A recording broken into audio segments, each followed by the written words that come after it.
rise above, generation, rise above, rise above, rise above, rise above, rise above, rise above, rise above, rise above, rise above, rise above.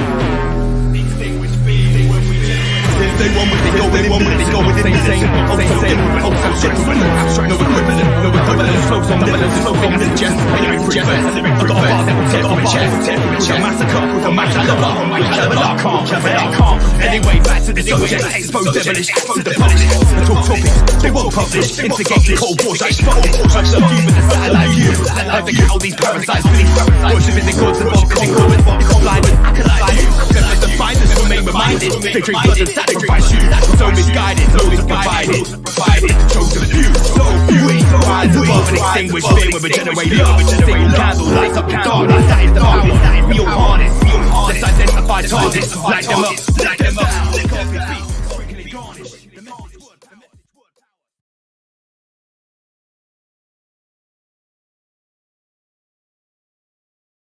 guys. Mike was muted. It's Rise Above. We are back. How is everyone doing? Friday night in the chat, guys. How's everyone doing? Let us know how we're sounding. Yeah, we'll just give it 2 minutes. Let us know how the mics are sounding. Are they nice and crisp? Let's get me right here like this. Big up Bradley Golden. Big up Sam Carno. Hangs out Arthur Watson. Who else have we got? Hello, Sarah Pack. All the regulars. DJ Donny Shady. The Truth Hurts UK. Okay, Richard Elvis. Big up yourself. Who else? C Stew. Easy Double L. Yes, I will have a good stream. So, guys, it's Friday night. You know what that means. It's Rise Above, and we are live. Let's get some banners going. We're getting interactive tonight, and we've got so much to cover, guys. It's going to be an awesome show.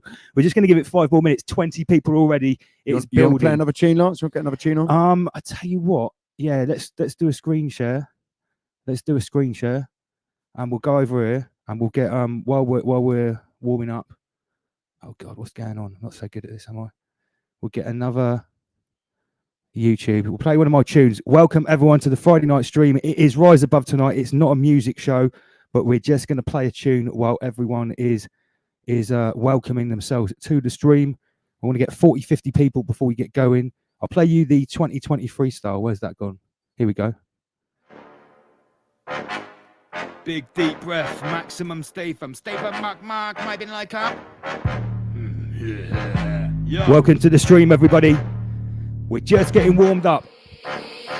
No predictions or prophecies, just scriptures and mythologies. No instructions in the Odyssey. Inhale, exhale logically, part of the tribe. My stride, home with the pack, long dark night. Big up Patsy Heyman, hang tight Patsy. Hang tight Scott. Entered this jungle as a student. I was acting humble and big up Victoria Campbell, yo. In a sacred tribal movement, master arts the shamans using, elevating to more than a human. Raise the vibes of the hate. Right, we need more people. Everybody, share the stream. Share the stream. Let's put it up, guys. Let's get some more in here. Let's get this stream shared. Let's get 50 people in before we start rolling. We've got a lot to cover tonight and a special guest. Enter the battle, emerge with the bunker. It is the rain dance, I am the drummer. Dance in the rain, it's a stormy summer, look yonder. To the hills and valleys that mankind wander. Brave in the storm, searching for honor. Allegiance sworn, command and conquer. Big up everybody, we're just warming up. 23 people. Share the stream, share the stream. More than potent, keep on moving. I'm live in the belly of the beast. I stand firm and steady on my feet. Still inclined to write a little piece of that word on the street you're still trying to release. I spit fire, heavy on the beat. Training's done, ready, complete. I'm prepared to stare in the eyes of defeat, then stand up tall to the Babylon fleet. There's a power inside me, like a force of nature. Let us know how we're sounding. Lewis, tomorrow I'm in Cornwall. We'll cover that in a minute. Exit agreement, place now wager. Since days of the parchment paper, they search for the savior. This is a system test. So once again, we are just warming up. We've got 24 people. Once this tune is finished, we will get down to business, guys. A lot to chat about tonight. We've got Spoken Word Nerd coming back on later on. We're going to be talking COVID-19 84, vaccines, US election, COVID marshals. Lots to talk about tonight. Share the stream. Share it in groups. It's not happening. This is a system test. No routine system check. Keep your eyes on the screen, but it's lies on the screen. Check for the given and threat. This is a system test. No routine system check. You gotta stay switched on so your wisdom's blessed and look for the crack with the system stretched. Double L 2020. Welcome to the roaring 20s. The slumbering lion has awoken. Double LMC. Yeah, the slumbering lion has awoken. We now have 30 people in the chat room. Guys, let us know how the mics are sounding. Are we sounding crisp? Are they Friday loud night, enough? guys, It's Friday Friday night. night. We're going to have some fun tonight, and we've got some important topics to go through as well. Okay, 31 people, 5 minutes in. Let's get down to business. It's Friday Night Rise Above. My name is Double LMC. I'm here with my co-host, the man like Andy PG. That's Andy Pizzagate. Get to know. He didn't choose that name. That name chose him. Although we have dropped off the Pizzagate. We haven't dropped it off. We've just paused it at episode 3. It's a continuing saga, Yeah, guys. Don't worry, it'll be back. It's continuing. The reason we paused Pizzagate at episode 3 is because obviously COVID-1984 is what's kicking everybody's door down, or about to at the moment. So that's what I was concentrating on. Pizzagate, we will come back to that. We have actually got a little announcement, which is kind of Pizzagate related, which we can get into later, involving someone related, well, closely working with Michael Flynn. Okay, well, it all comes together. So let's do some shout outs. Don Shady, Richard Elvis, Sam Carno, Scott NYC. Thank you, Scott NYC. Was sounding good. Big up Bradley from Texas. Hang tight with the crew from the USA. Texas crew. Lewis McGrath, hang tight, Lewis. Matt Hancock got a warrant for his arrest. What do you know about that? Wow. That sounds pretty good. Okay, so we've got 35 people. We're 5 minutes in. Let's get down to business. We've got a lot to talk about. What is the first subject which we're even going to attempt to have a go at tonight, Andy? What do you reckon? So, do you want to just give the guys a little rundown on what you've been doing? Oh, right, okay. So, right, since the last stream, the last stream was 2 weeks ago. In the meantime, you find the right bit in my video. There you go. Go back. Go to either today's one or yesterday. So, right, the last stream we did was 2 weeks ago, myself and Andy and Spoken Word Nerd, and it was very well received. Obviously, last week with the US election, and I was quite quiet. I was neglecting the missus, guys. I hadn't put any bit of videos out for a good old few days. And I've been doing lots of interviews. I've been doing lots of speaking, and people started sending me messages saying, "Where are you? Are you okay? Why aren't we seeing any videos?" Well, lo and behold, as soon as someone said that to me, I uploaded 6 or 7 videos. All right. Now, since I did that, I've also furloughed myself from my day job on Thursdays and Fridays. And I've decided, yeah, that's the bit we want to show. I've decided making videos to wake people up is all good. Doing public speaking at protests is all good. But I wanted to take things a little bit further. And I wanted to actually do some direct action. I thought, well, who should I do some direct action against? COVID marshals. For the last couple of weeks, let's show the introduction of the COVID marshals video to show people what we mean. If you haven't seen these weasels on the streets, they're basically, I know what was going to say. Leave out of the right bit and go to the COVID marshals video you were showing me a minute ago. Right, so COVID marshals are basically employed by your local council, and they have no power whatsoever. And they go around and they report and snitch on people that are breaking the rules, including businesses. Okay, this is what a COVID marshal is. Go to the screen share one over here. That will do. Okay, so this is what a COVID marshal is. They're ready. They're willing. And they're coming to a town near you. These are York City's street rangers. The government's COVID marshals will do a very similar sort of job. The street rangers as a whole are just that friendly face for people to approach within York City Centre. We're not so much getting a lot of questions coming to us. It's more people pointing out about other people not really following the social distancing. What sort of reaction are you getting when you are reminding people about social distancing? The vast majority of the time it's positive. A private company runs the street rangers. It'll be councils who organise COVID marshals, but they'll share one key restriction. They can't enforce rules. They need the police for that. And really that's what's provoked the biggest criticism of this plan, with police forces saying that they are simply baffled by the idea of a COVID marshal. They've questioned how effective they will be when they can only advise and not enforce. If it's a group of people who already don't care, and I think that's enough, Lance. Beyond, Okay, so right, this video was obviously made before the COVID marshals hit the streets, because what they've showed is a town warden. Now, town wardens actually have, I believe, some sort of power to look after the town, stop people littering. Not that I really agree with it, but at least they serve some type of purpose. And even this video is admitting, and the police are admitting, COVID marshals are a real waste of time because they have no powers whatsoever. There are two different levels of COVID-19 secure marshals. As you can imagine, I have researched this extensively.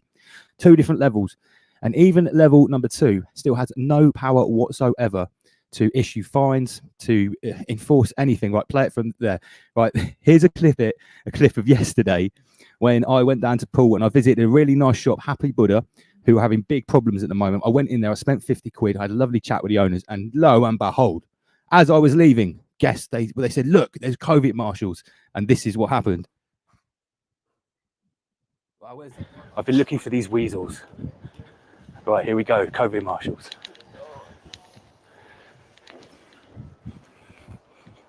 I spy 2 of them. My missus doesn't look impressed. Look at her face. Stay back.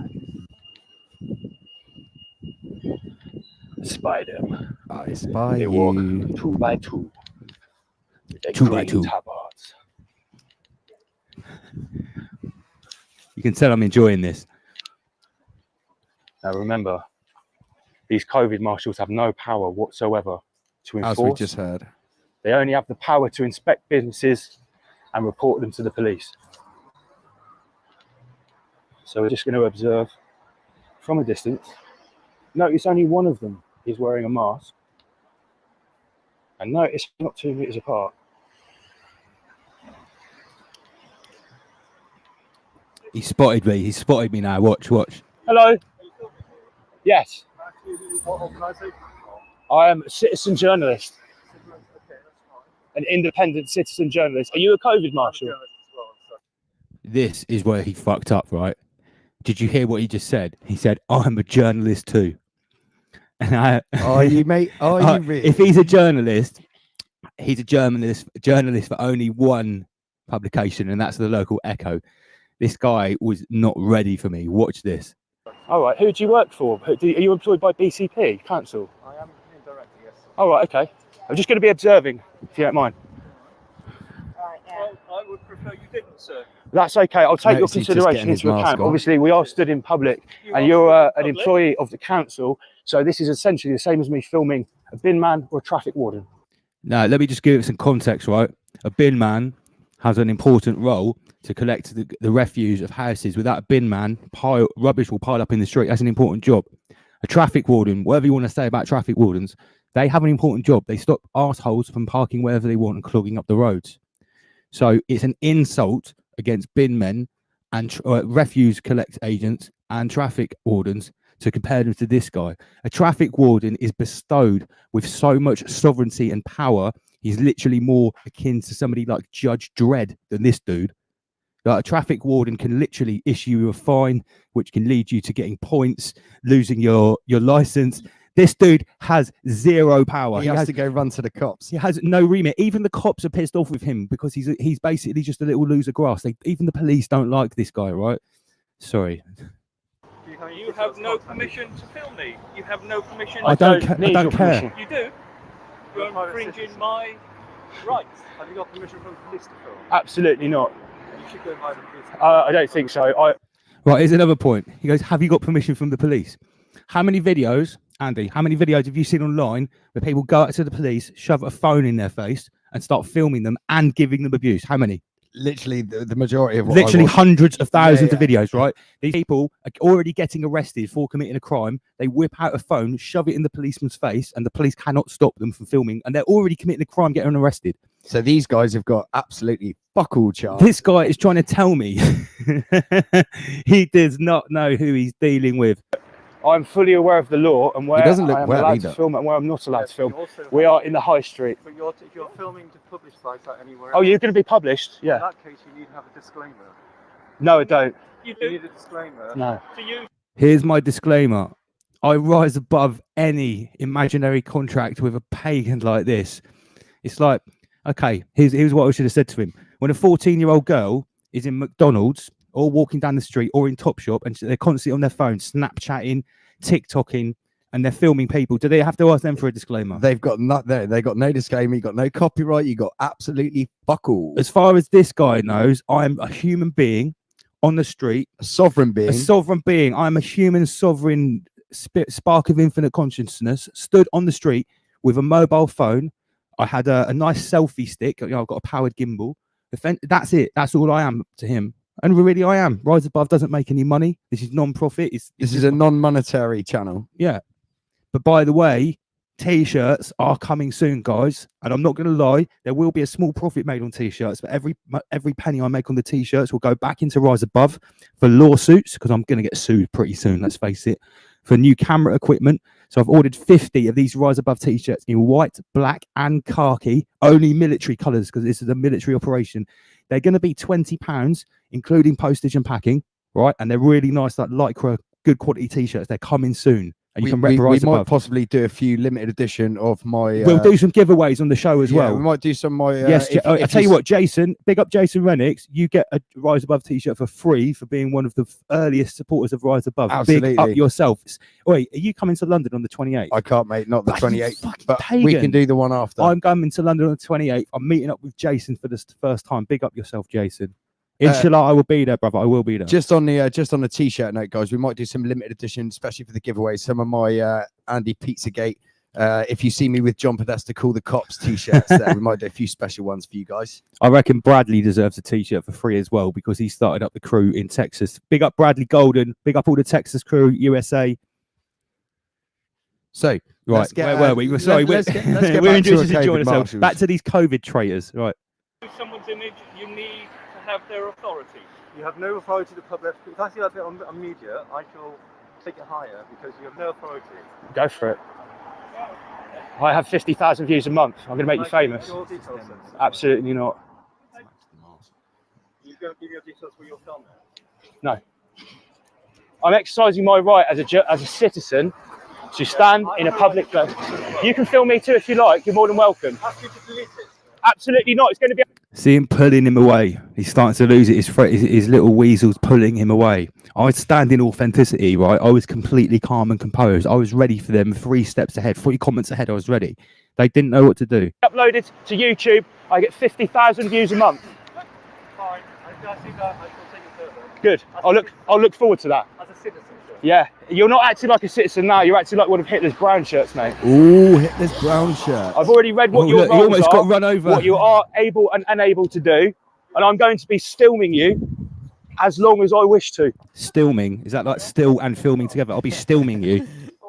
I do mince my words. I certainly won't be causing a fray, sir. I'm simply filming you. There'll be no affray. No. Right, here's another thing, right? This guy must be dumb, right? If I'm going to go and cause a fray or assault someone, I don't take a camera with me.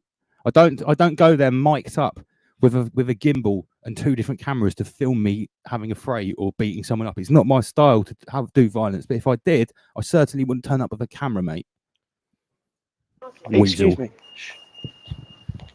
Me telling the missus to shut up there. Just observing, merely observing in a public place, that's all.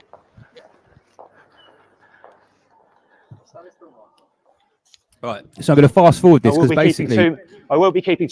In a nutshell, these guys just walk up and down the high street. They don't know what to do. We just fast forward it. They walk up and down.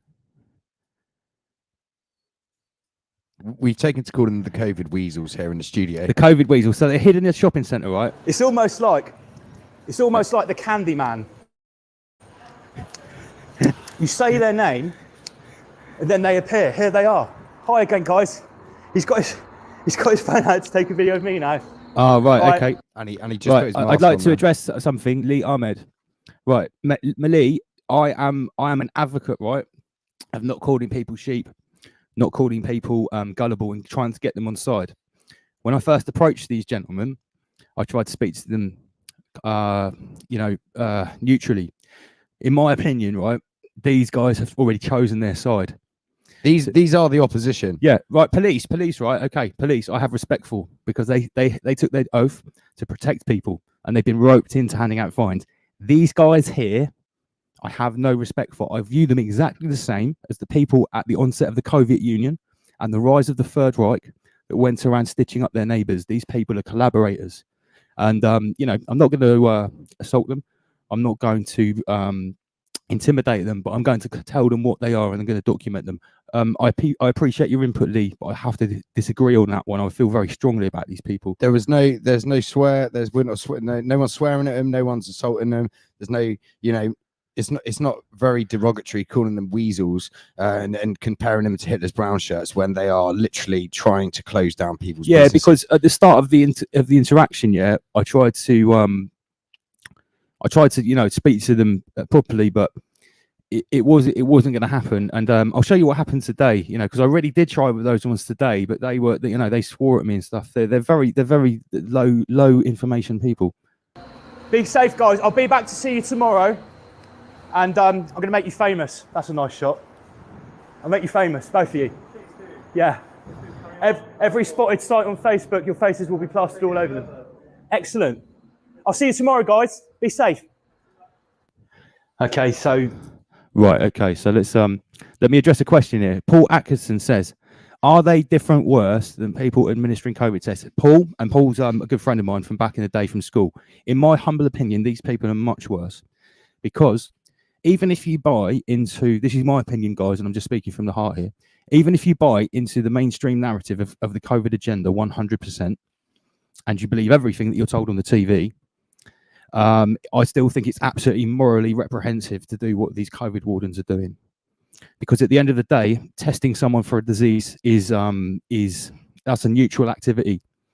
When you are openly going around grassing, informing and snitching, because that's all these people can do. They can only inform, grass and snitch to a police force that don't want to issue fines anyway. These people are the same as, they're pagans. They're the same as the Mussolini's black shirts, Hitler's brown shirts. They are the Stasi. They are the lowest of the low. Lance did make a good in that video. He is chatting a bit. Get to the next one of the next day. I'll carry on. He is chatting, and he does say to him, maybe these guys are just looking for a job or whatever, but there's plenty of other jobs that. At the end of the day, I'm trying to point out the error of their ways, and I'm giving them a chance to get another job. But if they don't get another job, I'm just going to continue doing it. And at the end of the day, people will start copying me soon. If you go to my videos, right? So that happened yesterday. And people gave me a lot of really good feedback saying, thank you for having the balls to do that, to stand up against them if we go to COVID Wardens 2. So I went, I hit the road again today. Turn that down, Mush. Right, go fast forward a little bit. I hit the road again today and I had to really search out for them. I was driving around for 3 hours to find them. Fast forward a little bit. 3 hours. I was, and let me find it. You carry on talking. So Lance is basically going, he's furloughed himself Thursday, Friday, and he's, he is technically working, just not for his regular job. He's working for the people here, going out tracking down these people. Yeah, so on Thursdays and Fridays, I'm trying to disrupt the COVID weasels. This is what happened today. Crossroads, they can only have gone left. Keep my ground. So they can't see me. I'll keep. Do you want to share the screen, Lance? Do you want to, oh, shit, sorry. And then we'll devise a plan.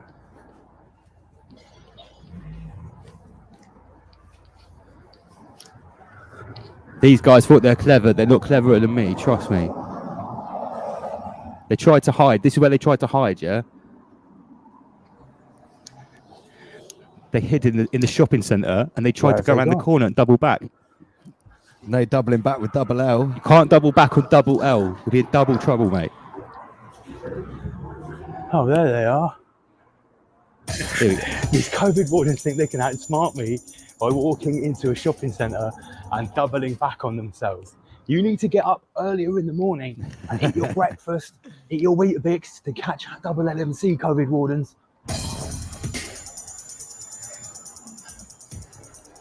Yes. So see how now you can see them, they're walking down the street. Earlier on, they double back into there. They are not going to escape me. Before I approach them, I'm going to try and remain incognito and observe them. Counter surveillance like I am. This was good fun, right? Watch. Oh, they're crossing the road. I like it. It's taken a little bit of a lighter side this week, guys. These COVID pagans are obviously not trained in counter surveillance like I am. They have no idea that I'm training them. We Right. will follow them and we will continue to observe before I approach them. I'm going to fast forward it because this is quite long. I was following them for almost an hour. Counter surveillance. Right. It gets quite rude. Less than Watch 1 this. metre apart. So it appears that these COVID weasels, these vermin to society, these traitors, have actually been warned of my arrival today. They've called me a tin foil hat, says the people walking around in green tabards and paper cloths over their faces. By the way, guys, first of all, you're less than 1 metre apart. We're paying £20,000 a year each to employ. You're getting paid 20k? Oh, 17, 18. But hey, 2 metres, darling. Please observe 2 metres. You're here to keep us safe. The reason I've come to speak to you today is because I was approached by a 21-year-old gentleman yesterday who lives around here, and he was accosted by a COVID marshal. And actually, yesterday, We weren't here yesterday. I don't care. I'm gonna take you up for it. And please step back. You're closer than 2 metres. You're the one that's stopping us. No, I'm not There it goes. stopping you. I'm following you, and I'm recording you. You're an anti-lockdown fucking. Did you hear that? He called me an anti-lockdown fucking twat. Wow. Right. Wow. From Now, the council. Right. So let's put this into perspective. This guy is employed by us, by our tax money, and he works for BCP. That's Bournemouth, Poole, and Christchurch. I'd like to let everyone know, just for the record, that Lance in this situation is actually the CEO.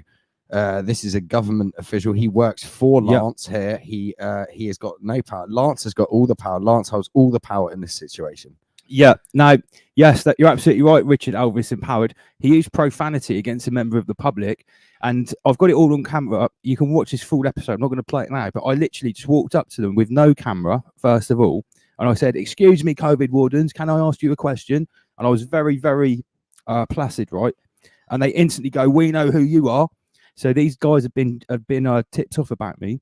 And he proceeds to call me a fucking anti-lockdown twat and a tinfoil hat wearer. Now, if I was the type of person that was inclined to get my revenge on him, I could actually probably phone up the council, present this evidence, and get him fired. But the problem is, if I do that, they'll just replace him instantly with another weasel, because there are more people like this which will take his place. Plus, this one's quite funny to observe. Yeah, I'd rather leave in his position so I can go back and I can meet him again. We could make it a weekly thing, Lance. Yeah, well, it already is going to be a weekly thing. I'm a what? You just called me an anti-lockdown what? Right, check out this girl here, right? This girl's safe, right? She clocked what was going on and she actually backed me up. What? You're using profanity, sir. You are an employee of BCP Council. You are using profanity against me, as well as going around and grassing up all these businesses. I'm here to document you today and nothing else. Please keep 2 metres away. Look how close you are. You're not even 2 metres apart, COVID marshals. Come on. These people are traitors. These people are traitors. They're shutting down local businesses. They are our enemies, ladies and gents. You can. Right, I don't know if that guy called me a hippie at that point, or he was calling the greasy COVID marshal a hippie, because he goes, "Cut your hair, you hippie." And I mean, if someone was to call me a hippie for having long hair, I've been called a lot worse. But I mean, this guy. Hippies are cool, man. Yeah, I like hippies are cool. yeah. Like, what's not really exactly an insult, is it? Just because I've got a ponytail, I don't exactly look like a hippie apart from long hair. But this guy, you'd have to use a trowel to like comb his hair. It was so thick with grease. Anyway, I think that's enough, right? If you want to see this, I uploaded it earlier. It's already got 300 views. That's not bad. Right, so let's get back to business. Hang tight, everybody in the chat room. Big up Paul Atkinson. Big up Daryl King. Big up Scott. Scott, are you actually from New York City? Scotty MIC. What's he saying? It is such a high esteemed job. Can somebody, hey, while we're doing this, can someone Google in another tab COVID-19 secure marshal and see what the yearly pay is for me? Because I thought I saw somewhere there was a 28 grand a year job with COVID in it. Could you? All right, he's going to Jamie it for me. Yeah, so big up everyone in the chat room. Right about now, we're just Googling exactly how much these professional weasels get paid to walk up and down, literally, because I've been observing these guys. I know exactly what they do. They literally walk up and down wearing a pathetic green tabard saying hands at space and safe. Most of them don't even wear a mask, and they grass on people. So we're just trying to find out how much our taxpayers' money. The Sun, yeah, that will tell us. Right, it's law. England's first COVID marshals. Yep. Oh yeah, big up Tracy and Le Munch Cafe. You might notice the interview didn't go in the video because the COVID marshals took up so long. Pardon me. I also went to see Tracy in Le Munch, a cafe. Just keep going, Lance. Sticking Keep their going. middle fingers right up at all of the restrictions. She's been fined. She's had the COVID marshal. She's had the police. I went in there today for an interview. That will be uploaded probably on Monday. Okay, guys, this weekend, while Andy's looking for the pay of these weasels, this weekend, tomorrow, you can catch me in Cornwall, Truro, outside of the town hall or the cathedral. There's a protest, anti-lockdown protest. I will be speaking amongst others. Let me just get some details here.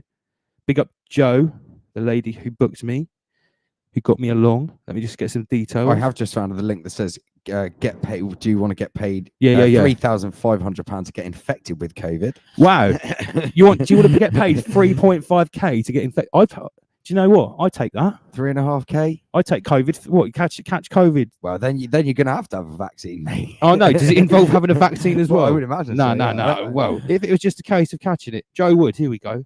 Here she is, the lovely lady. She's booked me an apartment. We're currently gathering a large crowd for the 14th of November. What's the details then? Sorry, guys. So the story is, if you wanted to catch me tomorrow, and it's worth coming to see me tomorrow because I've been asked to scare the crap out of people with my research. I'm not going to be pulling any punches tomorrow. Where is this poster? Right. It's 1 o'clock. It's outside. Yeah, stay awake. Yeah, 1 o'clock tomorrow, 1 p.m. I will be speaking in Truro, outside of the town hall, the cathedral, the protest. I will be at the protest in Truro. The week after, which is November the 21st, I'm going to be in Liverpool with a coalition of martial arts, combat sports, gyms, and regular gym owners. They've asked me to go up there to speak. That's going to be good. I'd like to see the police try and shut that one down, guys. Then on the 5th of December, I'm going to be speaking in Birmingham. Big up Jazz, a big coalition up in Birmingham, fighting out against lockdown. Have we found out how much these weasels get paid? So I've just found this link here, and it says a role with a reported salary of 30k. What? I heard 30k. Click on that. That's from the Telegraph. Have you got what it takes? Screen share, please. Screen share that. Let's just get this up. 71 people tuned in. Hang tight, everyone. Big up Patsy Heyman. Hang tight, Arthur. Big up Sarah. Scott. Who Hurricane. else? Yes, Hurricane Sounds. My G. Arthur, Sam. COVID was the cure to influenza. That's right. So we are currently trying to find out. Just trying to scare there we go, Lance. Right. So the marshals, a role with a reported salary of 30k. Now I accused that weasel today of earning 20k, and she said 20k. I wish. Hey, doesn't a policeman start on 18? Yeah. So maybe 20 is too high. Maybe that's a COVID supervisor. Hey, if they're earning £12,000, all they do is walk up and down with a tabard and grass on people. I don't get paid £30,000 a fucking year. Oh yeah. So if you're unemployed, guys, right, and you've been sacked or laid off because of COVID, or you haven't got a job, I've got one for you. Yeah, I've got one for you. Sign up to become a COVID marshal. Yeah, I will provide you with undercover surveillance equipment, an undercover camera. All you need to do to borrow my camera is report to me everything you find out every day. Send me the footage, and you can be an undercover COVID marshal. You can keep all of your wages. It's literally money for absolutely nothing. It's the easiest job in the world, and you can also sabotage it by not stitching people up, not grassing on people, not snitching on them, not informing them, not causing businesses to have £1,000 fines, to be shut down, to be made redundant, so they can't feed their family and their children. That's the way to rise above. Go to the job centre, find out. Local COVID marshal. According to Andy's research, you get 30 grand a year. Well, that was just skimming the surface. That's according to the Telegraph. Oh shit! Do you know what I forgot to do? I forgot What's to going on? ring Spoken Word Nerd. I said I'd ring him before the stream. That's fine. Do you All want to? All right. No, I'm not going to ring him. All right. Let's start screen sharing. Let's start going through some of the stories before we get to election stuff. Let's Okay, go guys. So this is an interesting I just thought I'd share this one. Me and Lots found it earlier. Just when we were skimming for a couple little fillers for the show. I'm just going to screen grab this for you guys. So this for all the UFO buffs out there. So this is a crop circle in the shape of fucking virus. What? Look at that shit. Let me That guess. is This crop crazy, circle is yo. in the southwest of the UK. I don't know. I haven't actually read that far yet. Let's have a little look at where this is. Wiltshire. Yeah. Wiltshire, of course. Did it's we in talk Wiltshire, about of crop course. circles in the last stream? We touched on it. We haven't gone into any depth on crop Because circles. everyone, That's for a whole I don't nother know. show, I don't guys. know if everyone that's tuned in from the USA, from other parts of the world, not the UK, even people from the UK, not many people know that 99% of the world's crop circles all appear in 3 counties in the southwest of England, literally within right where we 100 miles of us, right here. Like this one, Wiltshire. This is what, 60, 70 miles away from here? Not even that. Not even there. 50 kilometers away. Yeah. All of them. And there's a reason why. Just gonna have a go down here, guys. Rise above. Have you seen Daddy Dragon? I have seen Daddy. Thank you, Saggy Tits. Look at this. This is huge. Yeah, I have seen him. Look at this Yo, shit. This is fucking. People would see that huge. Daddy Dragon and turn off because they think, oh, racist Tommy Robinson. But he's not. Just a patriot. Anyway, so I just thought, you know, this is something cool for us to share. So when did that appear? Wait a minute. This crop circle is 2,000 foot wide. 2,000 foot. I mean, this fucking thing is big. So when did this appear, Lance? On Friday, discovered on Friday in the countryside near Wiltshire. Countryside in Wiltshire. The country is said to be the epicenter of the crop circle for tourism as the start of the new crop circle season begins. Pictures of the detailed design found in the archaeological barley field and said to measure approximately 2,000 foot by 100. Yeah, Scotty, this is COVID under a microscope. So, guys, in the comment section, what do you lot think about crop circles? Is there any in the comment section that thinks all of them are made by people with boards and string? Because you know, we know some of them are. Yeah, obviously some of them are. Yeah, but some of them obviously aren't. So, Lance, what did you want to get to now? Should we hit up straight with our man Steve? Right. Okay. I think before we start doing this, we're not going to talk about the US election with that spoken word nerd, mate. No, that's fine. No. That's So fine. the other subject on. Right, so it's COVID 1984, guys. COVID 1984 is going kind of crazy at the moment. That one is to do with Trump as well. So yeah, okay, right. So everyone knows that this vaccine from Pfizer, Pfizer, one of the big, I think it's the original big five big pharma companies. Don't confuse that with the Pfizer investigation. With not FSIA. No. Pfizer, the guys. No, that's Roche that created Valium. Pfizer, they created loads of drugs. One of the big 5 big pharma companies. They've come with the first vaccine, and what most people don't know is it is an RNA vaccine, just like Moderna mode RNA. Sorry, Lance, I just want to interject there. Can I just remind everyone, please keep it respectful in the chat, guys, and keep it friendly. Make sure everyone's having a good time. We're not here to disrespect anyone. Who's accused of being a troll? I don't know. Yeah, no negative speech, because honestly, no abuse. It's fine to disagree, fellas, but if anyone's abusive, you'll just get kicks. Like this is not what this is about here, guys. So come on, let's just keep it friendly. Anyway, Lance, let's move on. You should get rise above in a field. Yes, Bazza. Hey, when this movement really let's gets get up early and do our own crop circle. Yeah. I'll just fucking manifest a crop circle. What were we talking about? So we get Pfizer. Right, Pfizer. Let's share a screen before we get to Pfizer and this vaccine. So this vaccine's come out. Let's lay down some facts. Everyone is coming their pants about a vaccine that reportedly is 90% effective. Let's put this into perspective. Wow. According, 90%, yeah, 90% 90%. effective. So that means, what does this mean, Andy? If 100 people take this vaccine, it will be effective to stop 90 of them getting SARS-CoV-2. Is that right, guys? Am I getting that right? So only 10 people would still be susceptible to it. But the problem is this. Out of the whole population of any given population, the chances of you contracting SARS-CoV-2 in the first place, if I'm not mistaken, if it exists in the first place. Well, okay, let's say respiratory diseases, including coronavirus. Sure. What is the percentage chance of you catching it? I believe it's 1% or less. It's less. It's a lot less than. Right. So let's rewind. A vaccine that is 90% effective, that leaves 10% of people that it won't save. But the virus only affects less than 1% of people. And even of the 1% of people that it does affect, it kills 0.02% of them. So let's read. I'm no mathematician, guys. Mate, I'm crap at maths. I got a C at GCSE, but even I can tell that makes absolutely no sense. This is a good one, and I know this when I did my research for Sweden. There's I think it's called the overall mortality rate. If you ignore how many people catch SARS-CoV-2 or coronavirus or whatever it is, ignore how many people catch it. You take the whole population, however many million, and you take the amount of people that died. In the UK, it is 0.02%. 0.06 of the population have died of coronavirus officially, and we know the numbers are bullshit. So that is 0.006. That's a half of a tenth of 1%. I mean, that's the most important one. A virus that kills a half of a tenth of 1% of people, and we'll have a vaccine that's 90% effective. So that 10% of those people, divide that by 10, divide that by 10 again, and then half it, and that's how many people it kills.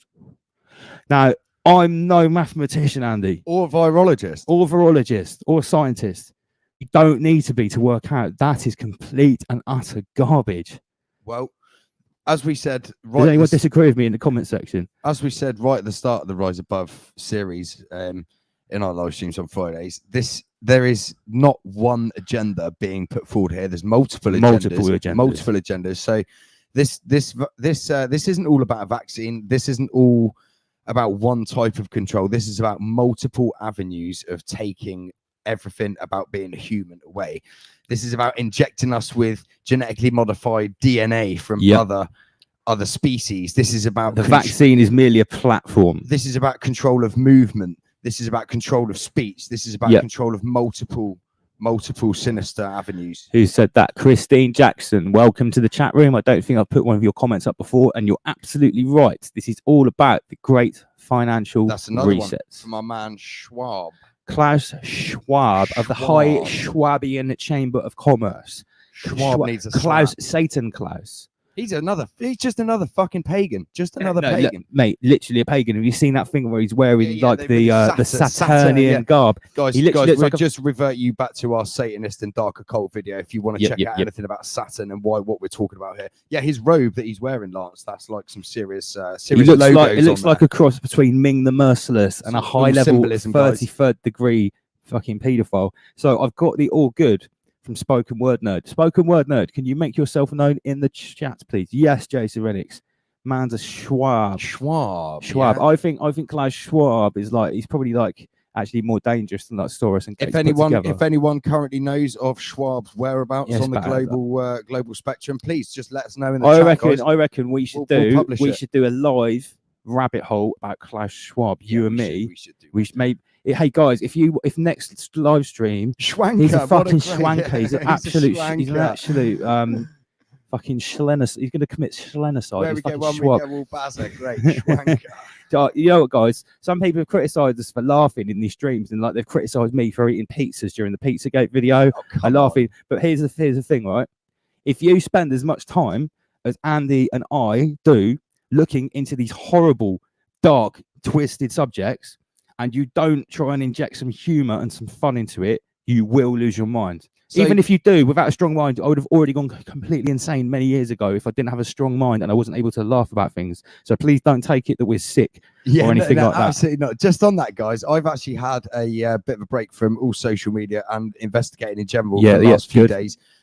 We've missed you. Yeah, I've actually felt a lot better for it, and just big up to my missus and your missus, Lance, for putting up. Yeah, look, me and Andy's missus is right. They're diamonds because we devote a lot of time to this year, and obviously, we think it's very important, and it is very important. And the only way that you ever get good at anything is by applying mania to it. Yeah. So the people that are at the highest level of anything, sports, academia, art, they get to where they are by mania, and that's by basically getting manic about something. So would you agree that's the way you crack the nut, is you throw everything at it? Yeah. Literally, absolutely. That's how you need to submerge yourself. But don't forget about the ones closest to you and around you guys. No, absolutely, because at the end of the day, human interaction is the most important. Anyway, just before we go there, while Andy's been taking a break, I've got to say a big up to some other people that have been sending me information, and I hope he's listening. Mr. Neil Moore, he's been sending me stuff. Tell you what. Oh no, maybe he doesn't want me to show his picture No, right, Neil, and we're going to show some of his research in a minute. I say research, he's basically been picking stuff out of the mainstream media that everybody else has missed to do with the vaccine stuff. Neil's mainstream media, guys. Yeah, the mainstream media.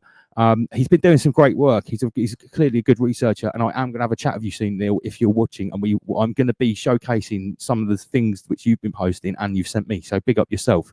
If other people send me stuff and I put it up, I always give them credit, because there's no way I could like look at all of this myself. I've only got like one lobe frontal cortex. It's a lot. Who's messaging us? I don't know. Have we got word nerd? Right, spoken word nerd. I I tell you what, let's do an invite. Yeah. All right, one sec. Buffton, are you off the Wi-Fi? All right, okay. You roll for a minute. I'm just going to go and check everything's off the Wi-Fi. Yeah, no worries. We've got some great comments in the chat here from Scotty NYC. Klaus is up there in new age, very susceptible to COVID. Yes, he is. Let's hope Mr. Klaus is on his HCQ and his zinc, obviously, to protect his ass. What else have we got? Unredeemable. We've got Brad again, up to 80 plus. Yes, it is. That's the danger zone. The vaccine has absolutely nothing to do with COVID. That's absolutely spot on. We just we did say that earlier. This has got multiple reasons for this being pushed out. It's nothing to do with just one.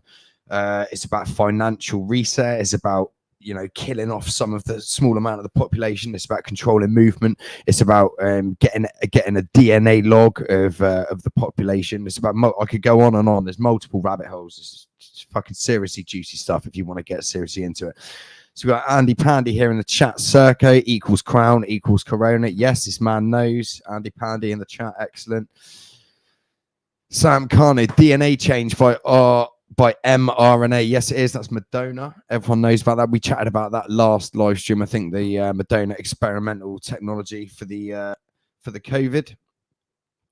What else have we got here? Who else have we got in the chat? Sarah Pratt, the hydrogel in the vax will fuse with your DNA and change it. If you have an adverse reaction, it's too late. You cannot get it out of your body. Correct. This is what I tried telling my mum. I was like, because they get a flu shot pretty much like coming into each winter time. They've already had it. I told them not to, but obviously that's it's their body to do what they want with. But yeah, I told my mum, I was like, this coronavirus one, it's not like your regular flu what you get. I was like, this is completely new experimental technology which will change your DNA. And I said I compared it to like if you poison yourself. If you get poisoned, whatever, there's multiple, obviously there's like, if you get bitten by a snake, you can have some antihistamines or kind of stuff like that, and anti-venoms and stuff. But essentially you can't sort of flush your body out of, there's no treatment, there's no anti-vaccine treatment they can give you if you do have an adverse reaction. This is going to change everyone's DNA irreversibly, that like for good. I tried to put that across to my mum, but she wasn't having any of it. So they're very set in their ways, these this generation. But oh well, each to their own. I still love her. What else have we got here? Where we go on, well, Bazza, the vaccine alters DNA, making you non-human and therefore game to be taken out. Well, technically, all the vaccines that are using this DNA from fetal tissue and genetically modified. I think we played the little Bill clip. He was like very sinisterly saying, he was like proud of himself, saying in an interview, we inject these genetically modified organisms directly into little kids' arms. He was actually proud about what he was doing, because again, he's a pagan. So these guys are like all the vaccines currently that have got that in. Where we go on, Bazza, you are already non-human if you've got that in you, because it's nothing to do with this vaccine. This is a whole new level, I think, a whole next tier above that kind of shit. But it's yet to be seen. Post-human, isn't it? It's about being a post-human. I know Lance has got some other information to share this week about vaccines. So we get the Pfizer one. Which one's that? Here we go. Scroll up, down. There we go, guys. Go with this. Yes, I'm happy. There we go. So so Pfizer, this company that's got the 90% vaccine. Did anybody know that back in, when was it? Not too long ago, they were sued for the largest amount ever in history, not just in the medical industry, not just in vaccines, the largest lawsuit ever in history of $2.3 billion. Yes, I'm going to repeat that. $2.3 billion. Does That's some serious dough. Now let's go down. What exactly happens? Can we scroll down here a little bit? Yeah, Let me let's do go, some- let's go. Let me put my glasses on. You want to read this outline, so I'm just checking out some comments in the chat here from the guys. Okay, so these are the guys we're going to trust with our vaccine. Pfizer, the world's largest drugs company, has been hit with the biggest criminal fine in US history as part of the $2.3 billion settlement with federal prosecutors for mispromoting medicines and for paying kickbacks to compliant doctors. I'm going to read that again. They have been fined $2.3 billion for mispromoting medicines and for paying kickbacks to compliant doctors. Is everyone paying attention? Can we just Lance? What are the lyrics of the very first lyrics of your one of your tunes there? The one that you just filmed in the abandoned naval base. What is the very first line of it? Oh God, is it? Don't believe me. Politicians, professors, and scientists are controlled by some. I'm not allowed to say that word. It sounds like Spawn-Child Flyinist. Anyway, yeah, it was politicians, professors, and scientists. and And I said this. Big up the Really Woke Show. Big up Stand Up for the Children, and big up Roxanne. I said this on and Steve, the NHS whistleblower. I said this on their show. Right, everyone can admit that there is big scale lies and corruption in the government, the media, the police. every everything, type of law enforcement, military, everything. Apart from two areas, there are two institutions left with a lot of people have a problem with admitting that they're just as corrupt as the others: healthcare and science. I'd argue university professors as well and teachers could go into That's that. academia. I mean, yeah. That does go hand in hand with science, but you know, So okay, let's say three: academia, science, and medicine. Right? I definitely agree with that. People find it very hard to believe and very hard to come to terms with the fact that scientists, people that work doing medical peer-reviewed tests on vaccines and medicine, can be bought off and paid and corrupted just the same as a judge, a politician, or a policeman. And it happens at exactly the same rate and frequency, if not higher. It's just lining pockets, guys. It's just lining pockets. It's back to this satanic mindset of money, money, money. A Semitic. Me, I. Line Jason my Rennick. pockets. Don't give a fuck about anyone else. Boris Johnson. There you go. A Semitic sandwich. What's Wow, a Semitic sandwich. what's in the middle of the Semitic sandwich? Okay, so let's get back to this. I know what's not in there. In a There's no bacon in There's there. no bacon in a Semitic sandwich. Stop making racist jokes. In a blow to its reputation in the eyes of doctors and patients, Pfizer pleaded guilty to misbranding the painkiller Bextra, withdrawn from the market in 2004 by promoting the drug for uses it was not approved by medical regulators. Surprise, Michael. The New York-based company also settled its civil allegations concerning improper payments to doctors who prescribed 9 other pharmaceutical products, although it continued to deny the charges. So, an out-of-court deal for Oh my God! Wait a minute.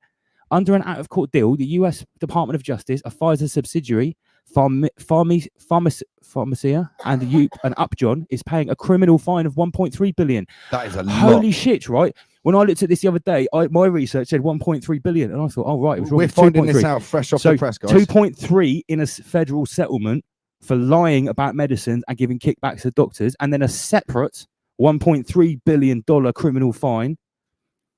Pfizer is also paying. Wait a minute. Pfizer is also paying $1 billion in civil settlements to medical. Wait a minute. So is this billion here and this 1.3? Is that this 2.3 or is that extra? I think this is on top, guys. Wow. Prosecutors say the payments reflected the size and seriousness of Pfizer's infringements. What could be a larger crime? If you are someone that's supposed to be caring for people, making medicines, right? What could possibly be a larger crime than to be caught red-handed, lying about what your medicine works for and paying kickbacks to doctors to wrongly prescribe your medicine? Do you know how many people in the USA die every year because of hospital accidents and mistakes? Can I just say, Lance, It's, on that, isn't it like millions Can or I just hundreds of say, thousands? On that, Jesus! for everyone Even listening I'm in the surprised US, by that. For everyone listening in the US, right? And Canada. and Canada, of course, right? You guys are an armed. You guys are armed nations, right? Here in the Big up UK, Jim Hunt and all the Canada Massive. here in the UK, there's not many weapons in possession by civilians, right? But I tell you what, if this kind of stuff, these guys who are putting this forward and doing this kind of stuff are seriously taking the piss in an armed nation like they're doing it. Honestly, Right, we've got a comment here, and I'm glad, Mr. Well, I hope I'm pronouncing your name right.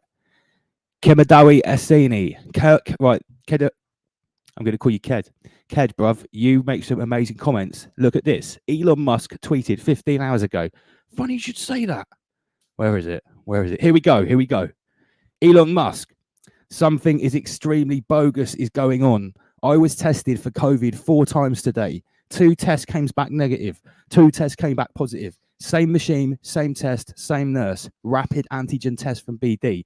So let's just point out for starters, Elon Musk is not using the already totally rubbished, debunked, bogus PCR test. PCR, yeah. Right? He's using the brand new rapid antigen test. 4 tests, 2 positive, 2 negative. So that basically, there is, whether he is positive or negative, that is a 50% false. Again, it's just more bullshit, guys. That is ludicrous, absolutely ludicrous. So, Kedar, what's your take on that? Why is he having 4 tests? Kedar. Well, why he's having 4 tests is because Has he had one and it's come positive, and they did a second one? Yeah, just yeah, to be sure. Well, here's what probably happened. He had a test. It came back. Elon Musk is not dumb, so he said, "I would like a secondary test to double check it," and he obviously got a different result. So he's obviously had a positive, a negative, and in a as negative, the first 2 right. tests. I would assume that the 3rd test and the 2nd test went the same way, because if he gets 2 positives in a row, he's not going to do test 3 or test 4, is he? Sure. So I would assume it went positive, negative, positive, negative, or negative, positive, negative, positive. But that just shows even the new rapid antigen test. Thank you, Kedar, for pointing that out. Has actually, God, that's Scotty NYC says Elon is part of the game. Don't be fooled. And hey, I'm not saying that Elon Musk. Elon is controlled opposition. Yeah, Scotty, guys, we have Scotty and Andrew, we're not saying that Elon Musk is one thing or the other, but what he's saying here tends to ring true. Now, what are you going to say? Why would they be using such bogus tests? Well, because basically, like, you know, I get people sending me stuff all the time, especially a researcher I know who keeps mentioning that they're only doing these tests to get a this mass testing to get a DNA log of the population. And, you know, so if that's the case, if they're just, he would only need one. They only need 1 test to get your DNA. So that kind of, I'm not saying it's being that's being debunked, that theory, but it could be, it's another, you know, part of it. What's going on? Because here's the thing, right? Anyone that knows anything about anything that's going on or is even slightly paying attention has already heard that PCR tests are complete garbage. I think anyone that's been paying attention can agree that. So obviously they've come up with this new antigen test, and let's just go back. Apparently it's equally as effective. It's because actually I've got to give him credit. Neil, it was Neil Moore that sent this to me again. We don't need to, here we go. I don't need to go back to that. So yeah, so basically we are talking about the absolute bogus tests that has been identified by Elon Musk. Big up Kedar and Neil, who brought that to my attention, that Elon Musk, funnily enough, Elon Musk has actually been the voice of reason throughout this operation. He was the one that that actually suggested hydroxychloroquine first of all to Donald Trump, as the story goes. Whether that is true or not, we don't know, but that's what's been reported. So we've got another comment here from Richard Yeah. Alvis, a man empowered. Elon is one who wants to put a plant. He wants something. A chip mate, inside us. Richard, mate. Have you seen what he actually wants to put in? That's way worse. That's way worse. Way worse than Gates's shit. Oh, I've got a message here from over here from Mark from Happy Buddha. Let's see what he's saying. One sec.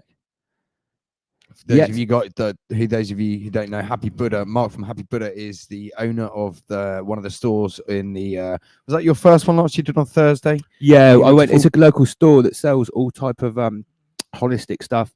Very essential store. Oils, medicines, teas, healing crystals. The guys just said, yeah, it's another quality video, mate. I will share it to my Facebook page tomorrow. I'm currently on a 24-hour ban. Of course he is. Yeah, but they were really basically, since I went down there yesterday and chased the COVID marshals out of town, they said since I've done that, they haven't been back. So as far as I'm concerned, that is a positive action. The COVID marshals cannot, if they're not there, they can't be grassing on people, and people can't be getting fined, etc. Anyway, we covered that. Again, guys, feel free to do the same thing. If you see these Yeah, guys yeah, out yeah. in the street, just get your phone out. Right, you don't need to be rude to them. You don't need be to rude, swear. Absolutely don't. The best physically thing to do is to go up to them just with a phone. Don't shove it in the face and just say, "Hi guys, I'd like to ask you some questions about what you're doing and why you're doing it. and why you're doing it." Ask them why are they personally choosing 99 to do people that tuned job? in. 99 people Big tuned up in. all the new subscribers to the Big up the channel, guys. 99ers here. I tell you what, guys, I'm almost on 3.4 thousand subscribers. Hang tight, everybody. So yeah, guys, just if you do see these COVID marshals out, try just ask them on a personal level, why do they choose to do this job? Because it is highly detrimental to people's businesses. Because they're and weasels. livelihoods. Yeah, of course they're weasels. They're paying. Thank you, An Adventurer. I haven't seen you before, mate. Welcome to the channel. Just discovered Double LMC. You are a hero. I'm not really, mate. I'm just doing what I can. We need more guys like you. All right, I'll give you that. We do need more people like me and Andy that are ready to do something. We need to form a resistance. Mate, I'm forming it. I'm forming a team. I've got a team already. I've got Andy to the side of me. I've got a security advisor called Liam. I've got a group of researchers, Elijah, Neil. We've got a huge group of We've got a researchers. huge between group of us, huge group. researchers. I've got contacts in the NHS, in Public Health England, in the police, One thing I in the am looking at- military. one thing I did mention to Lance earlier before we went live, guys. You see all these nurses, doctors, virologists, politicians, everyone, loads of people coming out and speaking out against the COVID restrictions. Can somebody point us in the direction or send us a link in the chat or whatever to if there's one police officer, one law enforcement individual who's speaking out publicly against? I've seen what's one in going on? America. I've seen a sheriff in America just There is saying a it's sheriff in rubbish. Yeah. America. Is it where is this in like a large state, large town? No, it's a small county, Yeah, but he's just saying like, is there any mainstream like police officers in cities talking out against any police chiefs in cities? I'd like to say big up to all of the healthcare professionals. Hang tight, Louise Hampton, Steve. Oh yeah, guys, I've got my first whistleblower nurse, a senior staff nurse. Big up. I'll call them Dave for now because they're going to go under a pseudonym and I'm going to change their voice. Big up, Dave. You know who you are. We spoke this week. If you're watching, Dave is going to be interviewed by me just with audio next week. He has been a senior staff nurse in over 40 different healthcare facilities around the UK, and he has a whole host of friends which are also senior staff nurses, porters, every level throughout hospitals. He has a wealth of information, which funny enough seems to coincide with a lot of what I've been saying. I'm going to be interviewing him next week. So anyone that's listening that's been one of my doubters that thinks I'm chatting doo-doo, please stay tuned because if you haven't already clocked, I am not chatting doo-doo. I've done my homework and we're going to get a healthcare professional on next week to chat to them. So Lance, what did you want to what's going on with I have Word Nerd? sent, right, Spoken Word Nerd, I've sent you the invitation. Let's If see, you are let's listening, see if we can get him on now. because once we get Spoken Word Nerd on, we can talk about the US election. We've got some great Oh, content. what's James Basco just sent me over here? One sec. Hang tight, James. He's got a little YouTube channel. He's making a commentary as well. He sent me a message. So guys, Ooh, yeah, we're just here we go. waiting Let's for, do this one. Okay, so I don't know about this Michael O. Benicia guy. He looks like a bit of a rubbish version of me. Have you seen him? He's got long curly hair and he talks about Have you seen him? I thought, is someone trying to copy me? But no, I'm joking. Any good research is research. It doesn't matter if you're trying to lock me. Anyway, so COVID 1984 news flash. The prosecution in the People's Union of Britain versus Matt Hancock has just been sent the executed form applying for his arrest warrant to the court of issue. We've already got the green light from the court's legal advisors and now the chief magistrate's permission to proceed. They also sent us the form to fill out for the arrest warrant, which has now been acknowledged. Guys, I hope this is real, by the same as having them received. However, this is massive, guys. If this is true, I mean, I'm not going to get my hopes up, right? Because this is just a Facebook post. There's nothing behind it. I've heard a lot of stuff Continue about. reading it, Lance. I will. Finish him reading. However, the form won't be processed till Monday when it will be sent to the Crown Court to be administered and then served upon the defendant without delay by the arresting officers who will soon be appointed by the court. Now, I'm going to say one thing. This is great if it's true. And I've got no doubt that these people are trying to do this. And what they're doing is absolutely valid because Matt Hancock does need arresting. My only problem with it is I've seen lots of things like this in the past, which are very well intentioned. And at the end of the day, Spoken Word Nerd is coming in. At the end of the day, right, these guys are criminals and they've been getting away with it quite a lot. So I'm not going to hold my hopes up. I really do hope. I'm not going to say hope. I'm going to... all right, we've got a Spoken Word Nerd. Word Nerd, we can hear some background noise your end, I think. Have you got playing there? Can you hear us? Hey guys, I can hear you. Can you hear me all right? Yeah, awesome. That's better than last time. Yeah, I closed my 1,000 tabs. Oh, Mick, wait, that's awesome, mate. We've only got a very slight delay. We can really work with that. You sound nice and clear, bro. Sweet. Okay, Great. so everybody, I'd like to welcome our guest this evening and a part of the Rise Above team, a very valued member of the Rise Above team. Let me just get that. I'll have him on the main one. Spoken Mr. Word Spoken was Word the nerd. original. Was the original guest? Yeah, the first ever guest. Martin, just if people haven't met you before, just give everyone a 1 minute introduction as to who you are and how you and me came into contact, please. I can't remember how we came into contact. Did I contact you or did you contact All me? right, you phone me. Give them your background, mate. 2 minutes about your activism, etc., etc. A little summary. A poet, spoken word poet, and an activist on lots of different issues over 10 years now. Yep. And what kind of movements have you been involved with? Early on, I was an environmental poet. That's where I got thrown at the deep end, which obviously we talked about in our first podcast. So I was doing things with Amnesty International, with the United Nations in terms of writing poetry. I did things in the environmental movement, and it was all off the back of a CNN appearance. I then went into activism, and I residencied with the Stop the War Coalition for a while, but then I became an independent activist, and I've been independent for about 7 years now. Okay, so you're traditionally a left-wing activist involved in anti-war and the Green movement. What made you have not a change of heart, but a change of ideology and start becoming what we would describe as red-pilled? And, that's why you contacted me, because of what I was posting online, and, people were calling me a right-wing fascist at the time. You as a lefty, when and what caused this change for you, mate?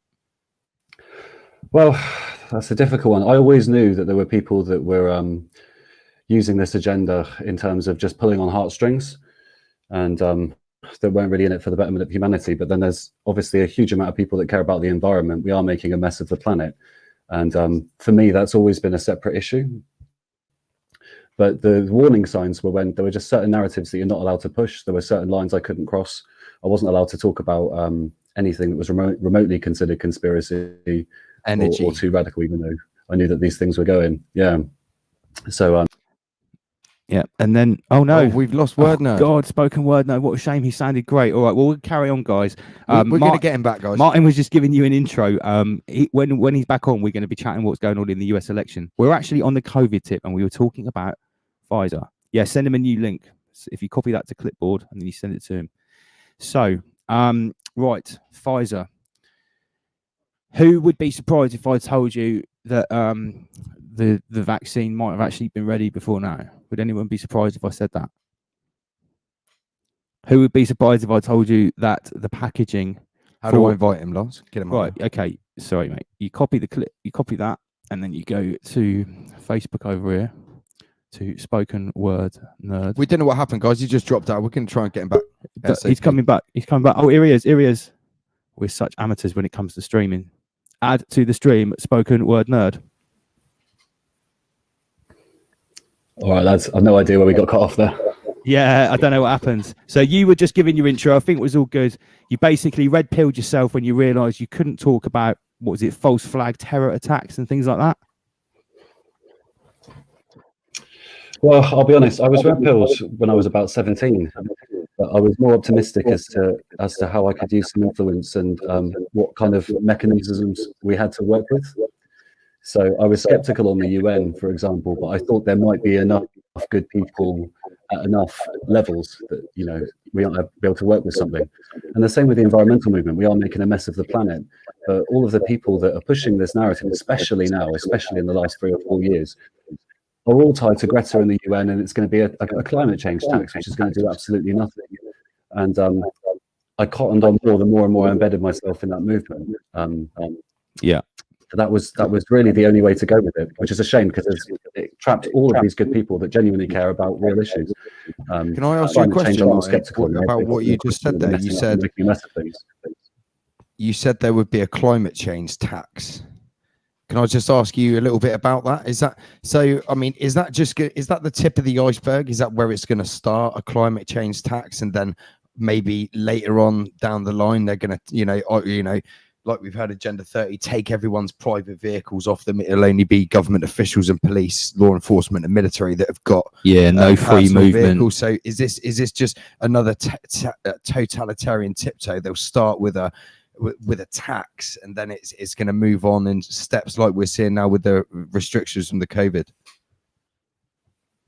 Yeah, absolutely. It seems to be it's their only solution, and it's a shame because there's so many good institutions. There's lots of good people that genuinely care about things, and there's certainly the planet is a mess.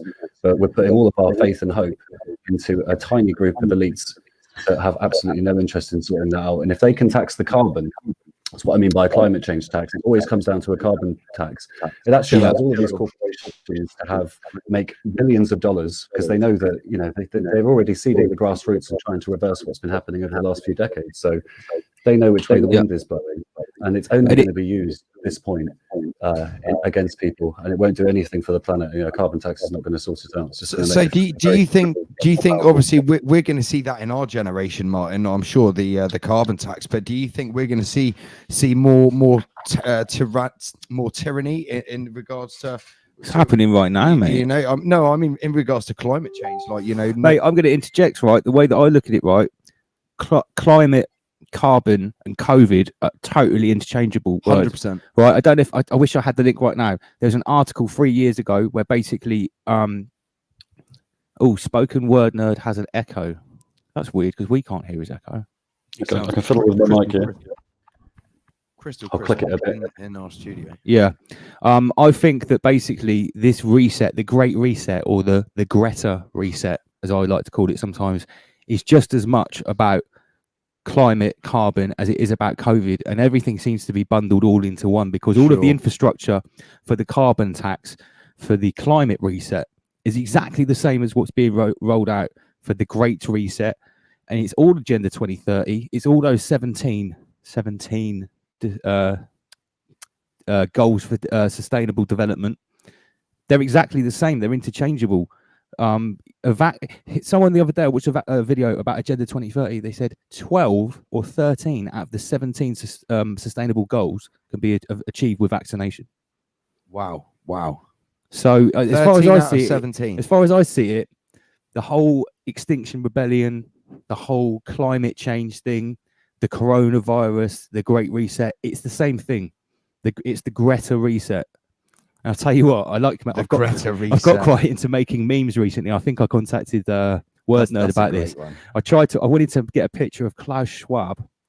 Right, here's a competition, guys. Everybody listening, if you like making memes, here's a meme competition. First ever competition on Rise Above, and you will win one of the limited edition t-shirts that are coming soon.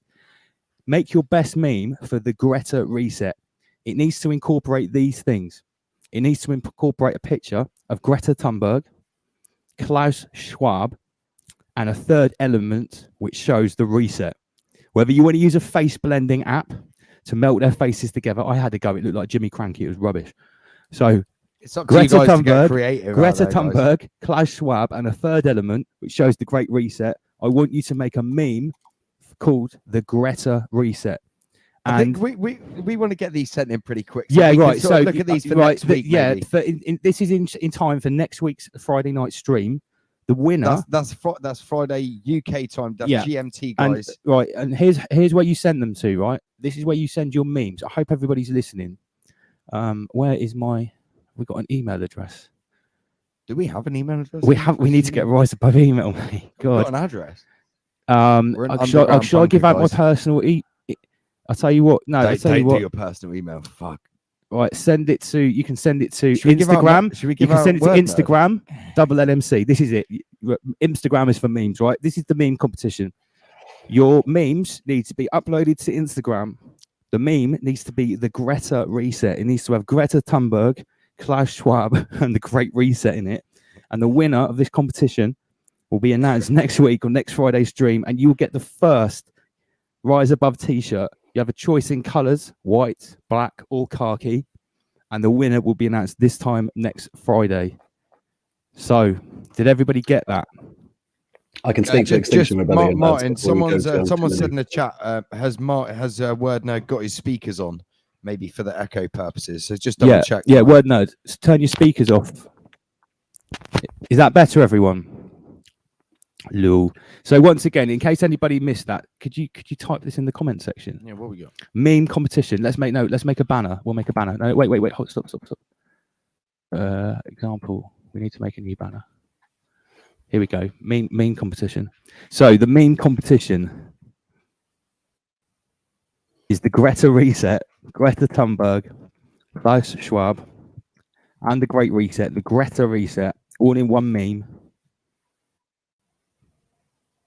You upload it to Instagram and you tag me, double_L_MC. Here we go. Meme competition, the Greta Reset.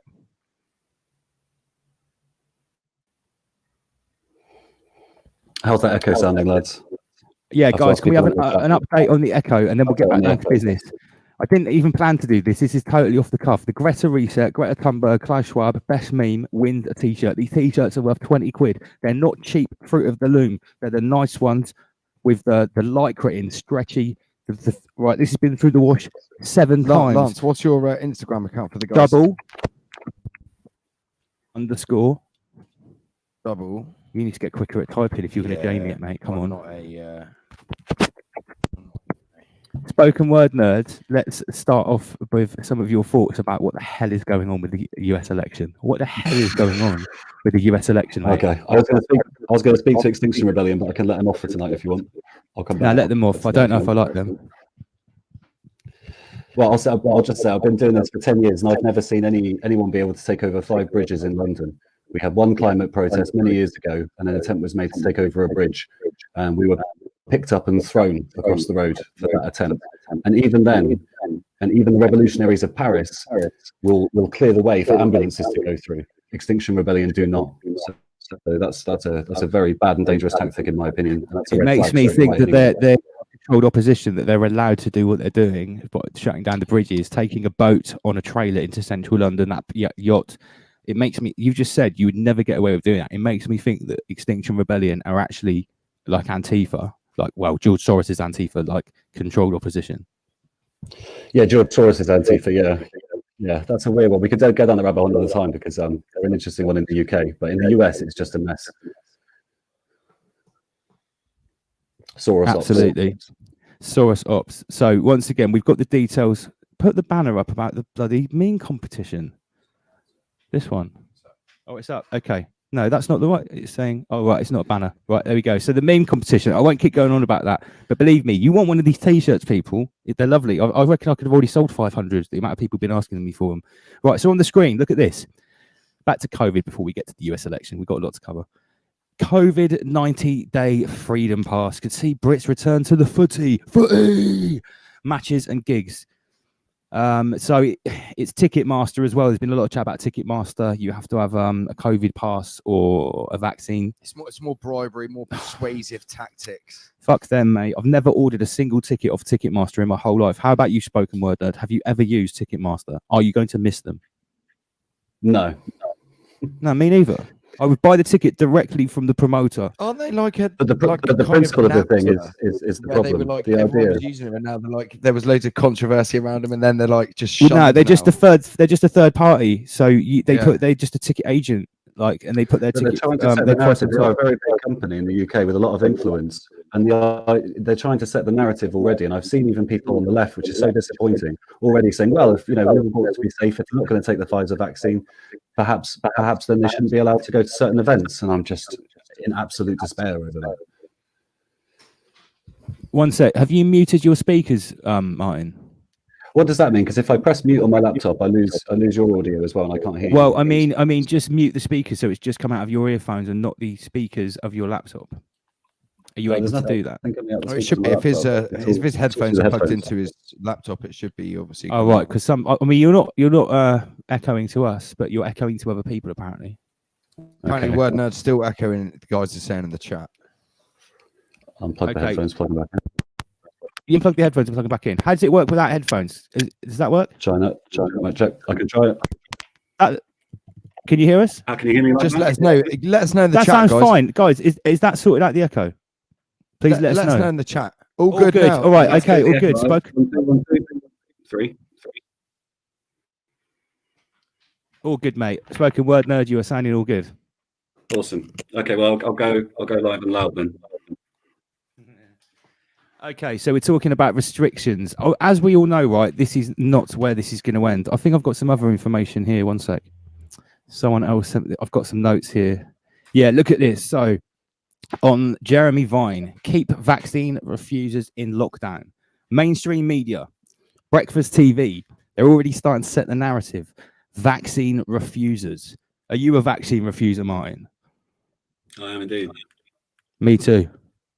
I'm a general refuser of most things which are foisted upon No, me. sorry. I mean, who doesn't want a shot in the arm from a eugenicist son?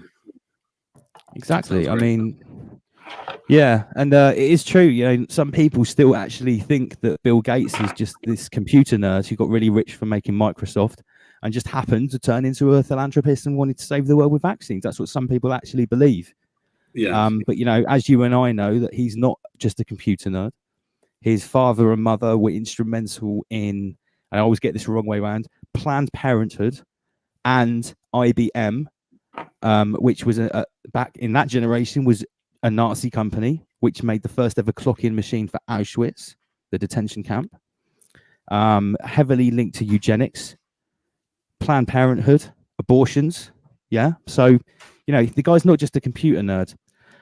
So we're seeing this cut, all over the UK, we're seeing this develop. Hang tight, anyone that's listening in Canada, big up Jim Hunt, right? Because over in Canada, our brothers and sisters over there, they're already talking about internment camps or quarantine camps or isolation camps for people that test positive or refuse a vaccine. Or New Zealand. What else have I got here? Yeah, New Zealand's. Okay. Oh yeah, here's one. Let me find it. This is a good one. Let's go straight in with this. I can't remember who sent me this, but thank you to them. This, and I'll go full screen again. I'll come back to you in a sec, Martin. We'll get rid of this banner here. So take a look at this one, guys. This is what's the website? It's TED Europa, Tenders Electronic Daily. So this is tenders for contracts, yeah. So here we go. The United Kingdom London Software Package and Information Systems 2020. So if we scroll down, MHRA Buyer Organisation, UK London. Scroll down. Scope of procurement. 48 million software package and information system. We're scrolling down. Here we go. Short description. This is where it gets interesting. The MHRA urgently seeks an artificial intelligence AI software tool to process, everyone listening, to process the expected high volume of COVID-19 vaccine adverse drug reactions, ADRs. I'm going to repeat that. The MHRA urgently seeks an artificial intelligence software tool to process the expected high volume of COVID-19 vaccine adverse drug reactions, as a new term, ADRs, to ensure that no details from the ADRs reaction test are missed. So in a nutshell, there's going to be so many ADRs, that's people absolutely mashed up from Bill Gates's Frankenstein vaccine. They need to use artificial intelligence to cope with it. Let's scroll down. How much is this going to cost? Value excluding VAT, 500,000. I think that's £500,000. That's the procurement price for this piece of software. Just to purchase it. The additional software codes is 48 million pounds for the software codes. That's the same. That's the same description. Let's go further down. Right, the type of procedure. This is the literal actual document. Okay. Awarded contract without prior publication of a call for completion in the journal. Blah blah blah blah blah. For reasons of extreme urgency under regulation, blah, blah, blah, related to the release of COVID-19 vaccine, MHRA have accelerated the sourcing and implementation of the vaccine-specific AI tool. Strictly necessary is not possible to retrofit the MHRA legacy system to handle the volumes of ADRs that will be generated by a COVID-19 vaccine. Therefore, the MHRA does not implement. If you do not implement the AI tool, it will be unable to process these effectively. Right, I'm gonna translate that. What that's saying is there are going to be so many of these ADRs, cases of people fucked up by vaccines, you can't go back and retrofit or retrospectively use this AI. You have to use it right now, or you're completely screwed. So they're saying there's going to be a level of vaccine damage which is so off the scale. Yeah, Like am I getting this right? before seen. Yeah, mate, from what I can tell. But you know, guys, what do you guys think in the chat? Let us know. Tell you what, guys, what I'm going to do, let's put the link, because I don't ever want to think people that I'm, chatting past. What are you thinking about this word nerd? Here's Sorry, the I'm just link, on the comments people. at the moment. It sounds like what you're saying, but the warning signs have been there from the beginning, haven't they? And you get There- put in the there's the conspiracy link. category. But if you read the documentation, it's all there. It's certainly enough that this should be being talked about. I don't see any of this on the news. All I see is vaccine coming. Pfizer, don't worry about it. Here's a good one. Events right. Wait a second. The reason for extreme urgency. The MHRA recognises its planned procurement process for the Safety Connect program includes the AI tool would not have concluded by vaccine launch, leading to an inability to effectively monitor adverse reactions. Events unforeseeable. The COVID-19 crisis is novel, and developments in the search of a COVID-19 vaccine have not followed any predictable pattern so far. Been pretty predictable, actually. Notice how they just say adverse reactions. I mean, that covers such a wide spectrum. Yeah, death is an adverse reaction as well. And there's been several trials called, hasn't it, around the world, in Oxford in England. And then I believe, I don't have them on top of my head, but I've seen several headlines, to be fair, which have been vaccine trials being pulled because of adverse side effects. So this was dispatched on the 19th of October from TED Tenders. This is like an electronic tender database, I guess. Very, very suspect. Okay. So we're on to our next thing here. This is a video which was sent to me. I get so many people sending me stuff. I literally every little helps though. Every little help. Thank you to everyone, but I can't remember who sent me this. This is a video. I believe it's definitely in Liverpool. Check this out. Look at it. Yeah, look at them. Guys, we are live at school in Liverpool. Calderstone School. Share this everywhere, guys. Look at them. So bad. Like, look at them intimidating the kids. Come on, jump out, jump out.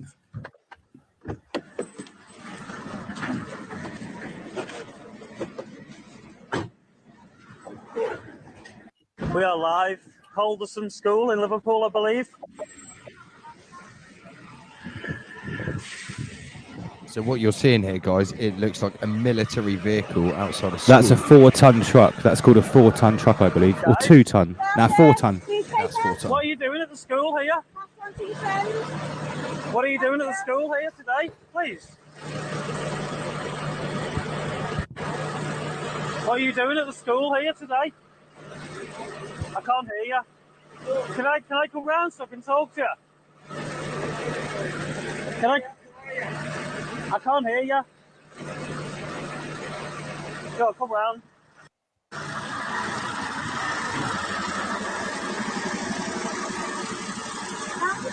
Yeah. There's no children died of COVID-19. Why is the army here to test children? To go to our media officer. It's dreadful what's going on. Go to the media office. It's disgusting why the army are here testing our children, honestly.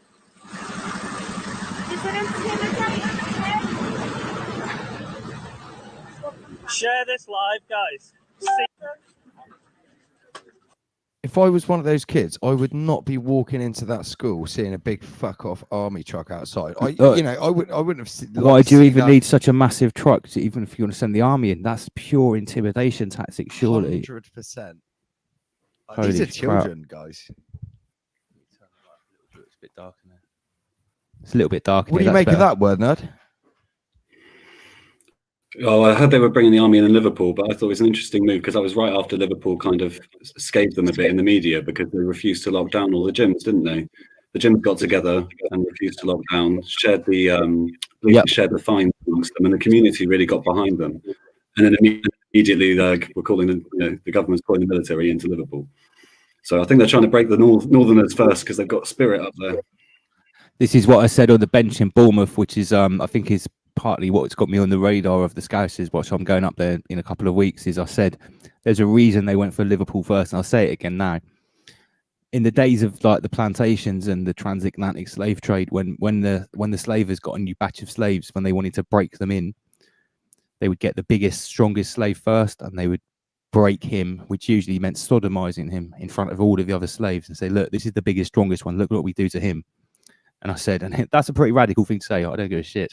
I said it on a bench in Bournemouth in front of a lot of people. I said, that's why they went for Liverpool first. They wanted to try and break the hardest ones first. And it's true. I don't care what anyone says. That's true. And I think that resonated with the Scousers. So I'm really looking forward to all the coalition of gym owners and combat sports people and martial artists. I'm going to be meeting on the 21st in Liverpool. That's going to be very interesting. Wow, good stuff. Good stuff. Okay, so we've got more about some testing here and more about Liverpool. Check this out.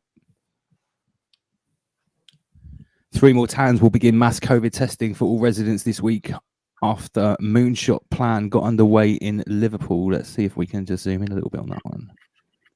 Oh, look at that. It was zoomed right out. How are you supposed to see that? Okay. 100,000 people will soon be told to get tested in 3 towns. Around 1,000 soldiers will be deployed. What's the date of this? The 8th of November. This is 5 days old. This is fresh, guys. So yeah, so this is what we're talking about here. This is the warning that came in the mainstream media. What's this in the Daily Mail? And people, I'll tell you what, Andy, and Word Nerd, people can say what they want about the Daily Mail, but since the Great Awakening started and COVID-1984 started, everything's out of the window. I would have said they've got some pretty accurate reporting from what I can see. The Daily Mail and the Telegraph seem to be the only UK mainstream media that have come anywhere near, in my opinion, to telling anywhere near the truth. I would agree with that. So on that note, these what seem to be stupid tabloid newspapers or just mid-range newspapers and sort of people put their nose up at these kind of newspapers are actually giving us the most accurate information. So do we think that it's because they are trying to show that they're trying to tell the truth? They're jumping ship from the corrupt cabal media. Or the other option is this part of the gaslighting, the controlled opposition. Is this part? Well, is it controlled opposition will tell you a lot of truth, yeah? Or is it part of the gaslighting? So 70% of the media are saying fear, fear, fear. Everyone's dying. COVID. Everyone's going to die. 30% of the media are saying actually this has been blown out of all proportion. Is it because that 30% of the media are good and they want to help us, or is it because they are still under the control of the cabal oligarchs, which is saying, well, actually, if we tell them in a small case the real thing, then we'll actually be gaslighting and actually fucking them up psychologically. Yeah, sure, that could be a thing. Or it could be aimed generationally at different generations. Because which generations primarily read the Daily Mail? Is it the older middle class? Well, I guess not. It's supposed to be right wing, but it's not right. I don't know. I'd say in an age group, I'd say it's pretty much like the baby boomers. Yeah, that generation. Yeah. I always thought the Daily Mail got quite a bad rap. Got a comment on the screen from Ardavan. Lance, can Lance talk about common law and the Bill of Rights and how individuals can use it? Do you know what, mate? I'm not qualified to talk about that. I think it's actually going out the window, to be honest. Yeah, I mean, here's where I stand on it, right? It's good to know common law, and it's good to have an understanding of the Magna Carta, and I would recommend that most people go and do that, especially if you own a business. But my problem is when people start talking about freemen of the land stuff and like sending your birth certificate back, that's when you have to actually be quite careful, because unless you're totally self-sufficient with your own land and enough £100,000 in a trust, you don't want to be sending your birth certificate back and sending your driving license back to the DVLA, right? And here's why. I'll tell you, this is just a quick side note. If you do all that and you haven't got £100,000 in a trust as a backup, here's what could happen. When you're driving your car along the road with no driving license because you told the DVLA to go away and you've sent your birth certificate back, if you crash into someone's car or in someone's house, all right, and you have no insurance because you don't have the DVLA papers and you have no license, no tax, if you don't have £100,000 to pay for it, you're just going directly to prison.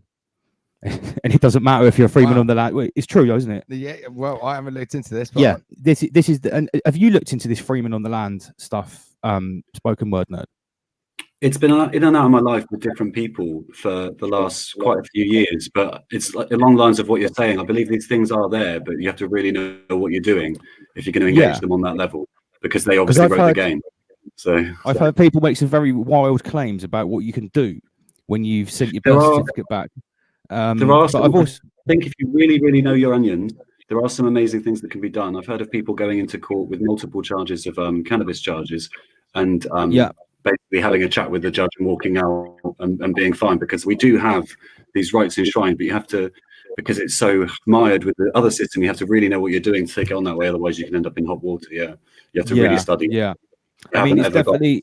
So in general, yeah. In answer to our advanced question, it's great to have.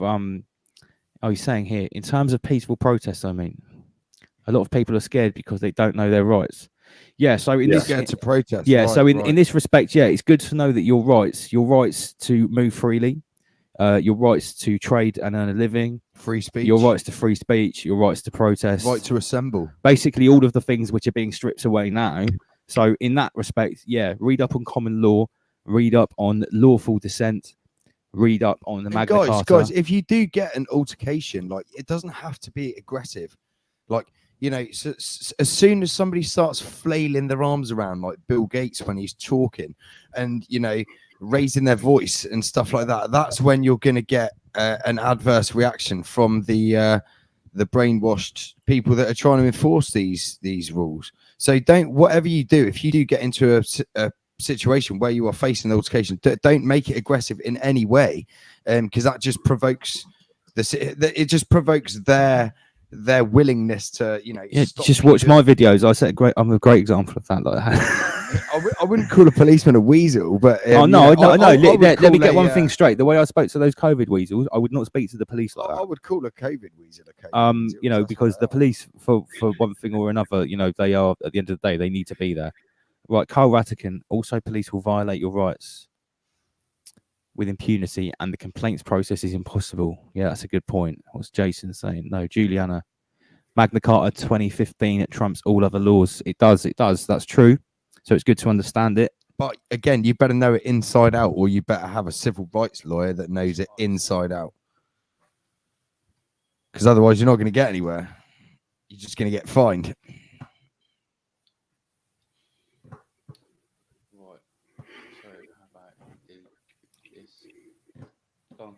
So, what do you want to move on now to? We're going to move on to the US election. What's going on here? So you want to go straight to the front one? Straight to the front one. Yeah, there we go. Yeah. Spoken word. No, but appreciate this. So yeah, we want to play this this video. This was Lance sent me this last week, just shortly after the election day, and it's 4 minutes 46 long, but I want to play the whole thing just for the listeners there. And I don't know if you've seen this, Word Nerd. I'm just going to play it and just let it roll. This is really a sting operation, contrary to what everybody else said. Trump knew this was happening. Eric knew this was happening and warned the public. I knew this was happening. However, I could not say anything about it.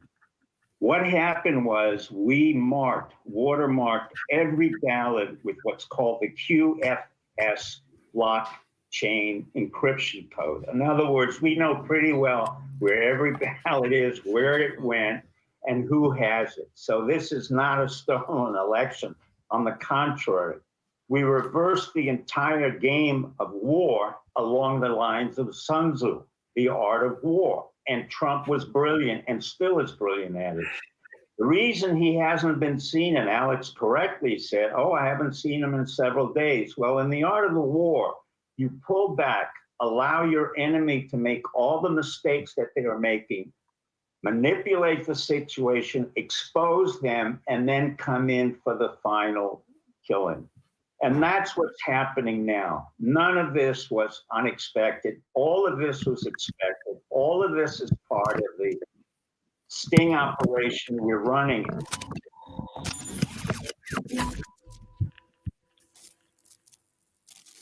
What was not announced was that we watermarked all the ballots with what I said at QFS blockchain, which is a very hard encryption code to break. And the second thing is we sent probably 20,000 or more National Guards 48 hours ago. None of it was reported, and I thank the press for not reporting it and others. So what in fact is happening is you're seeing a sophisticated sting operation that was initiated by Trump. I'm just a lowly peasant in this game. And Honestly, I was informed that I could say something about it today, only last night. That's why I could not come on. Well, This is the reverse of what you guys have been thinking. It's not a civil war. We have not been surprised in any way. This has been set up by Trump for a long, long time. In the same way that we knew about Hillary Clinton, I warned about the coup that we would do a counter coup, and this is our counter coup again, Biden. And that's exactly what we expected. The corruption in the mail, the corruption of USPS, corruption with the Democrats, everywhere and anywhere. There was no surprise here. And that's why we deployed National Guard soldiers to 12 different states. Nothing was said about it. Steve, you've just broken certainly perhaps the biggest news since the election here on this show. I have to play this out logically in my head. That's why I go on your show to basically, I keep saying. Well, I love you, Steve. I'd kiss you on the lips right now if it wasn't digitally. Yeah. But can't, there's too many people watching it. We're open like that. We're tolerant. But Steve, following your logic here, I mean, are arrests inevitably coming down the road? Yeah. They're coming not just down the road, they're being implemented. What you saw Corey Lewandowski and Pam Biondi saying when they were in Clay County and as well in Philadelphia, that was not just a threat. That was exactly what's going to happen. People will be arrested as of tonight, tomorrow, and it will go on for quite a while. And this was a total sting operation that I can say. Election 2020 is here, and whether Trump wins or loses. Okay, guys. So, word nerd. That's some pretty striking info right there. Yeah. And we've also had some people say this is disinfo, right? Okay. I've got something to show you if you think that QFS blockchain ballots are disinfo. Steve Pacino, it might be, but anyway, word nerd. What are your thoughts on that? I've seen that, yeah. Not just I've seen it on InfoWars, but I've also seen that from multiple sources now, and across the spectrum as well. So a lot more ones you would consider a lot more definitely legitimate, and that you can stand by. So that's an interesting one. Again, regardless of what you think of who's talking it, let's look at the content. If we look here, look at this. I've just pulled this up, and I've actually seen the patent for the QFS watermarks that they're talking about. I've seen it. I can't find it right now, but I'll find it. Look at this. Chamber of Digital Commerce. The future of voting is blockchain. The US has suffered challenges when it comes to collecting and counting votes. Rah rah rah. So this is showing you there is the thing here. Look at this. Let me pull this over, guys. Check this out. This is the PDF. Digital voting with the use of blockchain technology. This is the whole PDF of how it works. So these watermark QFS blockchain, yeah, it's real. It is not a conspiracy theory. Steve Pacinic, he might be a disinfo artist, right? But there is truth behind it, is what he's saying. There is QFS watermark blockchain ballot technology that has been employed in the US this year. That's a fact.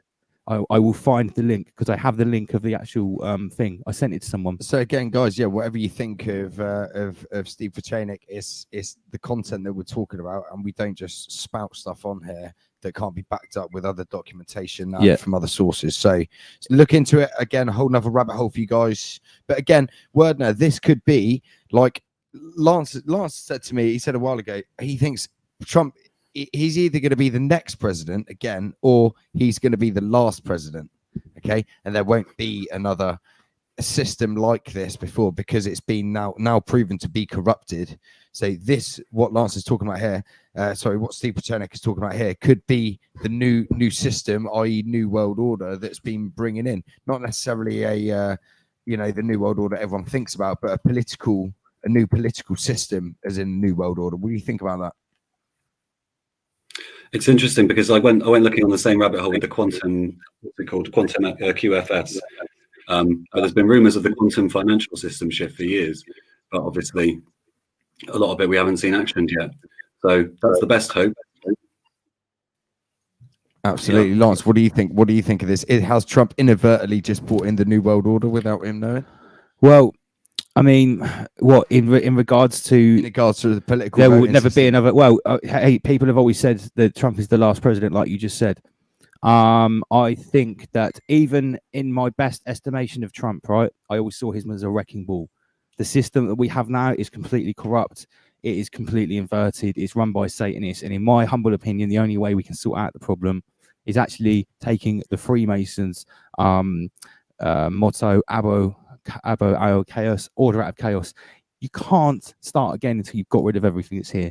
If Trump is the wrecking ball that knocks everything down, this is what I've always said about this Great Awakening, yeah, whichever way it goes, whether the new world is a totalitarian dictatorship or a freer anarcho-capitalist way that we can live our lives and make money and have our businesses, whichever way, what happens first is what we have now has to go. I mean, I personally think nature has to intervene. I personally think... Hey, the sea level's rising by 10 meters, and I don't think that would be a bad thing. Sea levels rise for hundreds or 800 meters over thousands of years. That's it. Thank you, Jason Renix. Jason, I can't wait to meet you, Jace, mate. Inshallah, bruv. Jason, order ab chaos. Order out of chaos. Out of chaos, order is restored. Out of chaos, order is restored. And remember, Freemasons are not all evil. Those Freemasons that built, the pyramids and all of the monolithic sites all around the world, the ancient Freemasons, they weren't all evil. They were master stonemasons. Order out of chaos. They were masters at many things. William Smith, here's a good comment.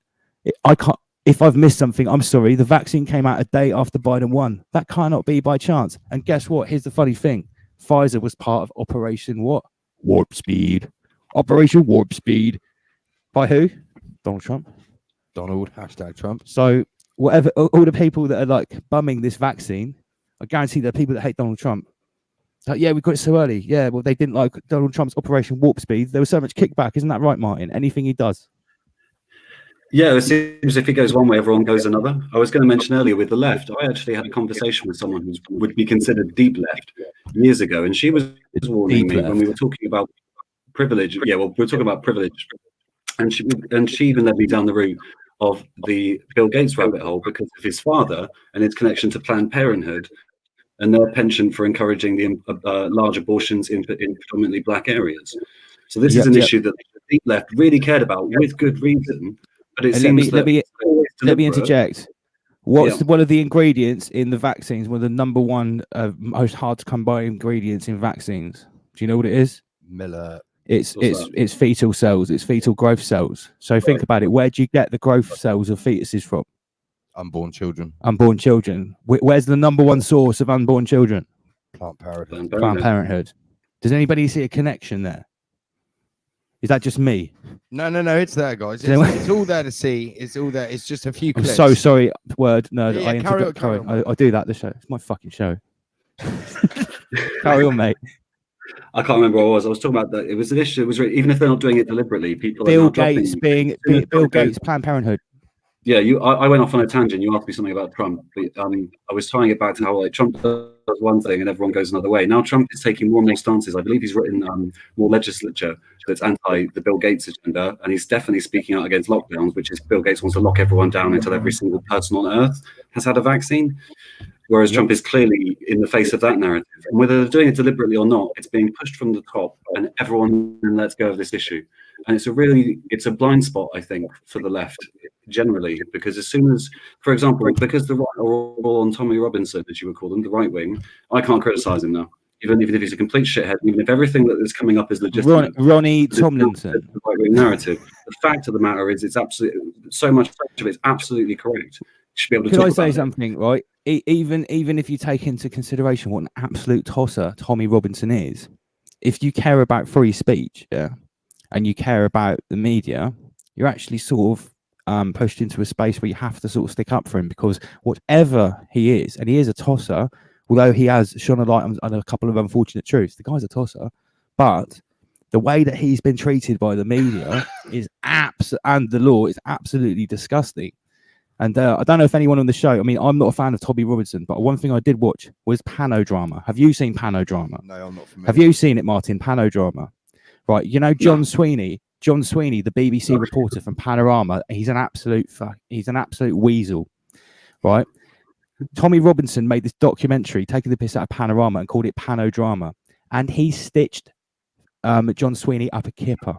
What he did was he found out that John Sweeney had been contacting Tommy Robinson's ex-aide and saying, I want to get a story on Tommy Robinson, phone her up. She phoned up Tommy Robinson and told him, Tommy said, this is what you'll do, wear a hidden camera. Lo and behold, she gets invited by John Sweeney to this £500 or £600 lunch where he's buying bottles of champagne, cocktails, whiskey, all on the BBC, on the taxpayer, getting pissed off his face, literally saying on camera about how she needs to stitch up Tommy Robinson, lie about him, make claims about sexual advances, sexual assault.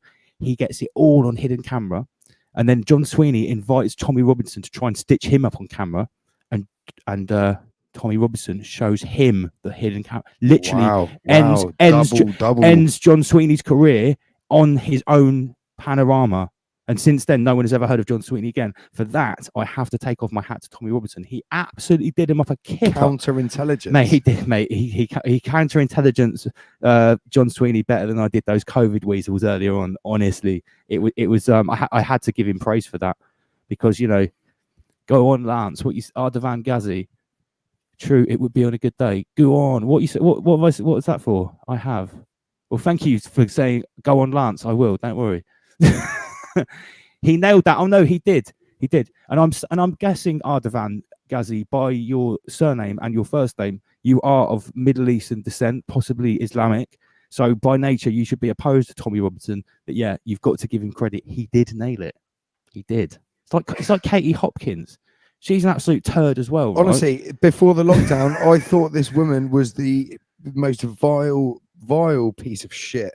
But she's actually speaking some truth, and what she's saying, I actually agree with. Sometimes now she gives like her and Candace Owens. They give me like a mind boner. I sorry. The first real bit of exposure I had to Katie Hopkins was on the was it the Good Morning Show with Holly Willoughby, the nice blonde woman who does it with Philip Schofield, and she was horrified by what was coming out of Katie Hopkins' mouth, and so was I. You know, and then the next thing I knew, she was actually speaking out against the lockdown on one of these sort of D-list celebrities who's actually coming forward. The same as I think there's one of the women from the panel of women. What's their women? Yeah. Oh, what's her name? One with short brown hair. Is it Denise? I mean, let's just finish with Katie Hopkins. I have to say, I have heard her say a couple of things that were disgusting. Absolutely. The worst thing I've ever heard her say post-lockdown. The worst thing I've ever heard her say was she said something about Palestinians. She compared them to rats, which is pretty bad. But the second worst one was there were like asylum seekers or economic migrants or refugees or whatever these poor people in these boats were in the English Channel, and she said something about like a World War II reference about turning guns on them, and that's dark. Like, I was there's no excuse for that. And whatever we think about we're not the immigration problem, like that's very dark. But Fluid Poor Patriot, I tell you what, should we try a 4-way? Should we get a 4-way? I tell you what, Fluid Poor Patriot. Would you like to be invited to the show? I think we should have a 4-way. Why not? Fluid Poor Patriot. It's US election year or month or however long it's going. Let's see if we can get some Fluid Poor Patriot. I'm going to put the link in the. Here you go, mate. Let's get a voice from the US, because we've been talking US election. Fluid Poor Patriot was there's the link. Here's the link, Fluid. Join the chat, mate. We've been waiting for you. Do you want to move your camera there so you can see you a bit better? Just put it in front of you. It's a bit more personal. And then Andy PG. There you go.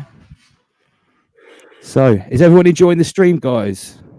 Oh no, Fluid Poor Patriot can't. He says he's too baked. Put that on the screen. Oh. All right, next time, mate. Okay. So we were talking about US elections. We were talking about Trump. Basically, everything he does gets reversed. Steve, I want to talk about this blockchain. And what's going to happen? That are we going to see arrests? Because I'm sick and tired of Hillary Clinton not being in jail. Oh, I think we've got a negative. That is the one thing. Her and John Podesta are the two people I'm sick and tired of fucking walking around the streets. So if the Democratic Party is being fully exposed, right? You just said Hillary Clinton. You keep talking. I need to show people. I want to see Hillary Clinton and John Podesta and James Alefantis. Those three characters. You want to see Hillary Clinton? I want to see these three motherfuckers go to jail. You want to see Hillary Clinton?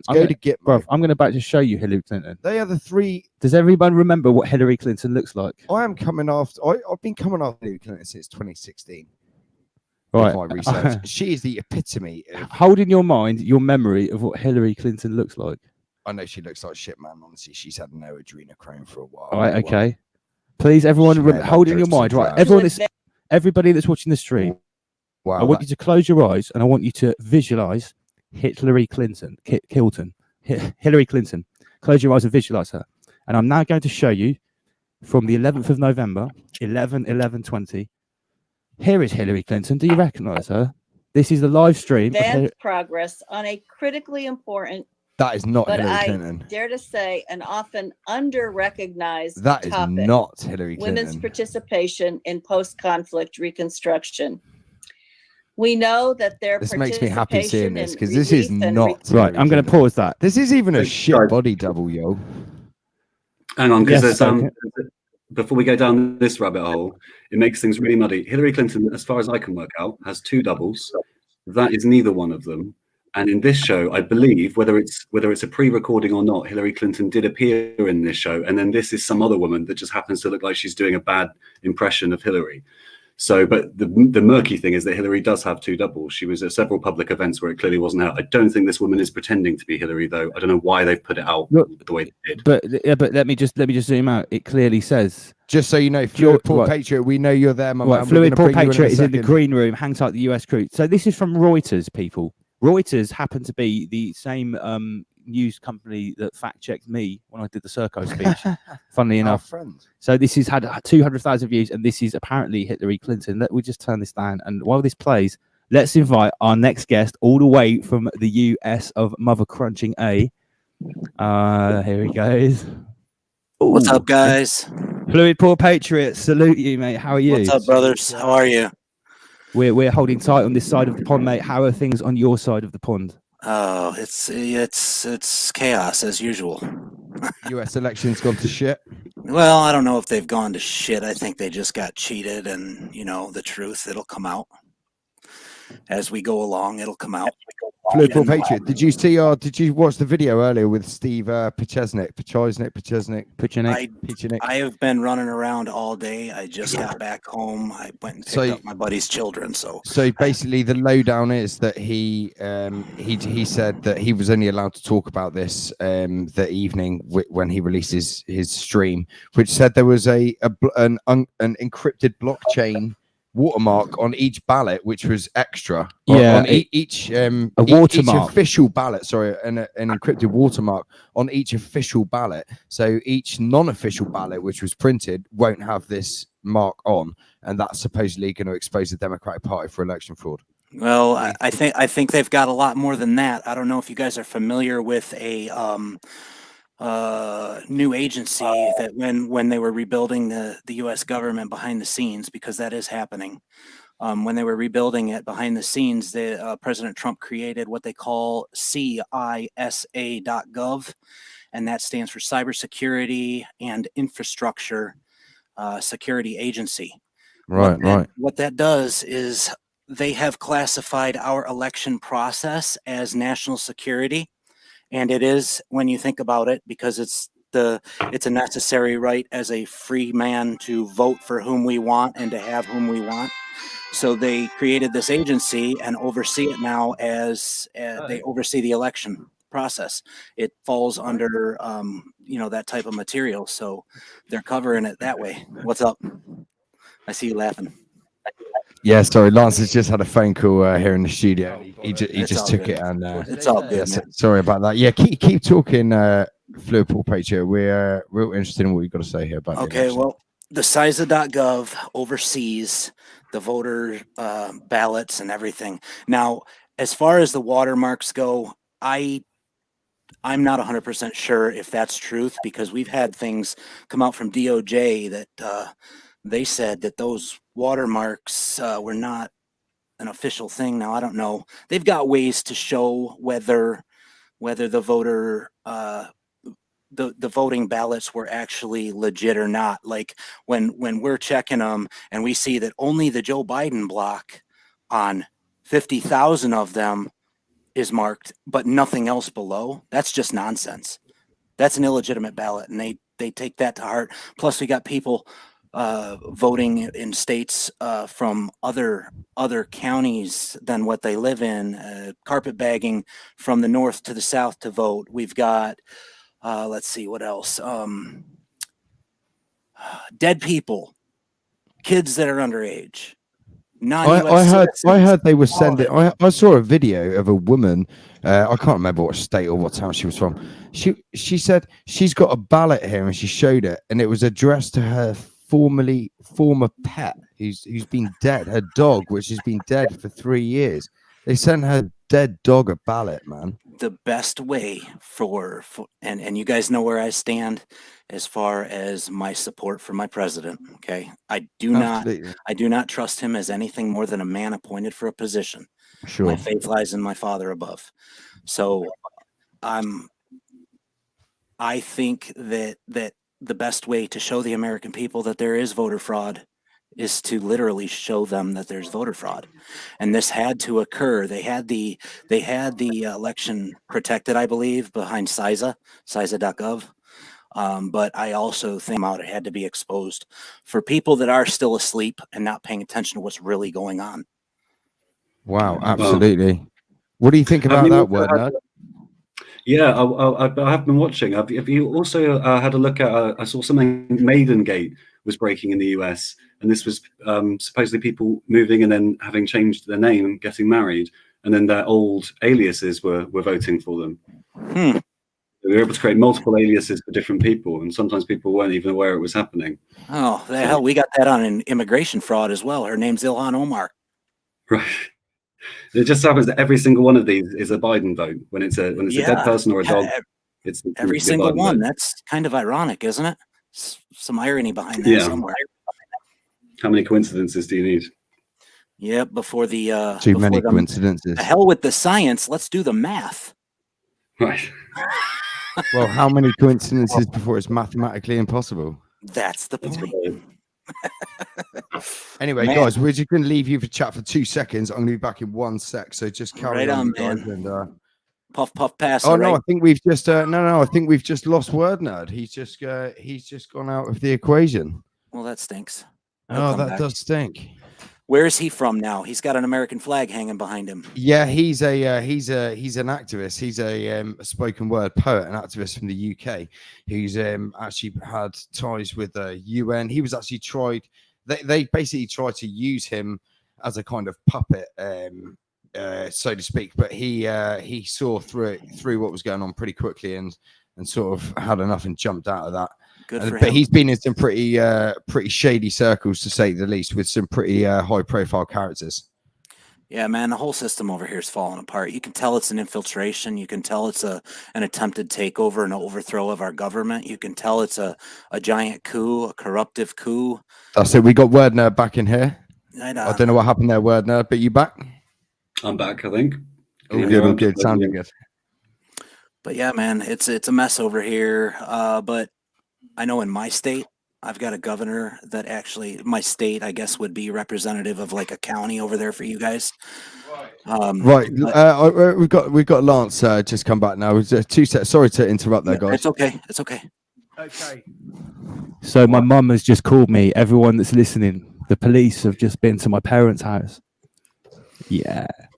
The police have just got to my parents' house, 2 uniformed police officers. And they've told my mum and my dad that they are aware that I'm going to speak in Cornwall tomorrow. They've been watching my videos. They've been watching my speeches. And they've warned my mum to tell me that I won't get the same treatment that I did in Farnborough when I spoke directly to the police and I called them to action and they didn't arrest me. So they're basically warning me that I will be arrested and fined tomorrow when I attend Truro to speak the truth about what's going on. Wow, this is literally this has just happened. I've just got on air, guys. And do you know what mum told them? This is what my mum said. Well, I hope you're ready because he's looking forward to it, and he's ready for you. Get him. Wow. Traitors are gonna come out of the. They're gonna. They're like, we've been watching his videos. We know he's very intelligent and he's very passionate, isn't he? And mum's like, yeah. He's ready. Interesting. So, guys, if you are in the UK, if you're in the south or the southwest of the UK, and you want to come and see someone get arrested for speaking in the street tomorrow, come to Truro, which is in Cornwall. I'm going to be speaking at 1 p.m. I'll tell you what, you carry on speaking, and I'm going to get the details because we need to get some people there tomorrow to see this and film it, don't we? Wow, this is literally fresh off the press, guys. Oh, We've had the police at Lance's parents' house literally harassing his mum and dad while they're at home. Lawful, abiding, tax-paying citizens, you know, just enjoying their Friday night. They were going to come here. Imagine if they knocked the door. They would have literally been knocking the door during the live stream right now. Hey, we could have put them on film. It would have been perfect. Well, Yeah, I would have taken the camera and had them on the live stream. They're mate. not allowed to trespass on this. I wouldn't have let them in. I wouldn't have let them This in. is under jurisdiction of common law and Magna Carta. This is That's right. I was reading Magna Carta yesterday, brother. I love it. The studio we're in now and the property and the premises we're in now, every inch of it is under common law, is private. No one has the right to trespass on here. If somebody wants to come and politely be invited maybe to talk to us, then they'll have to contact us via the email which we put up with the Instagram competition via the meme. So that's the only avenue we're going to accept. Our door to the studio won't be open. Anyway, guys, we're going to keep going about the US election and see what we think. We've got a couple more links and tabs to show you guys tonight. I wanted to see if I could show you guys a flag. Yeah, you get it in there. A friend of mine made, and I'm having a British flag made, and it's awesome. Being sent to Wales as a gift for one of my subscribers who sent me a painting. Believe that? Awesome. Yeah, man. Hey, Lisa, can you grab me that Betsy Ross flag? That's great. That's great. It's so good, Fluid Poor Patriot, that you've got other friends this side of the pond and good subscribers. Oh man, I love sending Patriots from artwork everywhere. and stuff like that. Yeah, awesome, guys, awesome. WordNote. Oh yeah, look at this, awesome. 1776 Stars and Betsy Stripes. Ross. That's it, baby. Yeah, but we also have the civil peace flag that we have uncovered that has been buried from the people of our nation since 1871, when the bankruptcy officially was sold and the corporation of the United States was built.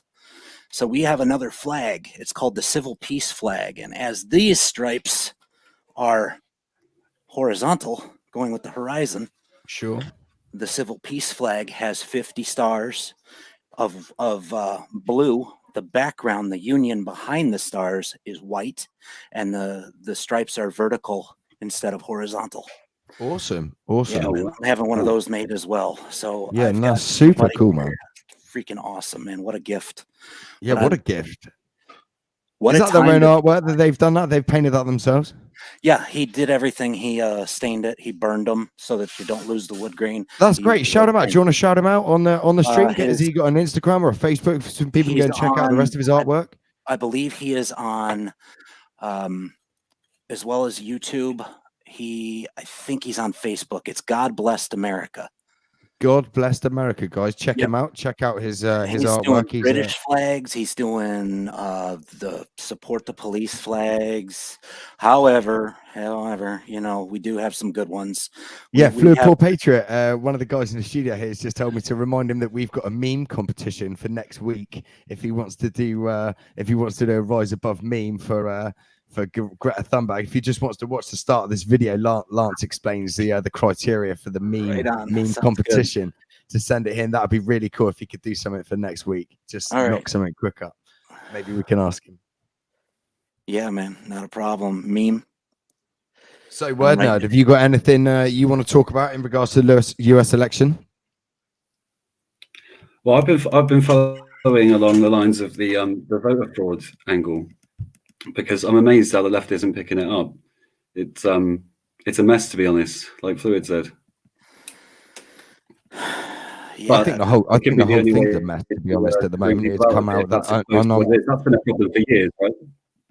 So if that finally comes out, that could be the only way people actually see it. Exactly.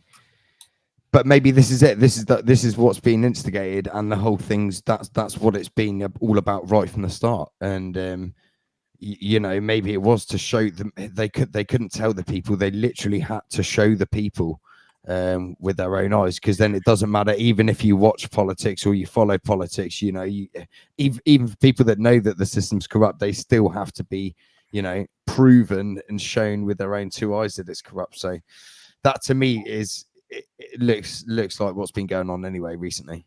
Yeah. Yeah. A lot of corruption needed to be exposed for a long time, and it's finally, we've got, I like I said, my support for the president is huge. I do not know, and nobody will know until it's all said and done and over with, what the truth was. You know what I'm saying? As far as whether he represents the people, or what, you know, and he's fighting for us, or if he's just a shadow man, if you will, you know, somebody up there to cast shadows elsewhere and keep you away from looking over here. You know what I'm saying? With the New World Order, we don't know. We'll never know. All we can do is hope and pray. And you know, a lot of people don't believe in that, and that's okay. That's their choice, and I don't push it on anybody. But I know my prayers get answered. Well, that's it then. That's your right to believe that, Fleur Paul Pager. One thing I will say on that is, from what I can tell, if Donald Trump is partly to bring in just another a piece of the chessboard to bring in the New World Order, then he doesn't know it. He does not know it. He genuinely thinks he is doing the right thing, and he genuinely has no idea what he is doing. That is the case if he is another piece of the board with a controlled opposition narrative. But from what I can tell, the guy, he means well more than any other politician, and any other main politician from any other party, from any other country that I can see. I have never seen anybody do so much in such a short time for such an immense amount of people all over the world. It's not just here. You know, he's doing so much for the world. And was that the point? Was that the point that he was supposed to do that? Was that the point? Was that the point? It depends. I know, exactly. That's the big question. And nobody. One thing I'm following. I'm because all the media are saying mixed stuff over here. All the mainstream media are saying, you know, that Biden's won the election. You know, he's going to be elected, the president-elect. Blah blah blah. I'm looking at when the bookies pay out. The bookies haven't paid out a penny, not one penny yet. So when the bookies pay out, that's when I'll take note of who's won the election, not when the media, any media outlet says alternative or mainstream. I'm going to go with the bookies. Yeah, they're gonna have a lot of opposition because they're taking this all the way through the court system. Now, I don't know if that is part of the 100%. Exposure plan, but Amy Coney Barrett, our new Supreme Court justice, was a definite factor. You know, she was needed indefinitely. She was needed like right away for this purpose. This is why they tried to put it off. That's why that's why. So I heard that Ruth Bader Ginsburg actually died about 1.5 years ago. Well, do you recall when they accidentally ran her death in January of 19? That's right. That's right. Oh, come on, man. You don't make mistakes like this. Yeah. They reported on it. Was that CNN? Was that CNN? No, it was CNN. It was Fox. It was Fox. Was it Fox? Sorry, Fox News. Fox News. Fox, that's right. That's MSNBC. Right. That's right. That's right. And they there was loads of people. They screenshot it. They filmed it on their TVs and everything. And then they retracted the reports, multiple reports. And then so they've again. This is how sloppy the left are. This is how sloppy these left reset masters are. They let it go. They let it go on their mainstream reports, and then they realized, oh shit, that we could use that. Let's take that back. We won't report that. We'll say that's bullshit, and then retract that, and then we'll use that down the line after they've already let it go. That's how sloppy the left are, and it's so easy for everyone to see. Unfortunately, fortunately, actually. Yeah, I'm glad it's out in the open and they're not hiding it anymore. At least they're coming out from behind the chameleon veil and proving who they really are out in the open. Yeah, so Ruth Bader Ginsburg dying, and then what were they saying? Well, they were crying about Trump. They're saying that you can't appoint a new Supreme Court justice this close to what they were trying to do is say that based on past presidents who have not appointed a Supreme Court justice so close to a new election. It was kind of That's like right, that's it. a courtesy to lay that over for the next incoming. But, Sure. that is not constitutional. What Yeah. it says in the Constitution is that we must, in a timely manner, due process, we must appoint new judges as seats are opened. You don't want to leave those seats open, man. What if you have a crisis of national security? It doesn't make sense. You know that the Democrats, I call them Antifa-crats, that they would Antifa-crats. Yeah, I think that they would do the same thing and install a president. It doesn't matter that it was 2 weeks before a new election. We know who's going to win that election anyway. Precisely. Look. You should see all the Trump supporters over here in the state that I'm in, man. It's disgusting, and it's disgustingly good. Let's put it. Where are all the Biden supporters? Where are they? Few and far between. Yeah, where's the rallies? They're probably in the basement with Joe. Where's the hundreds of thousands of fucking Trump supporters, of Biden supporters? I just can't see them. I see car lots full, and outside grocery stores and stuff like that, but in Target stores, but huge stadiums full cheering. Anything. I don't see it. Where are these people? Where are all these people that voted for Biden? They made our president for this COVID crap. They tried to utilize the COVID to keep him from having his speeches indoors. Filling stadiums and such. Well, it's a good thing that they did that, because the people that he had would have never been able to fit anywhere else but an aircraft hangar.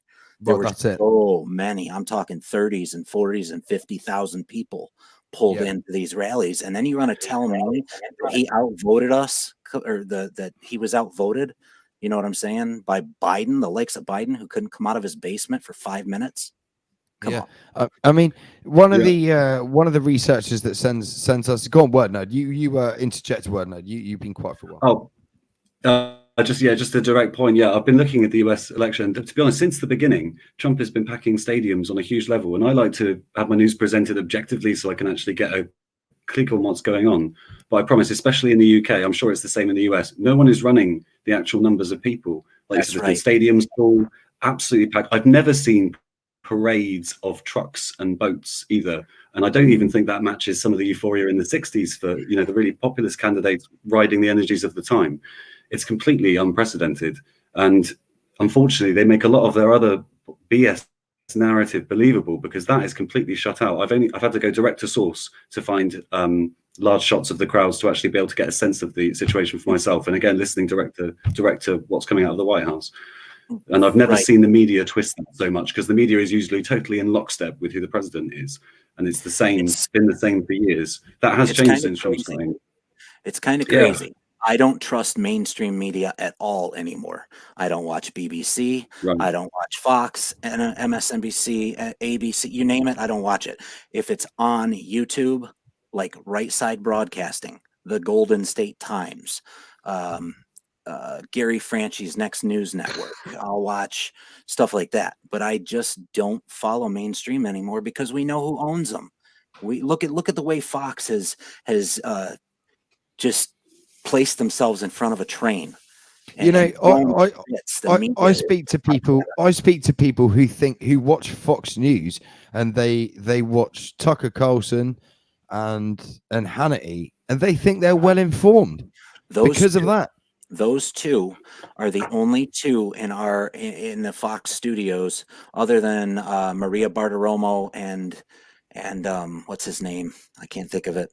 There's one more guy, but I listen to those four only from Fox, and I don't trust the rest of them. They got too much. I watch Hannity and I watch Tucker Carlson, absolutely. But again, it's the same as Alex Jones. 95% of what they're saying is I think Tucker Carlson's all right, mate. I agree with everything he says, to be honest. 95... It's the rest of Fox News which is the problem. Yeah, but what I was saying was, my point was that there's people that just watch those two and they think they're well informed. You have to watch the left, and you have to listen to their speeches to actually see what they're saying, because if you just watch right-wing news, then you're only going to get their side Right, of the story. absolutely. You still have to watch. And on that note, I'm not saying knowledge is power. Knowledge is not power. The application of knowledge is power. It's what you do with the knowledge. You can be knowledgeable and do fuck all with it. That's not power. Yeah, that's the application of knowledge.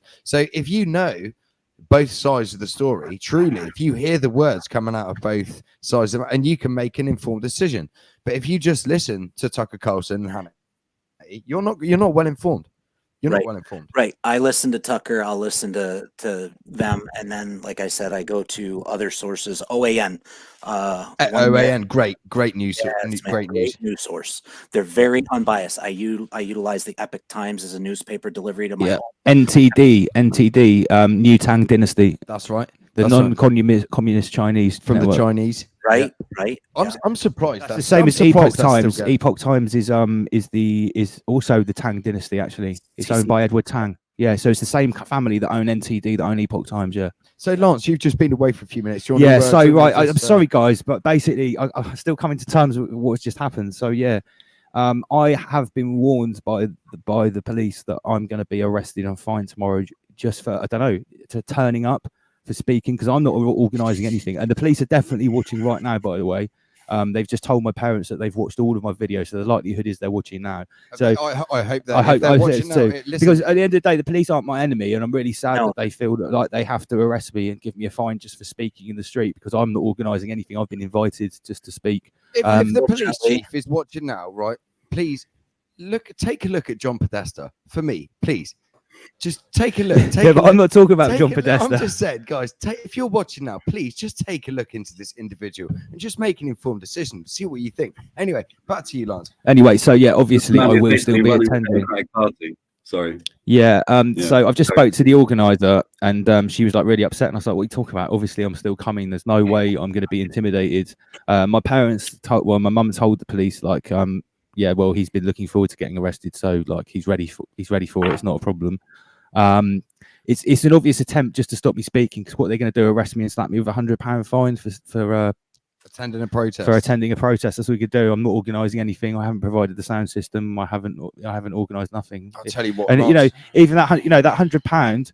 I'll spot you 50 quid here. Cheers, mate. 20. I tell you what, guys, this is what the Rise Above T-shirt profits are going to go to. If I actually have to pay a fine, right? You've got £85 here, guys. So I'm pocket. £85 there, Lance. This is for your fine to contribute. Thank you. Like once the post of the packing comes out, I think there's about £6 profit from each T-shirt, and I'll tell exactly everyone it's £6, and that will go towards my fines, towards my legal costs. And if I don't get fined, I'll just buy some better equipment to make Rise Above look even sicker. By the way, does everybody like the new little graphics? We've been trying to upgrade things and improve things all the time. It's awesome. So we've got a lavender lady's got a comment here. Lance, everyone wears same mask. Right, and I have same already been jacket. considering some countermeasures for tomorrow in my head. Now, I'm not going to disclose them on this stream because the enemy, not the enemy, I should rephrase, the people that have been tricked into believing they're on the other side of trying to stop me what I'm doing, they're watching. So I'm not going to tell them my plans for tomorrow. But if you think you're going to try and stop me from speaking just by threatening me with arrest and fine, you're going to have to try harder than that. Because I'm not doing anything wrong. No, we're not. He's not doing anything wrong. And these police need to realize that they do not work for the government. They do not work for these puppets. They're paid by the people. I don't know if that's the case over there in your country, but the tax It's exactly the same. Yeah, sheer pay for them. they're public servants. They work for public service, right? Public servants protect and serve. They are to protect the people and serve the people.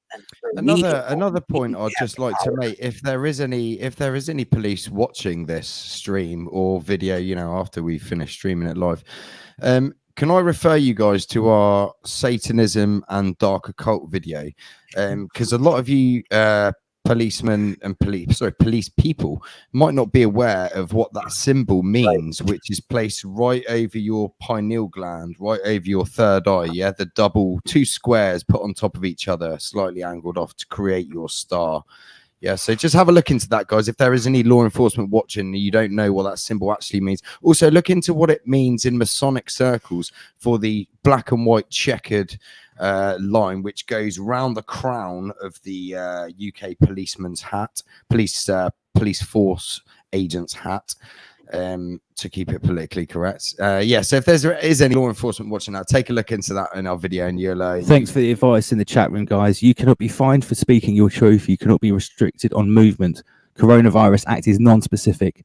Police need to learn their oath and the Coronavirus Act. Amen. Yes, sir. Yeah. Yeah, I mean, I wouldn't be surprised if there isn't someone sat outside my house in a unmarked car right now and probably will follow me there tomorrow and probably try and arrest me on the way so I can't speak. Because they told my mum and dad that they know where I live, but they didn't want to come around here. Because I think they knew that I was in the middle of the stream, and they know that there's like, 3 males here, and they thought they might have some sort of confrontation. That's not going to happen. I just wouldn't have opened the door. We would have spoke through the letterbox. But then they're not allowed to trespass on the premises. This is my property. I have the deeds to this house. It's mine. You can't come in here. I'm the king here, and you don't need to even know what my name is. It doesn't matter. Again, we're under common law jurisdiction here in the studio and all surrounding premises. I'm only under natural law, the invertible law of the universe. Natural law. Crash bang wallop. That is the only law which I It's who's that? Andy Panny. It is the Serco man. It is the Serco man. And apparently the police were very taken back by my Serco speech, according to my mum. I wonder what they actually think. Well, this is what they said. They said he's very intelligent, and he's very passionate. Like, is he borderline autistic? They actually said that to my mum. Spectrum, Lance? Well, I've never been diagnosed, but a couple of people have said it. But I don't seem to have any of the what's the word? The disadvantages of autism. It doesn't stop me from getting on a stage in front of thousands.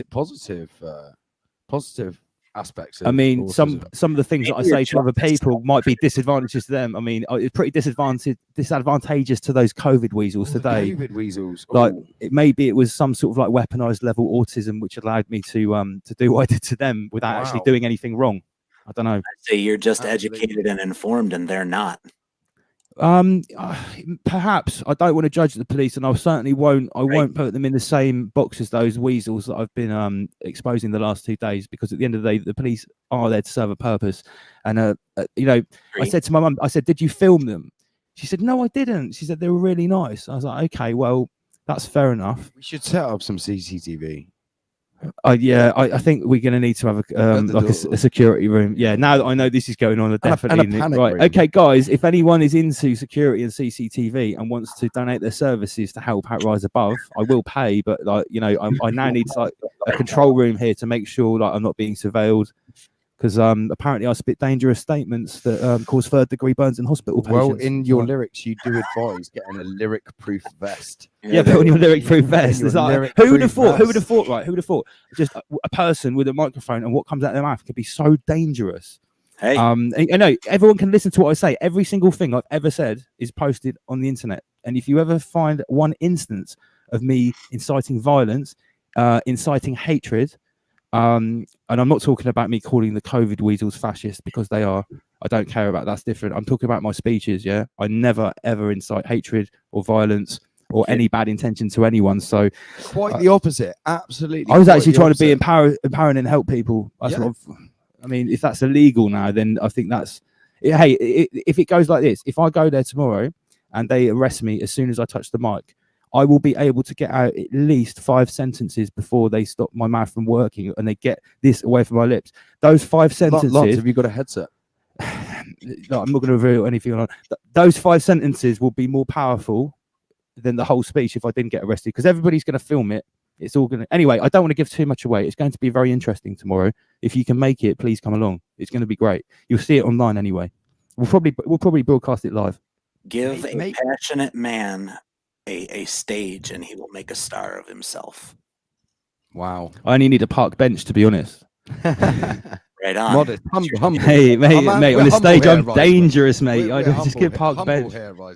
I told you, you remind me of the lead singer from Rage Against the Machine, brother. We got to get you to do that song, like practice and do that. What's song. that guy's name? What's his name? We looked him up. Yeah, he's cool, man. He's cool. The dude with the white beard with the dreads. A Harvard graduate. He's a Harvard graduate. I've heard him speak. He's actually very softly spoken, like myself. Until people said I'm softly spoken. Until he goes. Yeah, bulls on parade, man. Anyway, how's everyone feeling in the comments section? Don't let them surround you. Lance. Well, at the end I of think the I day, put his surname then. I pronounced it wrong, but it's Zach. Yeah, De La Rocha. Rocha. I'm never sure how to pronounce it. oh, Zach De La Roche. That's his name, isn't it? Yeah, it is. He's a talented guy, and he's yes, there we go. Yes, KD. Hope I pronounced Great that right. Yeah, Zach De La Rocha. Yeah. And great band. Dave says, I was autistic in school and borderline is a no for me. You ain't got a label, 30 years work in special needs. Well, thanks, Dave. Thank you very much. Maybe I've just got a... Well, you're just well read. I'm just well read. I do a lot of IQ tests. Apparently, if it was much higher, I'd be really weird. But apparently I'm really weird anyway, so it doesn't really matter. Right, William Smith, what we've got here. Them arresting you will probably enforce everything you're saying. That's what I'm thinking. I'm thinking if I get arrested without speaking, it will probably be actually more powerful than me speaking.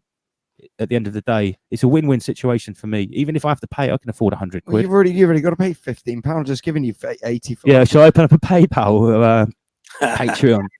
No, the t-shirts are coming soon, guys. £20, £20 including postage and packing. Police have said that to undermine you. Jealous much? I don't know if the police are jealous of me. They just maybe a little bit worried or scared. I don't know. Again, the police. We're not against the police here at Rise Above. I feel sorry for them. I feel sorry for them having to enforce these ridiculous rules.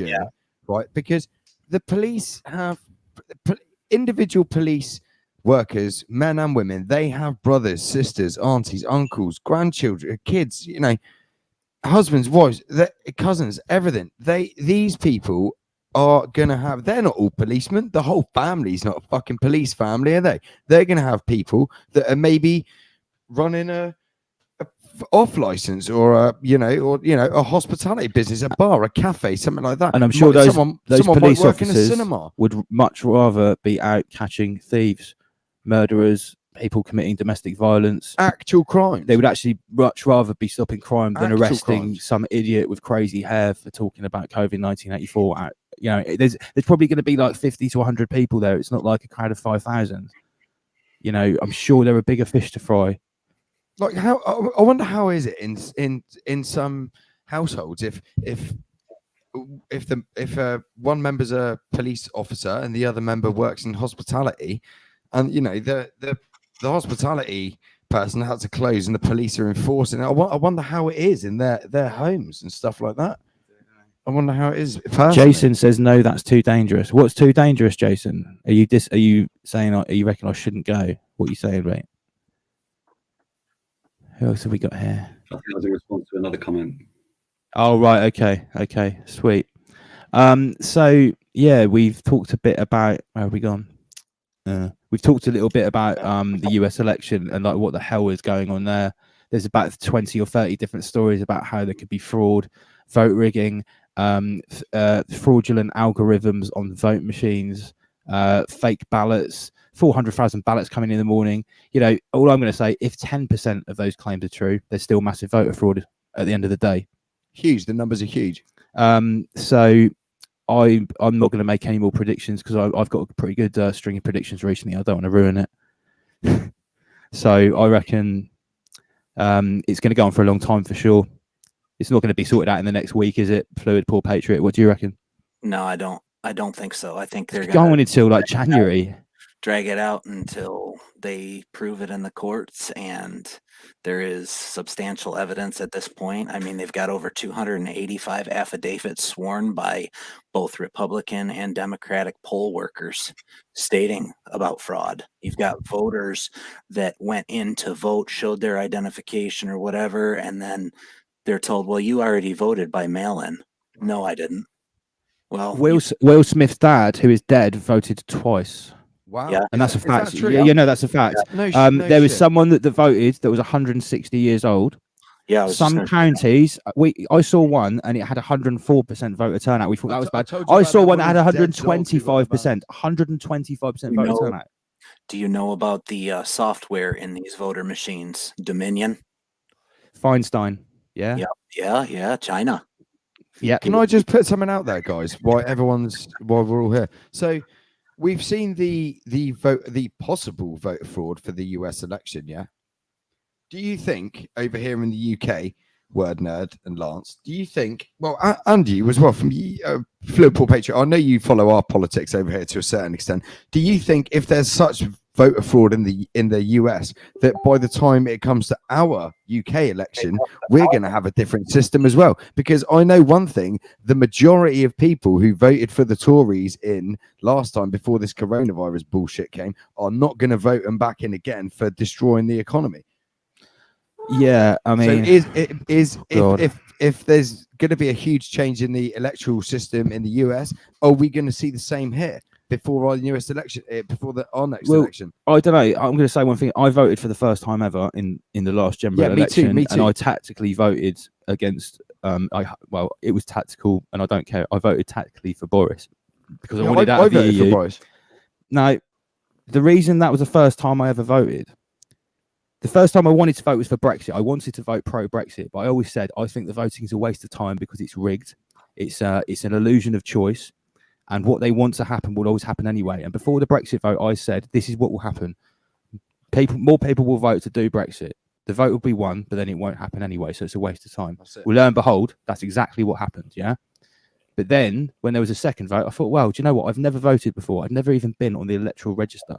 Although my family's traditionally conservative voting because we're business owners and we believe in hard work and that kind of stuff, we would be traditionally conservative voters. But I always thought it was a joke.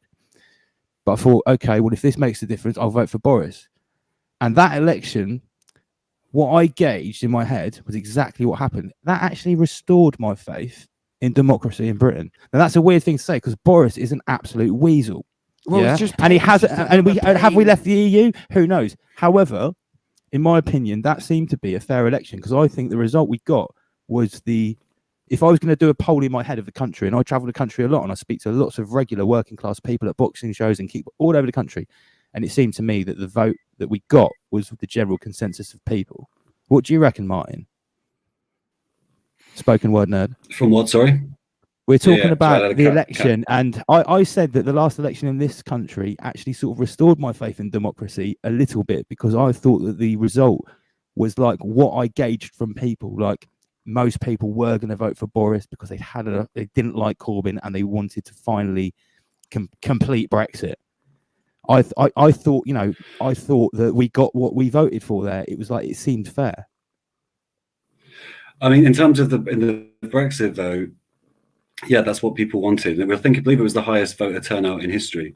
But, we disagreed on Boris at the beginning because I always had my eye on Boris because he was the one who wanted to bring in these cheap water cannons that he got a deal from Germany. I think he's an arsehole. But I agreed with you there. Yeah. He's definitely an arsehole. I think Labour, as usual, deliberately shot themselves in the foot, wrote off a lot of their core membership and decided that they would... they played the games with the EU decision, and that's what hurt them. Because I think if they come out and said, "Well, we didn't campaign on this, but Brexit, the people have voted for it," if they'd respected that, I think that hurt them massively. I think that drove to the Conservative Party under Boris because of that, which was a shame. I think a Labour-led optimistic view on leaving the EU would have sealed the deal, I think. And I think it would have been hard to campaign again. He capitalised on it, didn't he? That everyone felt cheated because of Brexit. He capitalised on that. Yeah, I mean, let's face it, he's a conniving weasel. I knew that. And, he's just another one on the cabal pay list. That's it. That's all he is. He's not inherently evil. He's just another one, just lining his pockets. That's all it is. He's just lining his pockets, talking his script. That's it. We've got a comment here that I want to address.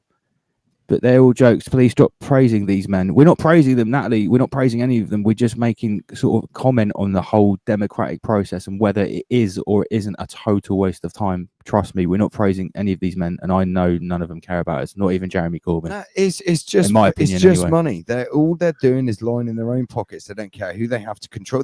Look, listen. Anyway, this is Rise Above. Let's talk about fucking politicians, man. All these politicians, right? Whether you like them or hate them, all they're doing is lining their own pockets. They don't even know what they're creating and what they're a part of. The mechanism.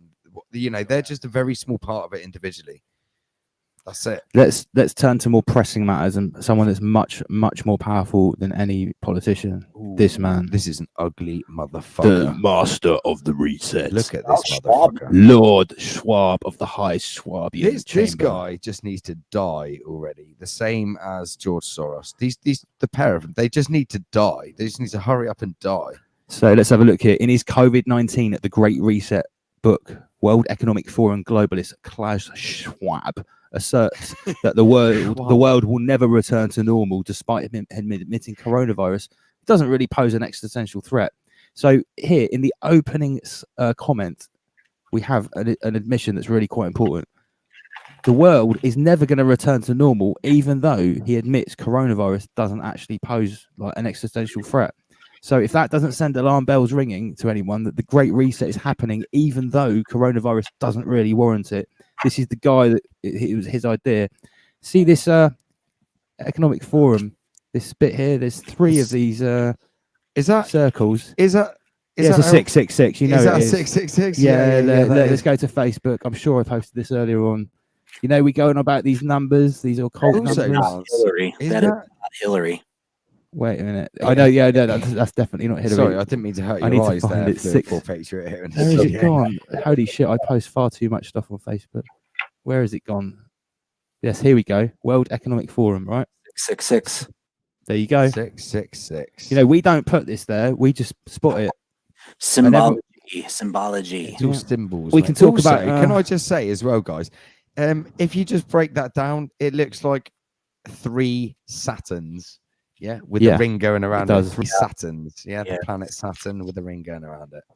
Okay, so what we're talking about? We're going back to the Master Schwab, Lord Schwab of the New Future. Where's he This gone? geriatric fuck. We're gonna do a deep rabbit hole of God, guys.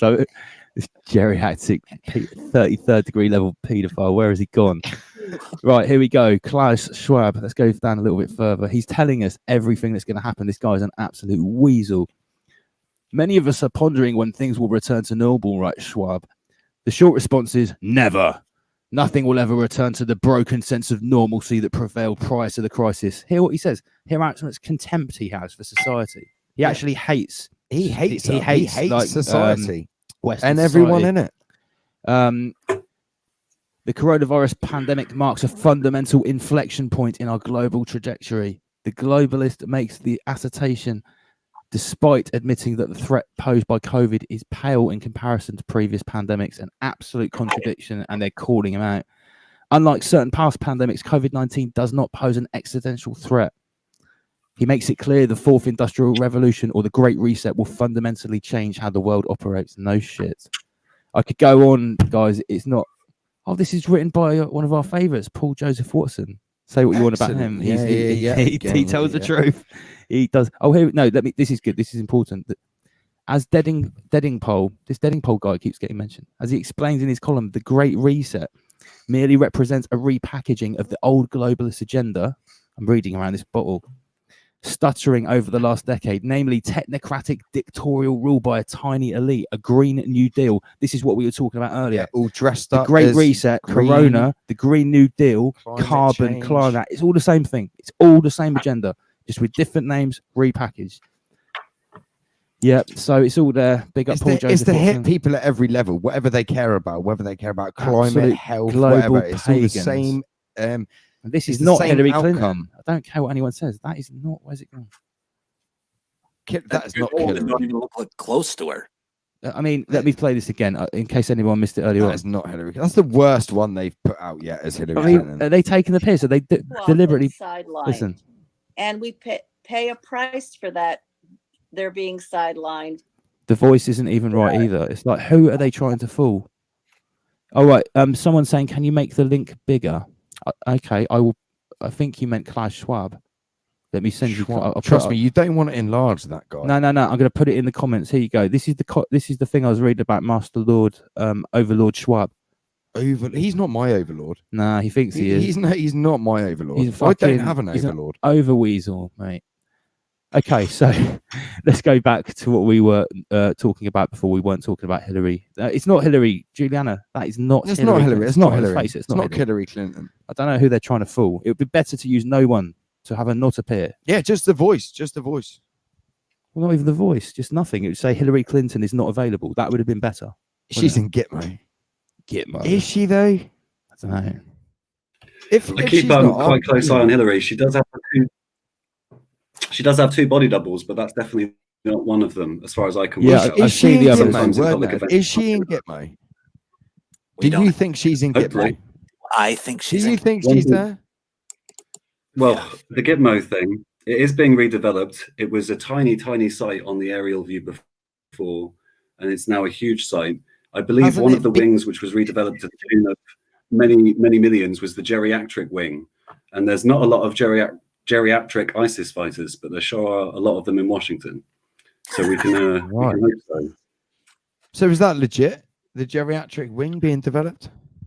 Yes, I've seen that in the mainstream media. There is a geriatric wing. So it is. That was 2 years ago. I'm sure that. So is this? But it's also been redeveloped to the tune of millions of pounds. It's a huge complex now. And there have been some. Yeah, go on. Sorry, we got to will it all be finished and waiting for these geriatric fucks to come in and whoever it is in Washington, or if Trump gets into the second term, are we actually going to see some of these people go to jail? The actual people, not body doubles. That's the promise, and that's what's been laid out very clearly in a lot of the drops. And like I say, a lot of it that's been counterintuitive to the narrative that was rolling definitely before Trump got in. And the higher they build that audience, they consistently hold a line. They're not actually swinging it one way, right, or the other. They consistently point out that we have to come together in the middle, that this is about a system which is corrupt. And that's red pilling the American people just on its own. That alone is a huge thing, which they're doing to, I believe, over 100 million people now. So that does give me some hope. I saw Trump the same way, except I've been looking at the military movements behind him. And there's some amazing digs on that. There have been ships going back and forth to Gitmo. There has been traffic in terms of military aircraft, and there have been open publications of people being stationed there. So there's a lot of activity, and that's not being talked about. Same as everything else. The media isn't picking it up, so people don't know.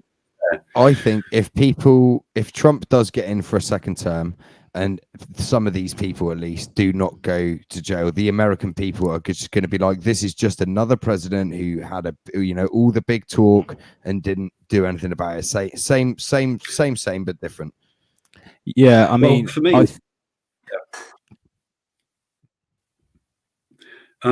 shall I go? A lot of the Oh dear, he's gone. Oh shit, I think someone's cut the stream. So I'm going to address Dave's comment here. When Trump first came in, one of the first things he did was extend Gitmo, threw millions at it. That's right, he did. When I checked, I believe it was like, I'm not going to be sure. I think it was 500 million. I'm sure he spent in total $500 million. I'm sure I've read this, and it included the geriatric wing, huge extensions of the main complex, but also the accommodation and the infrastructure for like 900 more staff. Okay, now if you think about it, Fluid Poor Patriot, how many more inmates could you look after with 900 more staff? Because they wouldn't all be prison officers, let's face it, but that's a lot of staff, isn't it? That's a whole lot of staff, and yeah, they dumped close to $500 million into that place. They built new piers for ships bringing prisoners or ships bringing whatever they're bringing down there. We don't know what they're doing for sure. All we can do is watch and see, but you can definitely track military flights back and forth. There's software out there. There's things that you can visualize. I know that Martin, Spoken Word Nerd, has had his eye on the US military and on their social media quite closely, and you've been reposting some of their stuff, haven't you, Martin? Well, in reference, tell me if you want to go down that rabbit hole again, because I got cut off halfway through that. I'm more than happy to explain what I think the plan was if Hillary got in. That ship is sailed now. Let's carry on with this, Fred. Right, in regards to the would have been the worst thing ever. In regards to sure. What I was interested in is the Q drops are so layered in so many different things, and I thought you have to look at it seriously. I've seen so many little call outs from the military accounts on different forms of social media, which is way too many to be a coincidence. It's exactly the same language as Q.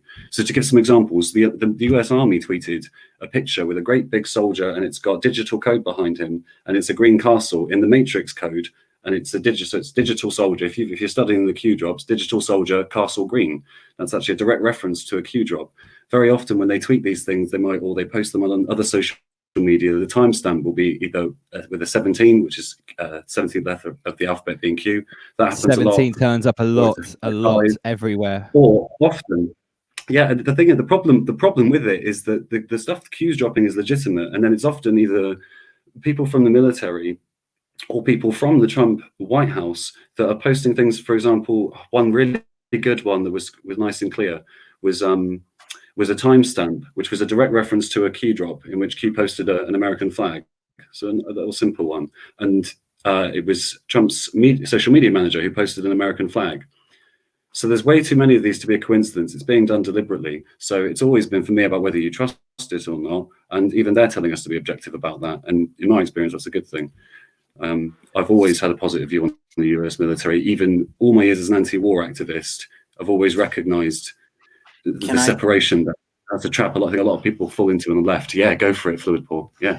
All right. I didn't mean to interrupt you, but this No. comment on the screen, Steve-O6759. If there's ever going to be justice, forgive me for saying it, it's going to be how Q said. It's the only way possible, a great awakening. So no, never going to get justice. Is that what he's saying? He thinks that they're never going to get justice because here in America, we're starting to already see people being put away, like the Nexium Yeah, Keith Renier, 120 years. And the Bosman sisters. In prison. George Nader, 10 years. There's so much going on, guys. There's so much going on behind the scenes, and we got to remember Weinstein. that just because we want to see the justice now doesn't mean that we're privy to the plan, doesn't mean that we are able or capable or trustworthy credential wise to see what the plan is and to see how they do it, because person A might have already gone through their military tribunal, and person Z, 26 letters down the alphabet, has information that was pertinent in person A's case, so they can't talk about that until the end. So what I'm saying is be like you said, optimistic, hope for the best, but pay attention to what's going on and be very cautious and very leery of trusting anyone. Giuliani, guillotines. Oh boy. Yeah. Absolutely. Here's another comment here. Civil war is the plan. Yep, that's right. They want us to become violent. They want us to try and rise up, and that's why the show is called Rise Above. Yeah, I'm very clear when I chose the name for the show. I didn't want anything about rising up or calling to action, because when you rise up through something, you have to break through something that's above you, and it's about resistance and pressure, and that's akin to violence. Rise above doesn't involve that. It's about circumventing and going above, man. Lance, when I said that comment, cheers, guys. Friday night. Yeah, hey, my wife just brought me a glass of wine. A little spirit going on here, okay? When I made that comment on the last time I was on your stream about them being dealt with as a traitor, and you struck something in. Put him back in. Put him back in. Quick, get him back. No. Sorry, wrong button. Carry on. It's okay. It struck something in me like, hey, do we as the American people, do we as the world citizens have to pay to keep these people alive for what they have done to humanity as a whole? Because when I made the comment about them being dealt with as a traitor, we kind of hit a break real quick there, and we discussed it.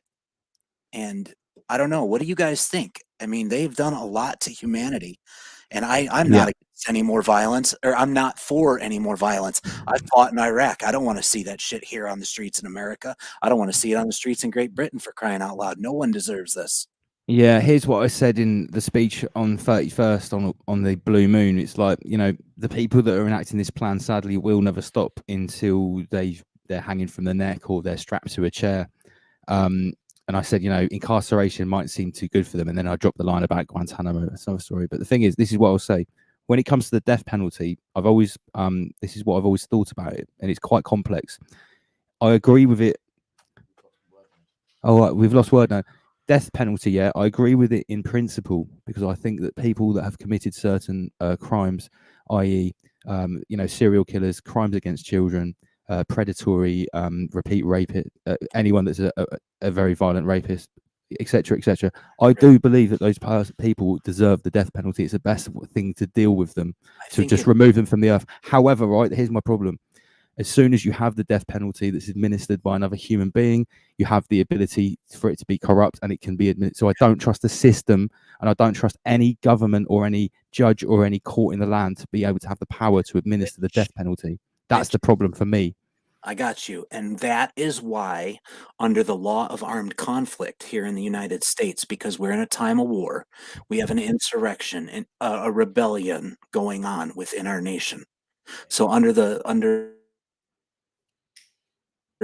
Constitution, they have taken the right of trying these people and handed it off to the military, which is what has to happen. There's two different forms of law in our nation.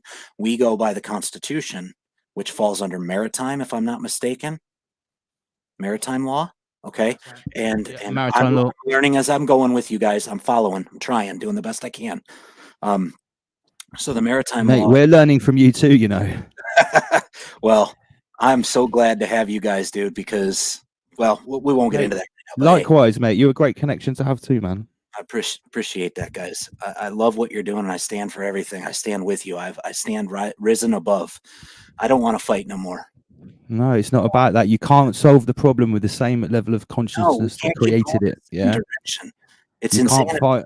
Yeah, you can't fight a force that has the ultimate monopoly on violence. That's dumb. Look, anger is a great tool. Anger is a great tool if it's used correctly. That's it. That's the intent. It's the intention of the emotion. I didn't say violence. I said anger. Okay, there's a difference there. Thank you, sir. Owen.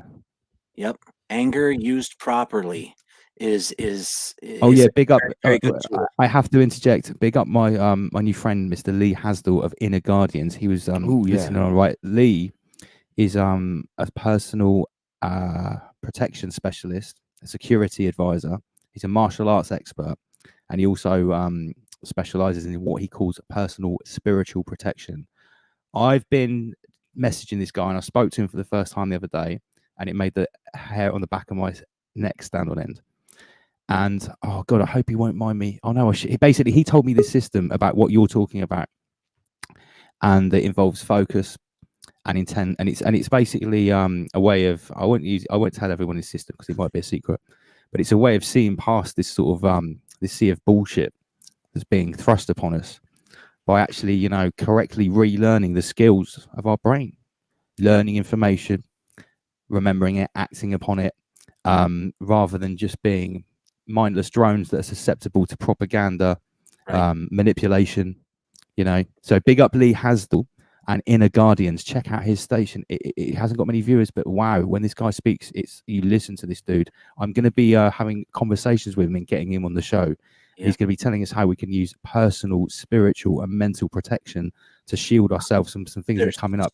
There's so much that we have to do to unclog this third eye. So much we have to do to open up our pineal gland so we can really fulfill who we were supposed to be. It's unreal. There's a lot out there, man. There's so much information. There is a deeper meaning to this game. Big up Spoken Word Nerd. Thank you for making your way back to the stream. Hang tight. The 103 people tuned in. I think we've hit a record there. Last stream we had like an average of 80 people watching all the time, 100 people, and we've hit 3 hours already. I said to everyone we wouldn't do a 4-hour one this time, but now that we've got 4 of us, it's like we're gonna hit 4 hours easy. Can't stop. It's addictive. It's easy going because we've got no shortage of topics that all interlink with each other. That's what some people still are coming to terms with. Everything that we're talking about, whether it's the US election, Corona, spirituality, communism, this Yuri Bezmenov thing that we were looking at earlier, Chinese credit system, it's all linked. It's all linked together. And like you said, civil war was the plan, which is the whole reason there was an invasion set up to come into America. Okay, there was a huge invasion by the CCP Antifa, the BLM, all these different organizations, same disgusting octopus. All tentacles all over the world. Deep tentacles. Even Trump said on the Q boards, he said, we never realized how deep the swamp really was. Not until they went diving. Oh, can you Just to imagine? backtrack a minute ago, someone just put in the comment section, this is the channel I was talking about, Inner Guardians, Lee Hasdall. The guy's only got 48 subscribers. Listen to these talks he does. Everything is relevant to what we've been talking about tonight. Most of it was recorded at the start of the lockdown or before it, and I'm going to be getting you on the show soon. So yeah, we're speaking about all of these interlaced topics that affect us across the pond. We've got people listening in from Texas. We've got people listening in from Canada. I know. I'm sure we've got some New Zealand massive and Australian massive that are locked on as well. You know, this chat is really quite universal. All of these topics interlinking to this event that we're all living through: the Great Awakening, the COVID 1984 psyop, the Great Reset. All one massive spider's web, as a Fluid Ball Patriot. Octopus, guys. One octopus, yeah. Hey Lance, can I shout out a friend of mine's channel from the States here too? His name is Absolutely. Preacher on YouTube, Preacher, and Preacher. he does these videos. I just went with him to a cancer patient's house here a couple weeks ago, and we prayed over her. And by the way, the cancer is dead. We went over there, and he does these spiritually inclined videos, and they're amazing. Did you say it's Preacher? Yeah, Preacher. He's just It called might be that. hard to find. It might be hard to find. It's probably shadow banned if I know this you know who tube. Let's have a look. So what he's like a hands-on like energy healer. He's just that's what I went with him to pray over this lady, and lo and behold, the cancer's dead. Whatever the power that be that healed that, thank you. Yeah, and some people might think that sounds crazy, but whatever you believe, right? When you even when you look into scientific studies about placebos, it's been proven that placebos can often work better than some drugs that they're testing, right? And you think, well, how does that work? Well, it's about the power of intent. At the end of the day, if you've been given a placebo and you believe that it's an effective drug, then that's your body healing itself. So, you know, when you talk about these healers that are using Reiki or the power of Jesus or whatever it is it the power coming from the healer, or is it the healer empowering the person to be able to heal themselves? Or maybe it's a little bit of both. Yeah, maybe it's a little bit of both. And this is one thing that my conversation with Lee of Inner Guardians, he was talking about being hexed. If you don't know what that means essentially being cursed, right? And there's many different ways you can be cursed, you know, by a gypsy or a Satanist, a dark occultist. And most people would obviously pass that off as being complete gobbledygook. But he told me how it actually works. If someone hexes you, right, and they use their power of intent to make you believe that they have hexed you or put a curse on you, and you hold that belief within your subconscious, by holding on to that belief, you can actually manifest in the physical world the thing that has been cursed or hexed onto you. So you're right, it's a two-way relationship. It's a symbiotic thing. Now, a lot of people, again, will say that sounds like complete bullshit. But this is what the dark occultists and the Satanists and the Freemasons believe when they use NLP in advertising, when they use propaganda in Hollywood movies. It's exactly the same principle. Exactly the same. It's just using a different medium. Different mediums, different frequencies. Mind controlled, MK Ultra, trauma-based mind control, hypnosis. It's all the same. It's all the same family of disciplines, and basically what he explained to me was that if someone comes up to you, they could touch you and hex you without you knowing, with bad intention. And he said how it happened to him. And he was actually a martial arts self-defense person. Someone came up to him, brushed past him, and they looked very glazed eyes. And so for him, a martial arts expert who can defend themselves physically. Oh, that he must said have been after the pretty guy had come up behind wake him up call. and then had tried to attack him, he goes, "Well, obviously I knocked him out very quickly and efficiently," which was cool because honestly, if you see this dude, he looks like Morpheus from the Matrix. He, Yeah, he no, looks that's like right. about I like checked big him out up on Lee. the I'm sure Facebook. he's listening. Lee looks like a badass motherfucker, right? And when you speak to him, he's super eloquent, intelligent, and I've like not many people really interest me. Holy shit, was I interested when I was speaking to this guy. And he'll be coming on the show soon. Spoken Word Nerd, welcome back. What's going on? Your connection's rubbish, mate. Yeah, I keep getting kicked out. I'm not sure what's happening there. It wasn't us. Maybe it's the 77th Brigade or the police outside my house with the jamming equipment, mate. Yeah, if you want to get rid of me, just have me talk about Hillary Clinton again.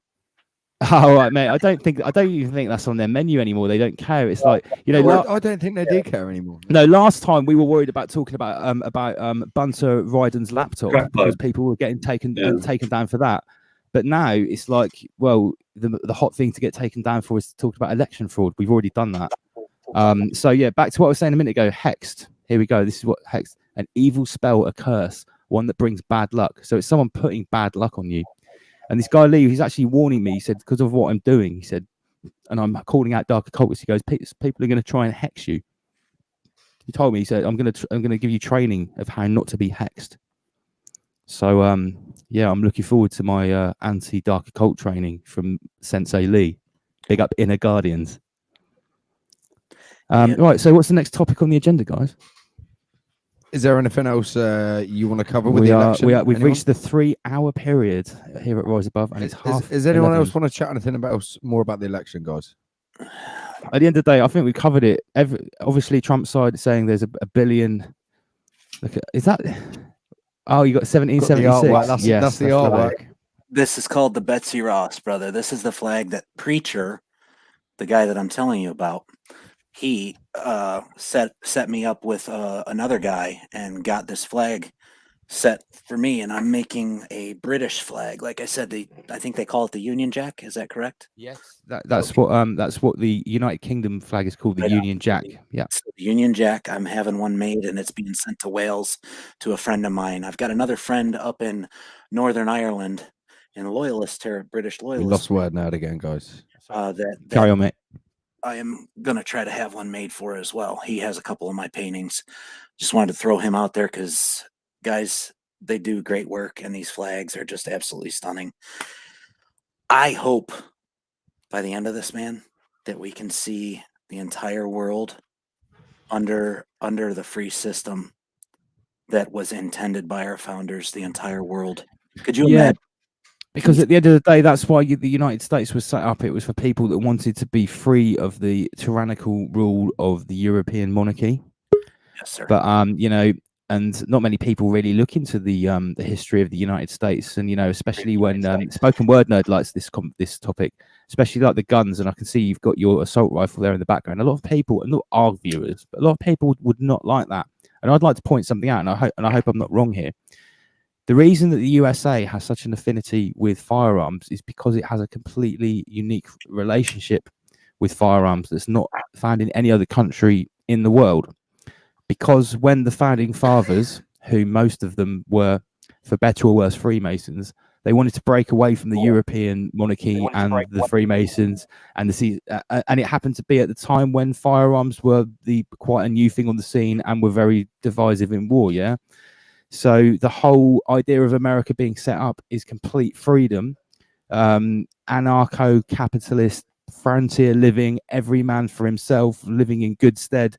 And the whole reason that you have the Second Amendment is to protect yourself from tyrannical governments, which is exactly what could be happening right now.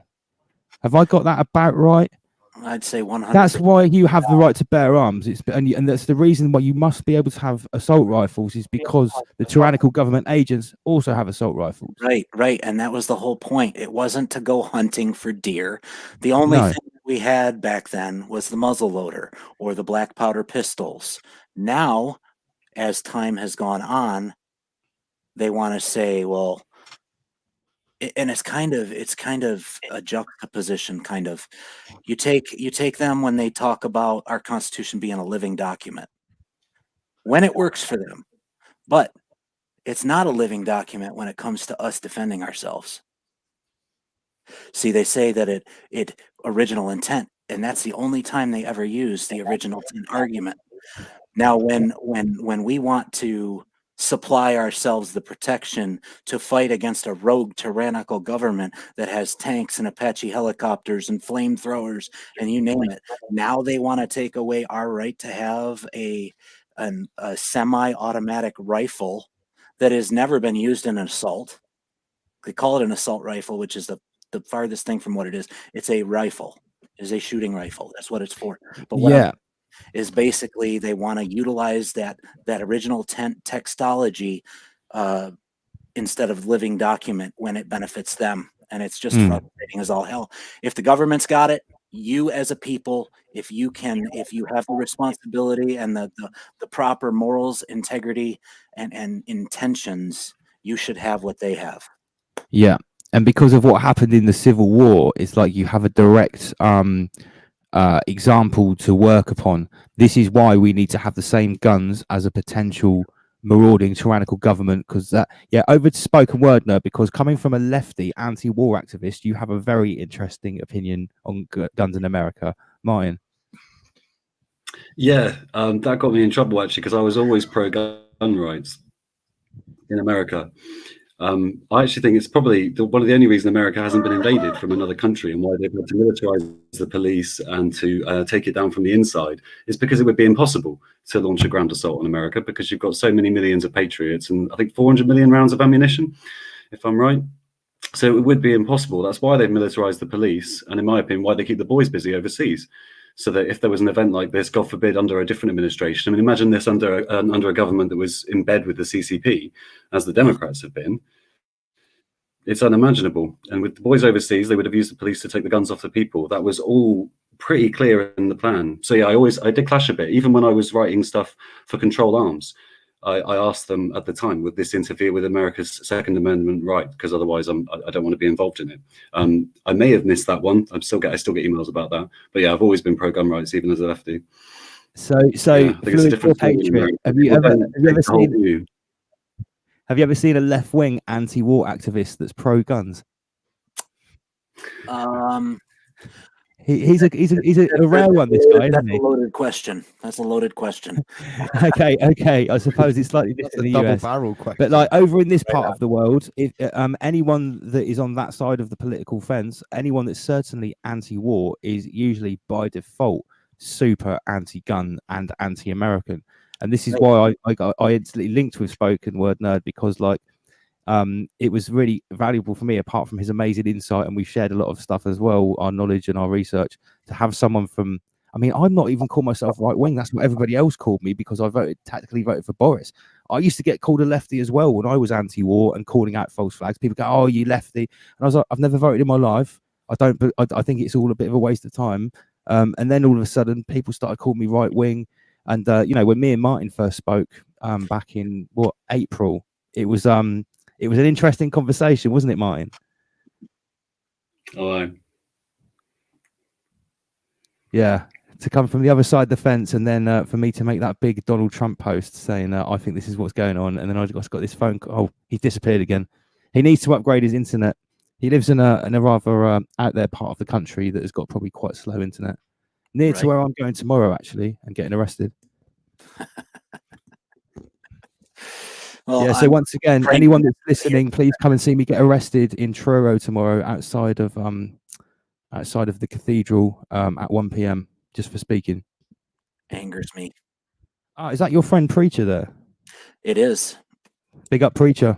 I tried to find your channel, mate, but I couldn't find it. I believe he sent me a text. Put a link in the chat, Preacher, and we'll get it up, mate. Yeah, put the link to your channel in the into the comment section, and we'll get it up on the screen so people can check out your work, mate.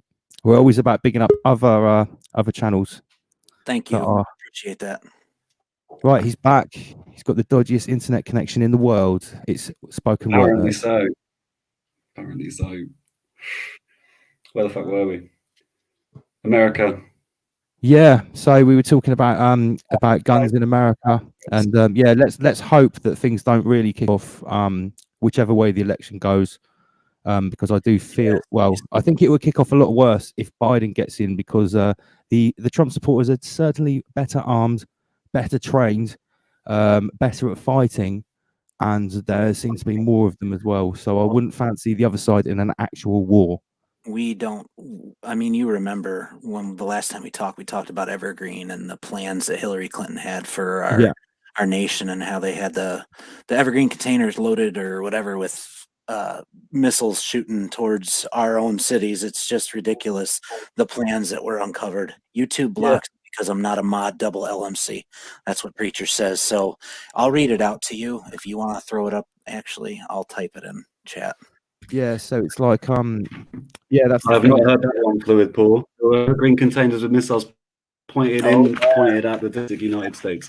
Evergreen containers, possibly other containers that they had filled in ports throughout all the East Coast ports and some of the West Coast ports with missiles pointed towards our own cities. Had Hillary got into office, brother, we would not be here right now. The world. 100%. I agree 100%, Fluid Paul. I got again. Yep. There would have been hell on earth. There would have been hell on earth, literally. I got a lot of flack from my friends on the left here because I said, look, Trump right now, this is in 2015 when they were gearing up. Complete question mark. Hillary Clinton, we know exactly what's going to happen if she gets in. It's a continuation of everything that's been happening for the last 8 years. And why is that not what we're all worried about? And I got quite a lot of flack for that because I was like, well, I don't know.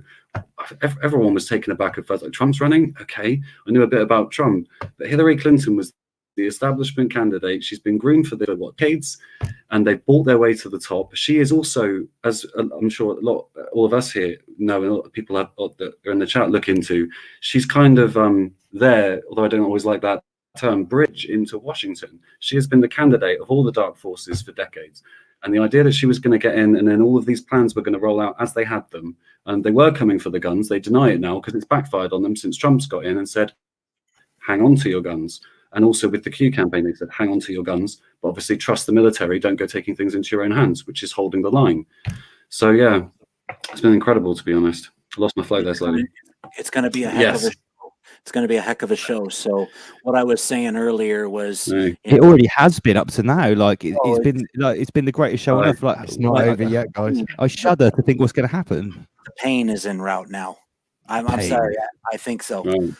You Yeah, guys. what else can happen? What else can happen? Like the other option is that this massive, ever-growing, like Mount Everest of shite gets actually pushed under a carpet, and Biden gets in, and then you've got like 100 million red-blooded, American-loving, military-loving, blue badge-loving patriots that are heavily armed, ready to defend the freedom of the United States because they love the United States, and the people on the other side are misguided, and they actually don't love the United States. They don't support the police. They hate the military. In a way, they actually probably they hate themselves. I don't fancy. I mean, that won't be a good outcome for anybody. I don't see another way out of this. Just so, unless just I see. Go ahead. I was just going to say, just so the left can't spin a narrative with that as well. Like, if it was that they won the election legitimately, that would be one thing. But there's quite a lot of evidence that's not the case. And then so far, there has been absolutely zero violence as well, which can't be said for the other side. In fact, they've encouraged it at a level I've never seen. And it's not like, I mean, I was trying to keep the line and be as radical as possible whilst keeping it peaceful, rising above. That's always been my philosophy with non-violence, unless it really hits the fan. You know, it's not been necessary in this country. But what was I saying? Don't hide behind the veil, be who you are. If you're a lefty, if you're anarchist, then don't be afraid to come out and say that. But when you're met with people that are not in our nation, you have to be able to debate that to make change. You have to be able to discuss your differences to make change. You can't just go attack this side because this side doesn't agree with you. That's not right. That's not right at all. Yeah. We're so arrogant. Fundamentally un-American, isn't it? Right, I'd like to address the comment that Jason Renix has put on the screen.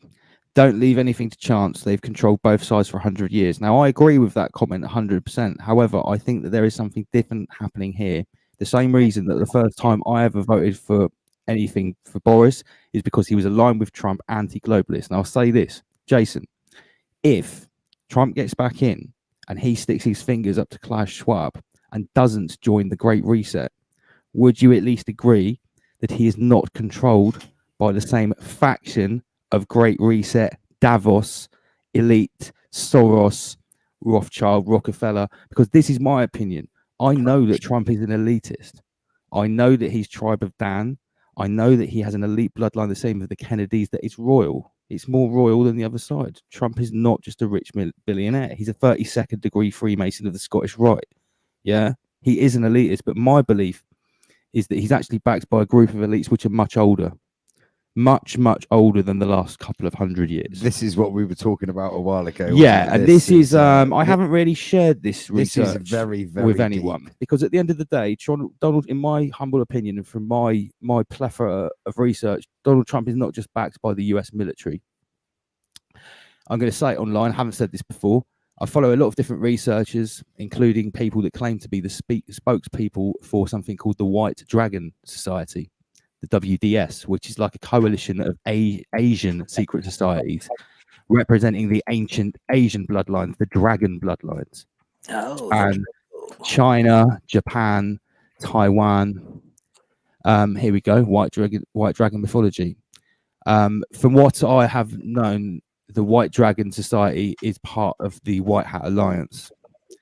These guys have been around for a lot longer than the current administration that's been tearing shit up for 300 years after 1666 that put the Federal Reserve in place. That's an administration of middlemen that have run amok, in my opinion. In my opinion, there are a group of bloodlines that are much older, much more ancient than what we call the 12 bloodlines of the Anglo-American Illuminati that's Fritz Springheimer talks about. There are a group of bloodlines which most people have never even heard of. Like Maximo and Orsini, and on this side you have like the Tang dynasty. Because in China there's the Lees, which is the most prominent. They're like the Rothschilds of China. There's the Tang dynasty, and they're anti-communist. They sponsor the Epoch Times, which you like. NTD, New Tang Dynasty. They pump $100 million into pro-Trump advertising every year because they believe that Trump is the only force that will fight the Chinese Communist Party. So there are warring factions. I don't believe for 1 second that the global banking elite are one monolithic force, not in a billion years. I believe that there's at least 3 factions of them. One, which is the death cult, which want to wipe out 90%. They were what you call the Khazarian mafia, the really nasty Satanist ones. Then you've got like the moderate globalists that still want to do the Great Reset. And sorry, you've got like the totalitarian ones, and then you've got the more moderate ones who have been there for thousands of years. They still own the world. They want to carry on being rich, living in their underground, whatever, but they don't want to enslave everyone. And it seems like Trump may be dancing a line of being aligned with the moderate ones and the totalitarian ones, but being against the death cult. Because at the end of the day, if the death cult win, people like Trump, people like George Soros, people like all millionaires, there's no space for millionaires and billionaires in the Great Reset. You're either part of the tiny administration or you're not. So this is why people like Trump, to a stage maybe Boris, these rich, greedy bastards could be our allies, because at the end of the day, the enemy of your enemy is your friend. So this is always my thing. People say, how can you vote for Boris or Trump? That's old money. Yeah, that's old money. Old money that doesn't want to get taken away in the Great Reset. So sometimes the rich... I've got to be honest, I thought, yeah. He has family as well. Do you see what I'm saying? Because at the end of the day, if this fourth industrial revolution happens, the elite is going to shrink massively. There won't be hundreds or thousands of these millionaires and billionaires. You'll have a handful. Greatest transfer of wealth in human history. There you go. Well, we all know it's, I'm no mathematician, but if, how many people are there on the planet? Let's say even 7, let's say 7 billion. Let's call it 7 billion. If 7 people get vaccinated at, I don't know, $50 a vaccine, how much money is that? Quite a bit. That's the biggest transaction on earth ever. The biggest financial transaction ever. Right. I'm going to also take you down a further rabbit hole of who I believe is behind Donald Trump. literally fresh Right. off the press, guys. We weren't. There gonna are a get group into of this. families called the Papal Bloodlines of the Black Nobility, right? And they are the bloodlines that own things like the Vatican, the Holy See, and the actual ground that the Vatican is on. They take their lineage right back to emperors of Rome. And there is one family called the House of Farnese, and this is them. They're an influential family in Renaissance Italy. They still have active members today. The Duke of Parma, the Duke of Castro were members of this family. These guys are, look at this is their symbol. Now, out of all of the symbols of elite bloodlines and crests of royal families that you've ever seen, I think I have to say this is one of the most innocuous. Is that the right word? You described it to me when you showed me this, Lance. Lance described this to me as the most least satanic symbol, sigil, anything. This is the arms of the Duke of Parma. This is the symbol of the House of Farnese. So it has on the shield it has 6 fleur-de-lis, 3 times 6, 36. So you have some occult numbers here with these. This is called the fleur-de-lis. Okay, so this is represents the Trinity, etc., etc. You've then got this knight's armor here, right, which is onto a unicorn.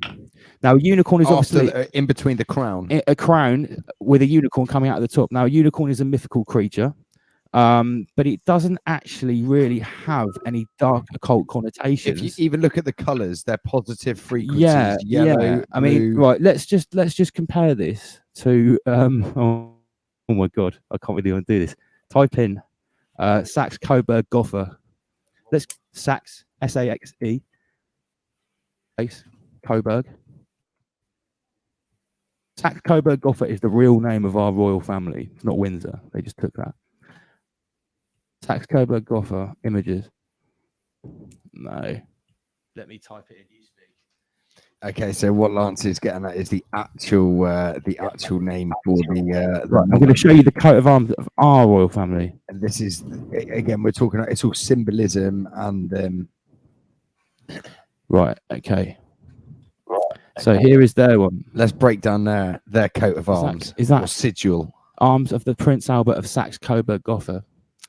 Yeah. So here they've got the unicorn, which is enchained. They have a unicorn enchained. On the left, they have a lion. You have St. George's Cross on both of them. And then in the middle, you've got like all the different houses, harps, 3 lions. So, you know, there's a lot in there, which I'm not even qualified to unpack. But then if you compare it to this one, where do we go? The House of Farnese. Now, I'm going to go deeper. The House of Farnese are linked to the Vatican and the Jesuit order. These guys... Family house. Look at their castle in Italy. Fluid Poor Patriot. I don't think you'll know this. Check this out. This is their castle in Italy. You'll recognize this. Here it is. The Pentagon. Look at that. Yeah. This family is in charge of the Pentagon through the Vatican. They are the military order with the of the Knights of Jesus. I'm so surprised this stream is still going out. Yeah, I've never talked about this. this. I've never talked about this online before. This is my own. I've taken this from a guy called Benjamin Fulford and a few other researchers, and to me, this makes perfect sense. So this is their castle in Parma, which is shaped the same as the Pentagon, and we all know about this shape and what it's got to do with Saturn worshipping. Yes, sir. These guys basically, if you go into the top levels of the Pentagon, you will find people of the Farnese bloodline. This is what is alleged, and they control the Pentagon. And let's face it, if you need a force that's going to overturn a satanic cabal that's taken over the earth, who better than the military wing of the Vatican? Now, let's face it, if everyone's got to drain the swamp, Israel, US, UK, the Vatican has to drain the swamp too. There has to be people in the Vatican which are not Satanists. And I'm going to Fluid Poor Patriot. What do you think of this? What about the chain on that horse? Why is that horse chained? Well, this is what we're talking about. So maybe they were the infiltration of old. Maybe that was the arm to bring them down. If you look at the sigil, Lance, just get that one back up on the screen.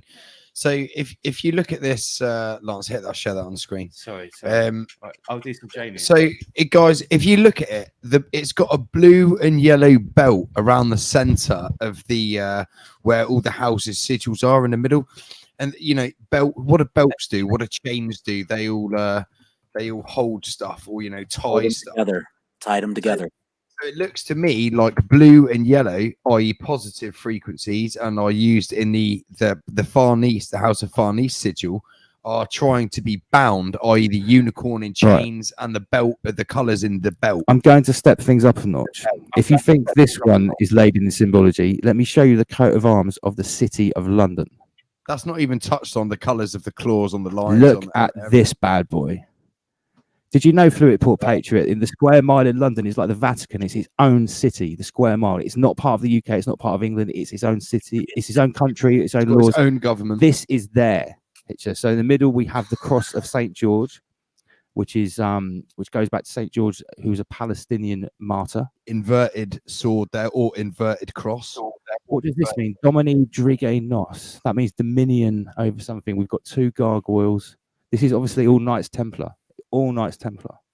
So if you look at the top of it, it looks like a knight's helmet with 2 wings. This is the photograph of it. And the top there to either look like a dragon or a bird. That's symbolic there with the 2 leaves. Are they symbolic maybe of a fleur de lis at the top coming out of the sides? Yeah, of the that's a fleur de lis there. And then you've got that's a fleur de lis there. You've got it coming out of the top of the helmet, out of the crown. You've got the you know, maybe out of the top chakra, you've got the head of something, either a dragon or an eagle. So it looks like something's flying to, you know, elevate. Yes, Dominion of the Dragon, Jason Renix. This is right. Yeah, we are living in the Dominion of the Dragon. This is Prince of the Power of the Air territory. About this even in our most in-depth videos. Yeah, so yeah, I dropped the bomb. Trump, I believe Trump is backed by the White Dragon Society and the Farnese family, because this Benjamin Fulford guy, he claims to be the mouthpiece of the propaganda wing of the White Dragon Society. He's a Canadian who lives in Tokyo, who writes in Japanese for Forbes. And basically, yeah, the White Dragon Society said that Trump and his Farnese family patriarchs are basically battling the globalists that represent the Rothschilds, George Soros, the Davos elite. And that's how the reset masters. The reset master, the architects of the reset. So back to what Jason said, both outcomes are catered for. At the absolute highest level, yes. Because the people that own the world, the real owners, I believe, are way, way above. Who think they own the world. Well, who currently... No, I'm not talking about the satanic cult. I'm talking about the people that's above them. The people that be potentially backing Trump. The people that are literally like, okay, I'll say it. The royal family of Bhutan, right? Bhutan is a country near Nepal in Southeast Asia, which is very special. If you go there, you have to pay $10,000 just to go there. And they allow 500 people in a year. They have $50 billion worth of gold. And the royal family, they look like supermodels, yeah? They reckon they are the closest genetic relatives of the actual dragon line, yeah? So in the Asia, you've got these bloodlines which go back for thousands of years, and they're genetically pure, actual nobility. And when I say actual nobility, I do believe that thousands of years ago, there were different levels of human. There were regular human beings, and there were what people may call demigods. Yes, whether they were from another planet, from another dimensional space, or they were survivors of a cataclysm that brought some extra shit and some knowledge with them, which caused them to be seen as demigods. Doesn't matter. They were the first kings and queens, and it seems to me that in the last 500 years, a bunch of black magic Kabbalistic pirates have used money magic and other tricks to basically usurp the actual nobility. Yeah, you know where I'm going with this, Fluidport Patriot, because I also heard that behind Trump is the old royalty and what they call the Spanish Illuminati. Heard about the Bavarian Illuminati, which goes back to Adam Weishaupt and the Rothschilds.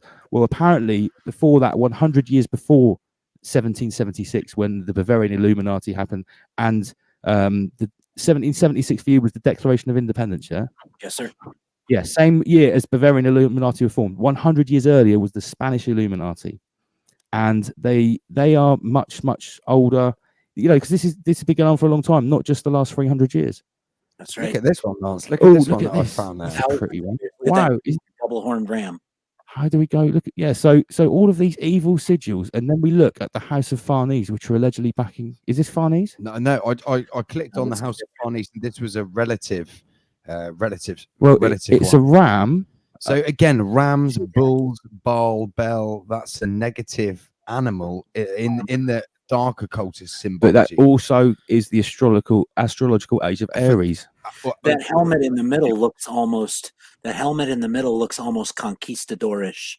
Yeah, because that was the same as the other Farnese symbol that we had over here. So And you always again, have the colours. Look at the colours, guys. Yeah, blue and yellow. turquoise, yellow. Remember what David Icke said on the Terry Wogan show when he was in his turquoise tracksuit, and he said, and Terry Wogan asked him, "Why do you wear turquoise?" And he said, "Because But turquoise." just is a compare it to this. Look positive at this frequency, black, white, and positive. silver.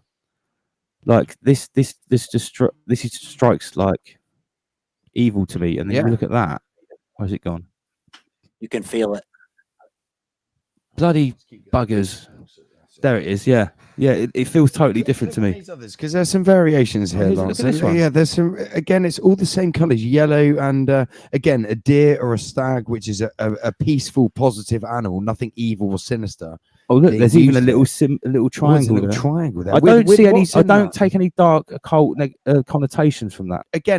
Again, guys, it's occultism is not necessarily inherently evil. It's just knowledge, yeah. So it can be positive or I got a box with a pentagram on it when I went to Happy Buddha the other That's day. cool. There's nothing wrong with a pentagram. Pentagram is for manifestation. Precisely, there's nothing inherently wrong with a pentagram. You can manifest good vibes, or you can manifest a demon, or you can manifest a police at your mum and dad's door. Whoa, I'm still coming to terms with that. That my mum and dad, right? They're in their early 70s. My dad would still kick the shit out of me in a fight. Yeah, he's still fit as a fiddle. Literally, he would beat the crap out of me. He's 72. But my mum goes, by the way, the police have been here. And I thought, after I've been doing what the last couple of days, I thought, oh shit.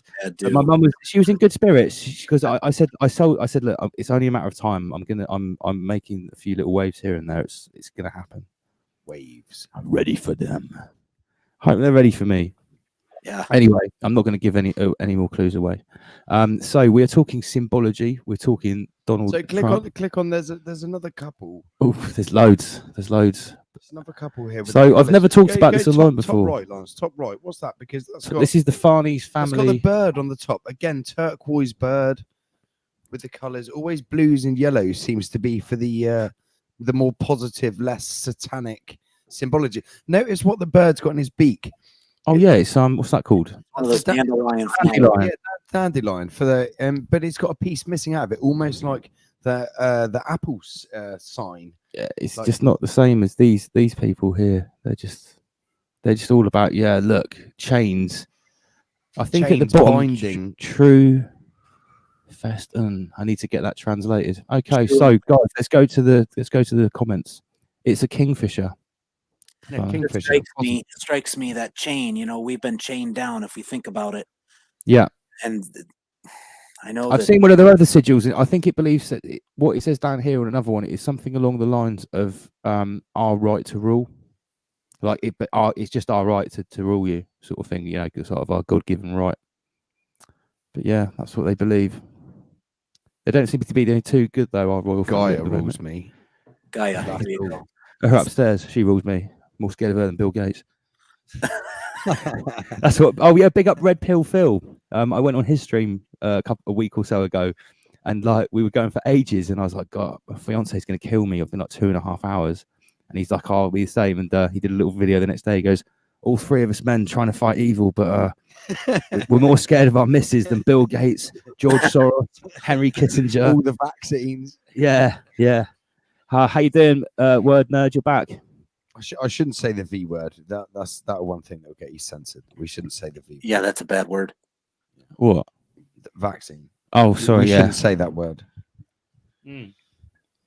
Okay, so I think we've actually covered all of the topics which we had on the agenda tonight. Big up Captain Buff in your back. Are you watching out for the police? Done a little scan outside. Watching out the windows. Make sure you see no blue lights. You're good. Oh dear. Got another one here, Lance, on the symbology sigil front. Oh wow, that looks good. Look I read Purple. the card in full the other day. I'm training my kids. I'm showing my children where everything started from. You know, all the freedoms and such that we have, and it's a good discussion. Yep. I'd read pieces, but I bought a copy of the entire Magna Carta. It's like 5 pages, and I People slag off England a lot, but that's one thing we did. We wrote down. We gave. I had can't it even right. put it into the right words. We conceptualized people's individual rights, and we made it into Natural law. an You've inalienable law. We create common law. That's one great thing. That, birthed it for America. Thank you. yeah. And you guys tried to put it into action properly, but unfortunately, it didn't take long for it to get Well, completely when you've subverted by the same force you were trying to get rid of. The witches and the warlocks, you know, like you were talking, the hexers, the Hillary Clintons, the Bill Gates peoples that do that bad V 4-letter word, you know, the crap. And let's talk about that a little bit, because in America, you had a very similar thing than what happened in UK a couple of 100 years earlier with what they were called witches, but you know, the Salem witch trials. Yes, sir. In Europe, we had the Inquisition. We were burning witches in the UK hundreds of years before anybody thought about going to America. But that's the official history. What my research has taken me down the line is that over hundreds of years, what we call the church, or the satanic church, as it got inverted hundreds of years ago, has basically gone around Europe and America, taking anyone that was a pagan, in the good use of the word, a druid, a naturist, a shaman, a wise man. Yeah, because these are all different words for people that have occult knowledge. And as we've discussed before, occult knowledge, you know, Jesus would have been accounted as an occultist by the Pharisees that put him on the cross. Yeah. Yes, so sir. all of that, what we call burning witches at the stake, the Salem witch trials.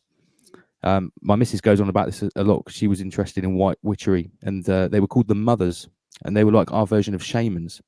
So they had knowledge of natural law, frequency, plant material, plant medicine, like your friend preacher, natural healing using intent, energies, etc. And the church massacred those people for hundreds of years, and they dipped them in boiling fat. What's happened to that? So we got some other sigils up on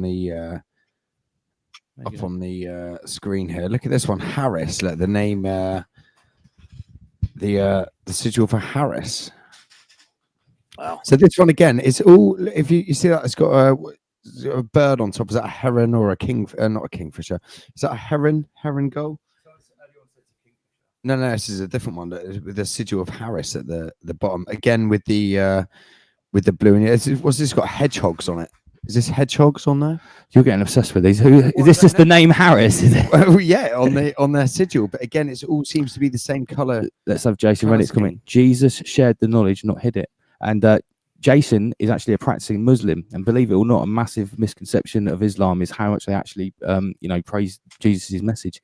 Jesus is spoke about in very good terms in the Quran, from my understanding. Right. And and even, I'm not a practicing Christian, but if Jesus, or Yeshua, as he probably would have been called, was a real character, which he seems it could have been, he was definitely sharing what people would call natural law, white occult, self-governance, white occultism, in the best possible term. So yeah, it's a very interesting comment. And I think as you would have done unto you, it's basic. Yeah, it's so easy. It's natural law at the end of the day. It's so easy, man. Love others as you would have yourself loved. There was nothing about worship. There was not a lot about worshipping either. No, Jesus was the least religious man on the planet. God, that's an open question, Dave. Well, Any good? You shouldn't read. Jesus wasn't about worshipping anyone. He was about forgiveness.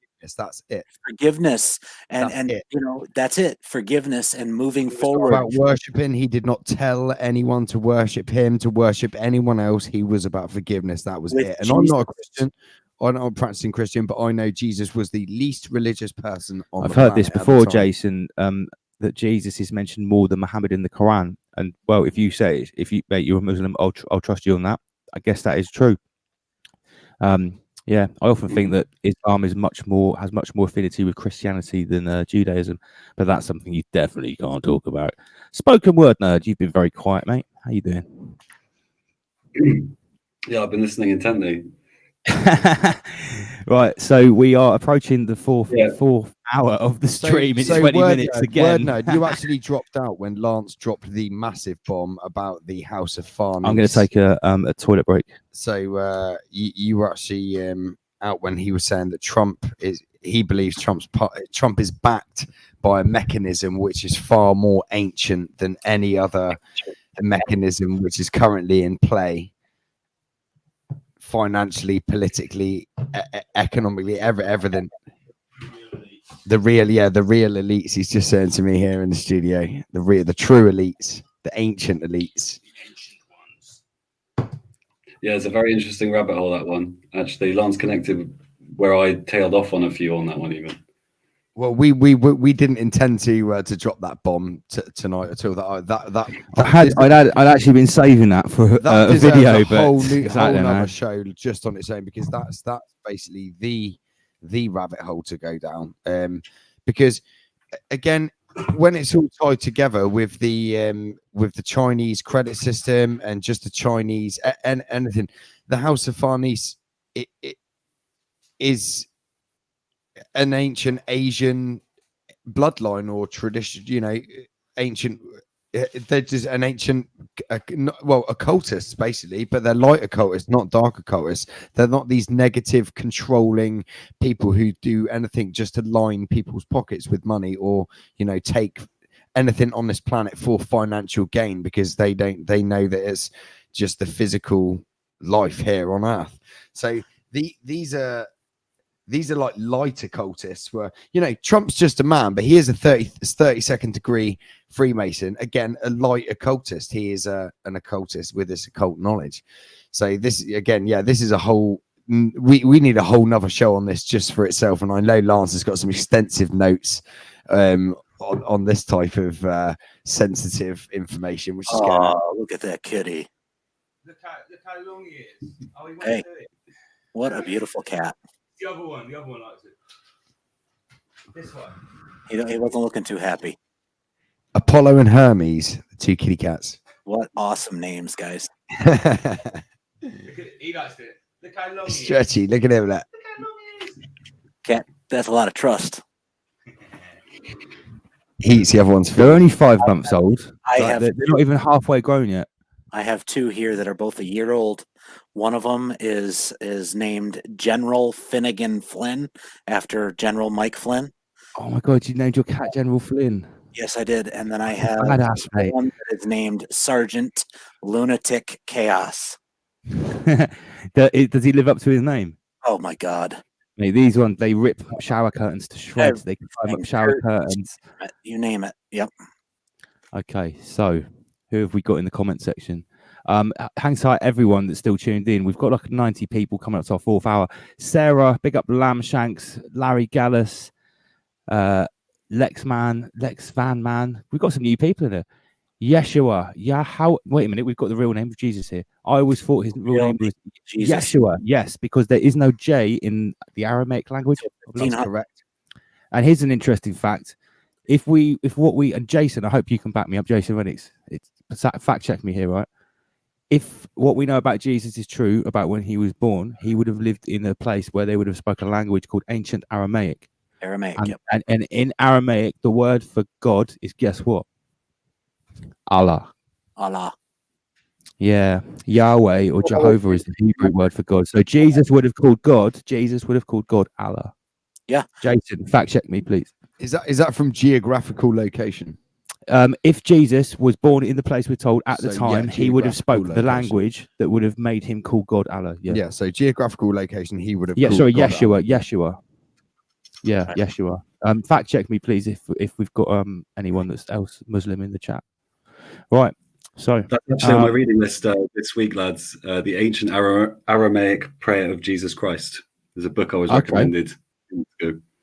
Boom. Lamb Shanks, thanks, boys. Fully respect what you're doing, guys. If we're literally having a chat now. I've done the whole agenda. If you guys are still enjoying it, thank you very much. Yeah, is there anything, guys, in the chat? Is there anything? Give us a Anyone topic. any clarification on anyone? Is there anything anyone wants us to talk about? Let's have a new topic. Let's make a banner. Give us a topic. Give us a topic, guys. Go on, capital letters. Type it. Give us a topic. Yeah, right. For the last 15 minutes, because we're going to call it at 4 hours because I need to tell my missus that I'm going to get arrested tomorrow because she's going to be there too. She doesn't know yet. We've got 15 minutes. Give us a topic to chat about. Get the banner up. Hurry up. We've got Fluid Poor Patriot. Remind me where you are in the US, Fluid. I am in Palm Coast, Florida, USA. Palm in Coast, between Florida. Daytona and St. Augustine. Love it here. 80 degrees today. Okay, so give us a topic to chat about. We've got the USA. We've got whereabouts are you, Martin? Cornwall. I'm in the southwest, not as far as Cornwall. I'm in Devon. Are you coming to see me get arrested tomorrow? Well, can you pick me up on the way if you make it that far? I don't. You're gonna need a ride I'm back. going to Truro. Will I be passing you to go to Truro? We'll check it out on the connections. I'll send you. I'll All send right. you some details after. All right, cool. Because maybe we can link up. Because then live stream you just in case. Yeah. I need as much coverage as possible. Right. Flying in. I wish. Right. Okay. Here's the topic: blood transfusions becoming a risk. Bradley is listening from Texas. Big up, Bradley. Well, I guess what is that in regards to COVID? Well, if that's a question, I would say no more than usual, because surely every season when you have X amount of coronaviruses, SARS, influenza, all of the other things we've got in the mix, tuberculosis, surely it would always be exactly the same. So I can't see blood transfusions being different. I'm sure they might spin it. I wouldn't be surprised if there's some massive scandal about blood transfusions killing people with coronavirus. But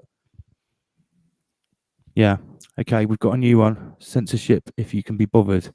Well, I mean, what is there to talk about? Censorship. I'm a living example. I'm about to be arrested tomorrow just for talking. So this is Nazi fucking Germany, what we're living in now currently, and it's not just confined to one country. This is globally. Okay, it might be confined to some areas more than others, some states more than others. So some cities more than others. Bradley has updated his question. He meant blood transfusions in relation to getting the microchip in us. That's a good question. You wouldn't want a blood transfusion from someone that's had the RNA gene editing vaccine with the nanobots in it, would you? That is a good point. Sorry, Bradley, I didn't get that. They're Yes, also saying it's a very, very good point. Someone else earlier in the chat actually said that it will be passed on to the children. I was thinking about this earlier. What if there is actually, I think this is the best case scenario. If they don't all get rounded up and sent to Guantanamo Bay, this is the best case scenario. We have a split of society where parts of the world, people agree to be corralled into the cyber cities, have the patch, the nano digital AI connection, and then everyone else Mad Maxes it. But you know how they have the COVID pass for you to go into the cyber cities? Well, the people in their own places would have the equivalent to prove that you don't have that in your blood, because you wouldn't want people coming into your individual holistic community that have got that Bill Gates Terminator RNA stuff in there, because they could breed into your community. So I was just brainstorming earlier on. I thought, what in the future when you've got these totally decentralized communities that have their own rules that are away from the Great Reset, to go into there and to join them and to interact and potentially put your genome in, you have to have your own type of passport to prove you haven't had haven't had the vaccine. This is a whole nother level. I haven't even I mean, has thought anyone about else this. thought about that? This is the type of things that I think fuck. about. I was thinking about this when I was chasing down the COVID peasants today, because they're taking ages. I had to think about something better. I was thinking, yeah, that would be a potential future. Instead of proving that you've had the vaccine, you might have to prove you haven't had it to be accepted into the other option. And this is an optimistic view, I think. Or am I mad? No, I don't think you're mad at all.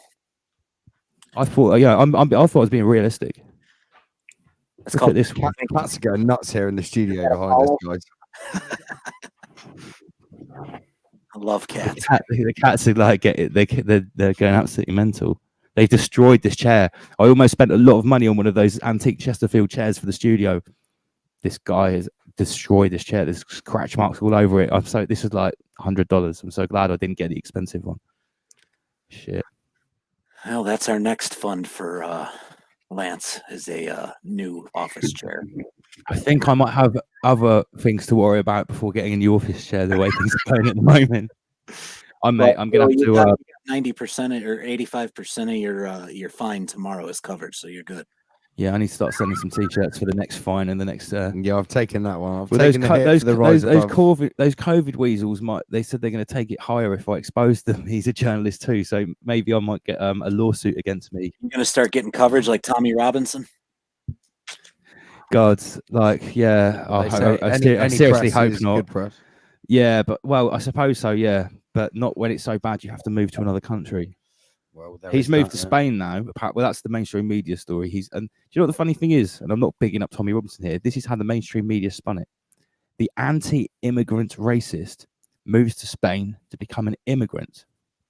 Right now, let's look at it holistically. Even if you think Tommy Robinson's a dick, which he is, he's not against people that immigrate here with money and a job to be a part of the society. And are prepared to pay if you their actually fair listen to what he share. said, whether he's right or wrong, he's against people that sort of come here against their own will, are human trafficked here, or get dumped here that don't want. So when he goes to Spain and he buys a property and starts putting, he can't really be compared to the people that he's against here, whether he's right or wrong. It's just like the media, the way they spin things. It's like they can create an enemy or a savior out of anything, any minuscule story. It's just the way it can be spun is just. And that's why it's so important. I forget your name, the guy that's sitting right next to you, Lance. Andy Pizzagate. Andy PG. All right. Look, that's why it's so important what you said earlier, you know, and I forget my train of thought. I love it when I do that. Damn. Right. Well, you're thinking of your train of thought. Here's a comment about Tommy Robinson. I know, yes, his real name is Stephen Yaxley Lennon. Is his council estate racist stereotyping acting name?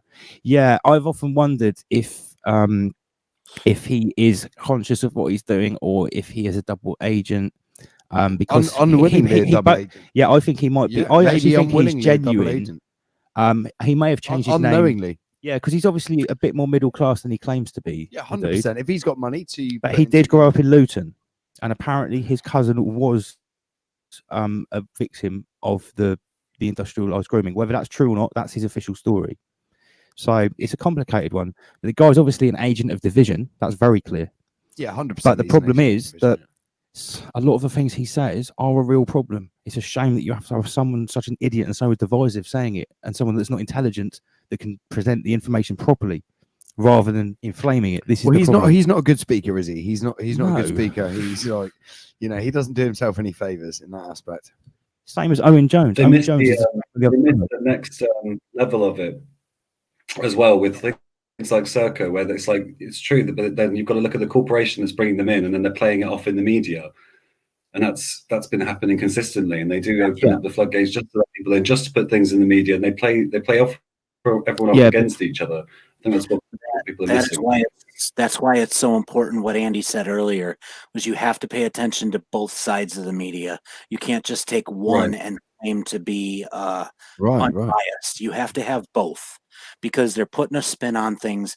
They make up these false narratives, put spins on these things, and make people look like complete opposites of what they're truly trying to do. Let me say something, Fluid, right? In the US, it's kind of a bit easier for you guys because your media is a lot more honest about which side of the fence it sits on.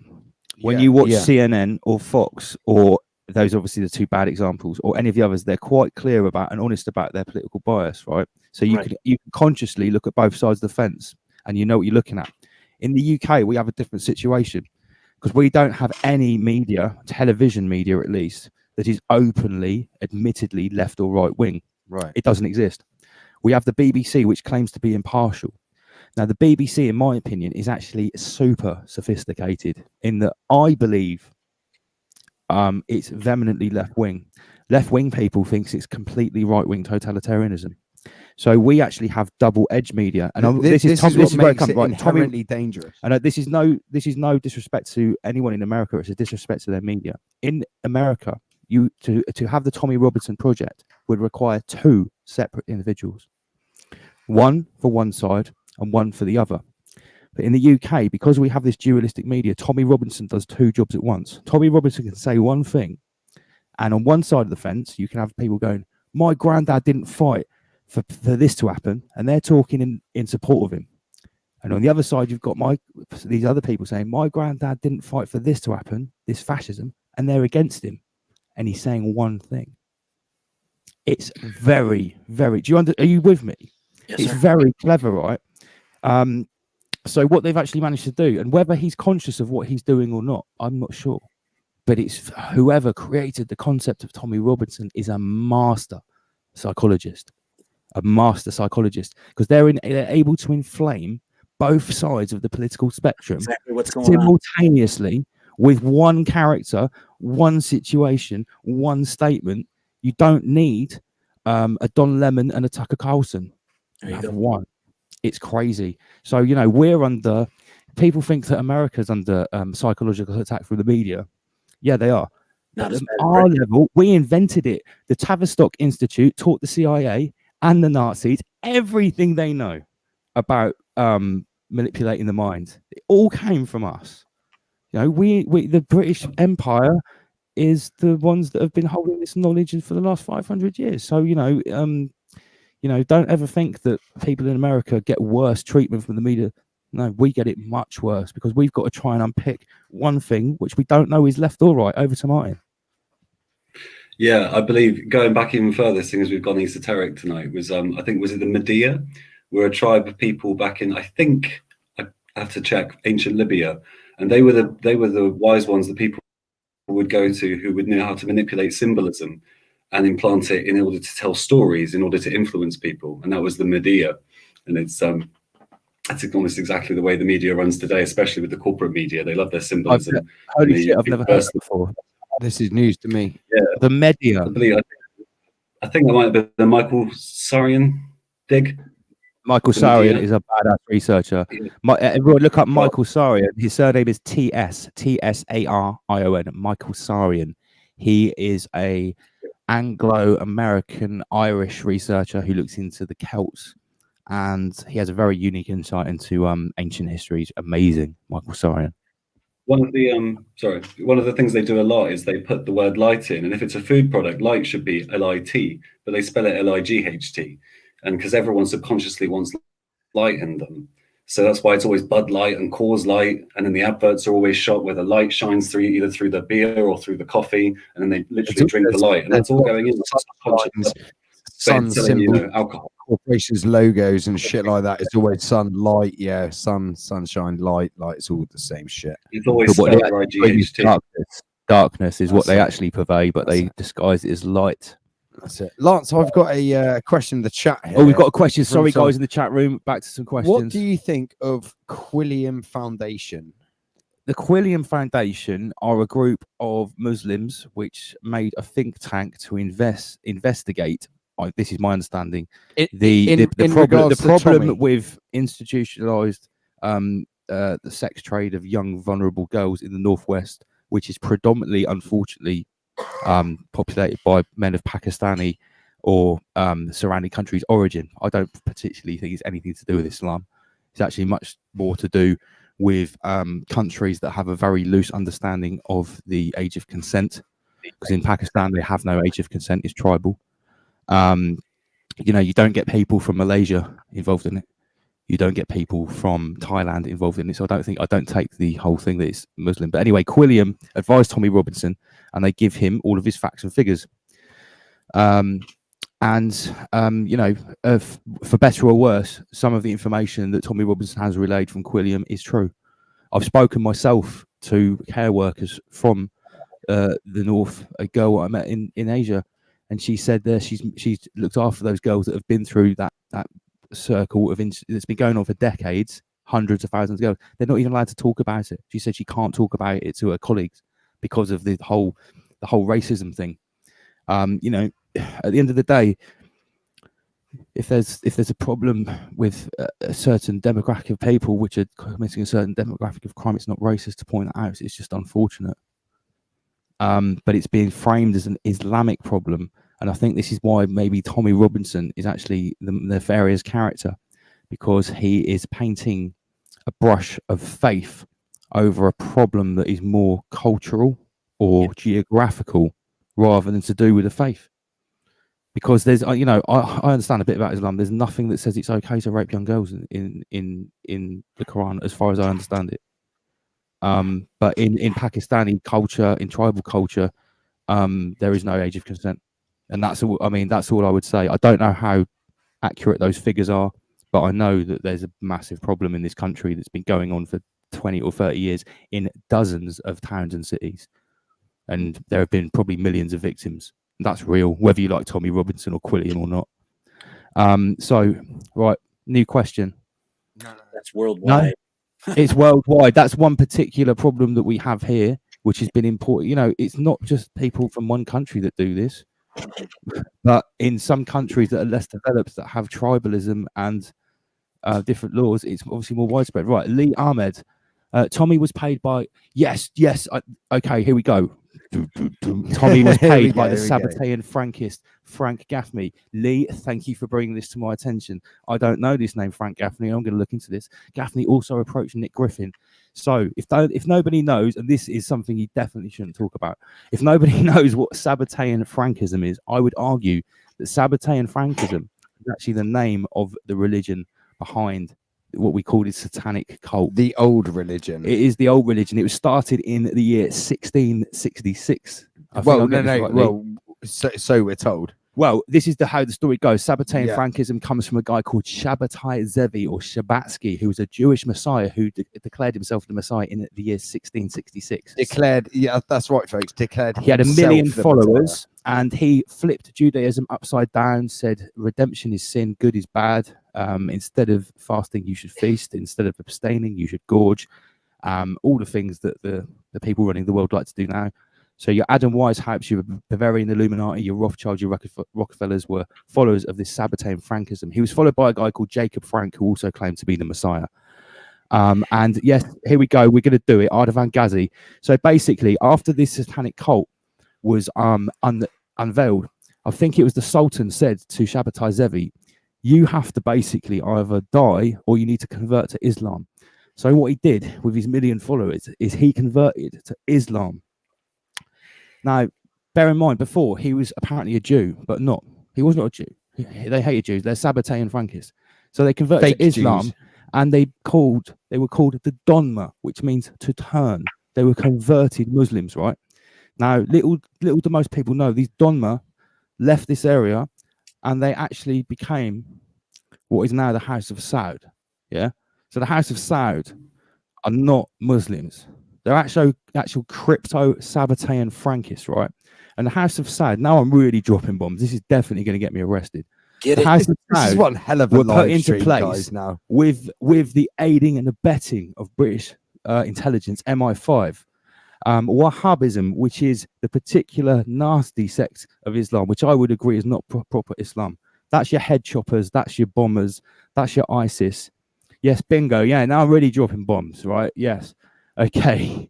So this is why the House of Saud, the Sabbatean Frankist crypto Donma House of Saud, are always allied with Israel. Because Israel, let's face it, should be the #1 enemy of the world of Muslims and Islam, shouldn't they? If you think about it.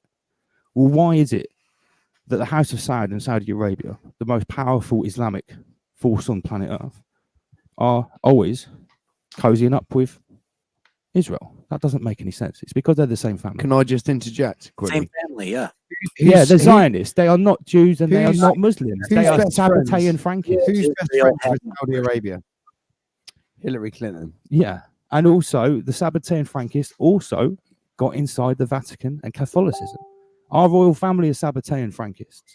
The Zionist state never had borders until 1948.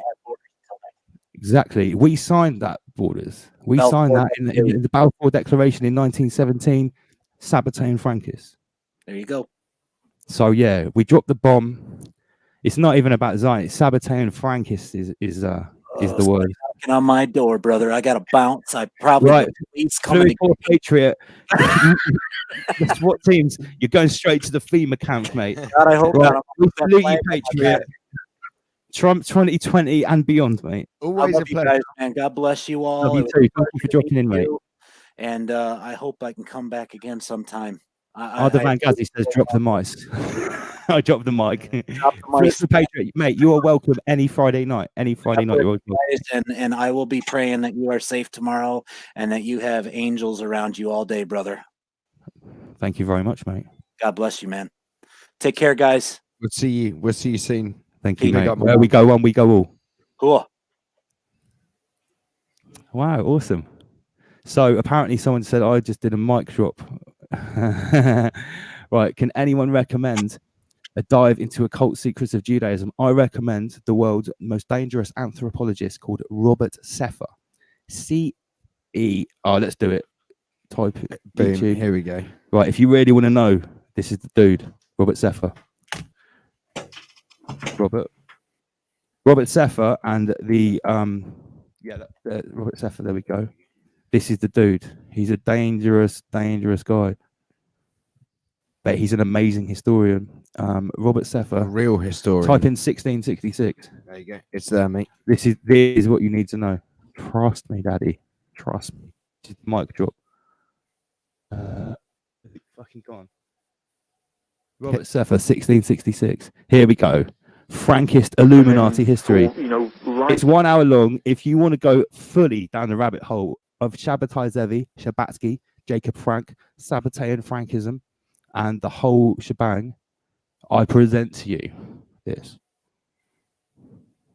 This is the bottom of the rabbit The hole. link's in the chat, guys. If you want to hit this up for yourselves, This is the a whole bottom of nother the rabbit hole. Robert Seffer, Atlantean Gardens, JT. You're claiming that's boom. Lance is claiming this is the bottom of the rabbit hole. If you want to know about the bottom of the Zionist Kabbalistic Judaism rabbit hole, you need to know this. I wouldn't say this is the bottom, but you need, if you want the breadth, okay, and the diameter, and you Absolutely. want to know how Yeah, deep yeah, it yeah, is. If yeah, you need to yeah. know how deep it is, you need to know this. Yeah, 100%. There is 100%. stuff past this which Yeah. I can't even begin to talk about. But I this- will advance on your link there and say everyone wants to look into Rosicrucianism. Here it is. Yeah, Rosicrucianism. Rosicrucianism is one thing which obviously has huge significance in the Judaism religion. I know, Jason, if you're there still in the chat. We've rolled past the 4th hour and we've still got 95 people. And it's Spoken 20 word to nerd. 1 in Would the you like morning to here in the interject UK. with some of the crazy shit? My dinner just got served. Thank you very much for your input there, Ardavan Ghazi. I don't know where I go from there. I don't know where we beeline off from there. I like this comment here. Thanks, Lance. Something else to lose sleep about. Well, that's what it is, guys. Like I said, Someone earlier at else the here. start, I This had is to take a little break earlier in the week. the rabbit hole is being dug in the right direction. Big up Jason Renix. Looking forward to meeting you on the 28th in London if I'm not already in Guantanamo Bay by then. At least safety in numbers in London, like. I don't know. You're pretty targeted, Lance. I'd wear a hat, mate. Oh, mate. Yeah, but I can't be more targeted than like people like David Icke. What's that like? That doctor that keeps getting arrested. Come on. You came 4 hours late. Who's this? I am JC. Big up JC. Yeah, you probably want to rewind, mate. We've talked about quite a lot in the last 4 hours. Yes, Robert Seffer. Okay. Spoken word nerd. Any thoughts about any current affairs that we haven't already talked about tonight?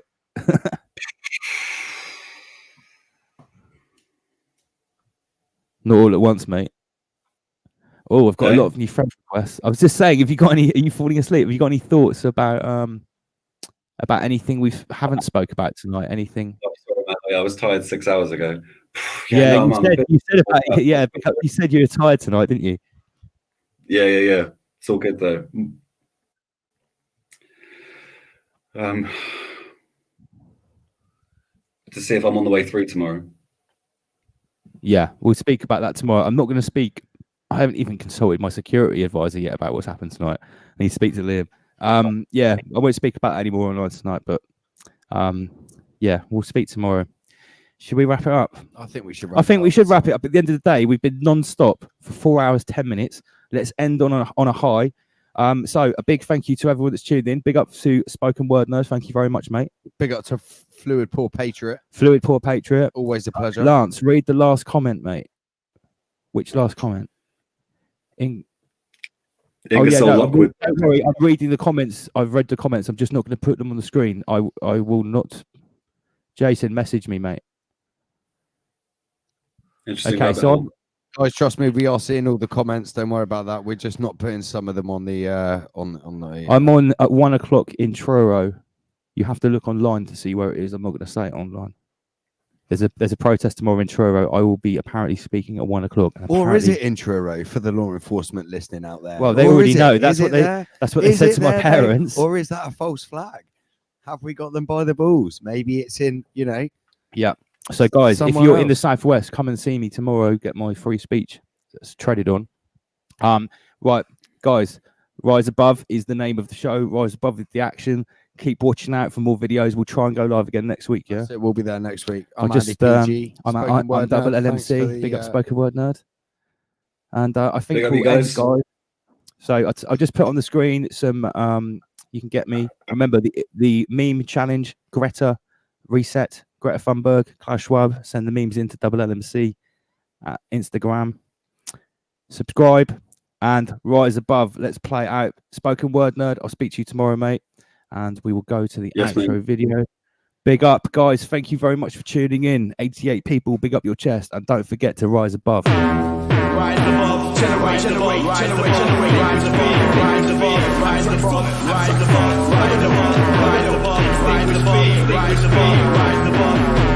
Extinguish fear, since they want with it, go with they want with it, go with same thing, no same thing, no equivalent, no equivalent, flows on neverland, flowing I'm suggesting, a lyric project, I got a verse, I've got a check, with a massacre, from my calendar, calm, anyway, back to the subject, expose devilish, acts to the publish, the talking, they won't publish, instigating cold wars like Stockholm, the human, the satellite view, I kill all these parasites, do these parasites, shipping the gods and bonds, calling the gods, it's a blinded, members of finest remain reminded, they drink blood and sacrifice you, so misguided, those are provided, chose a few, so we rise above and extinguish fear, we regenerate love, candle lights up the darkness, that is the power, in your harness, let's identify targets, light them up, light them up.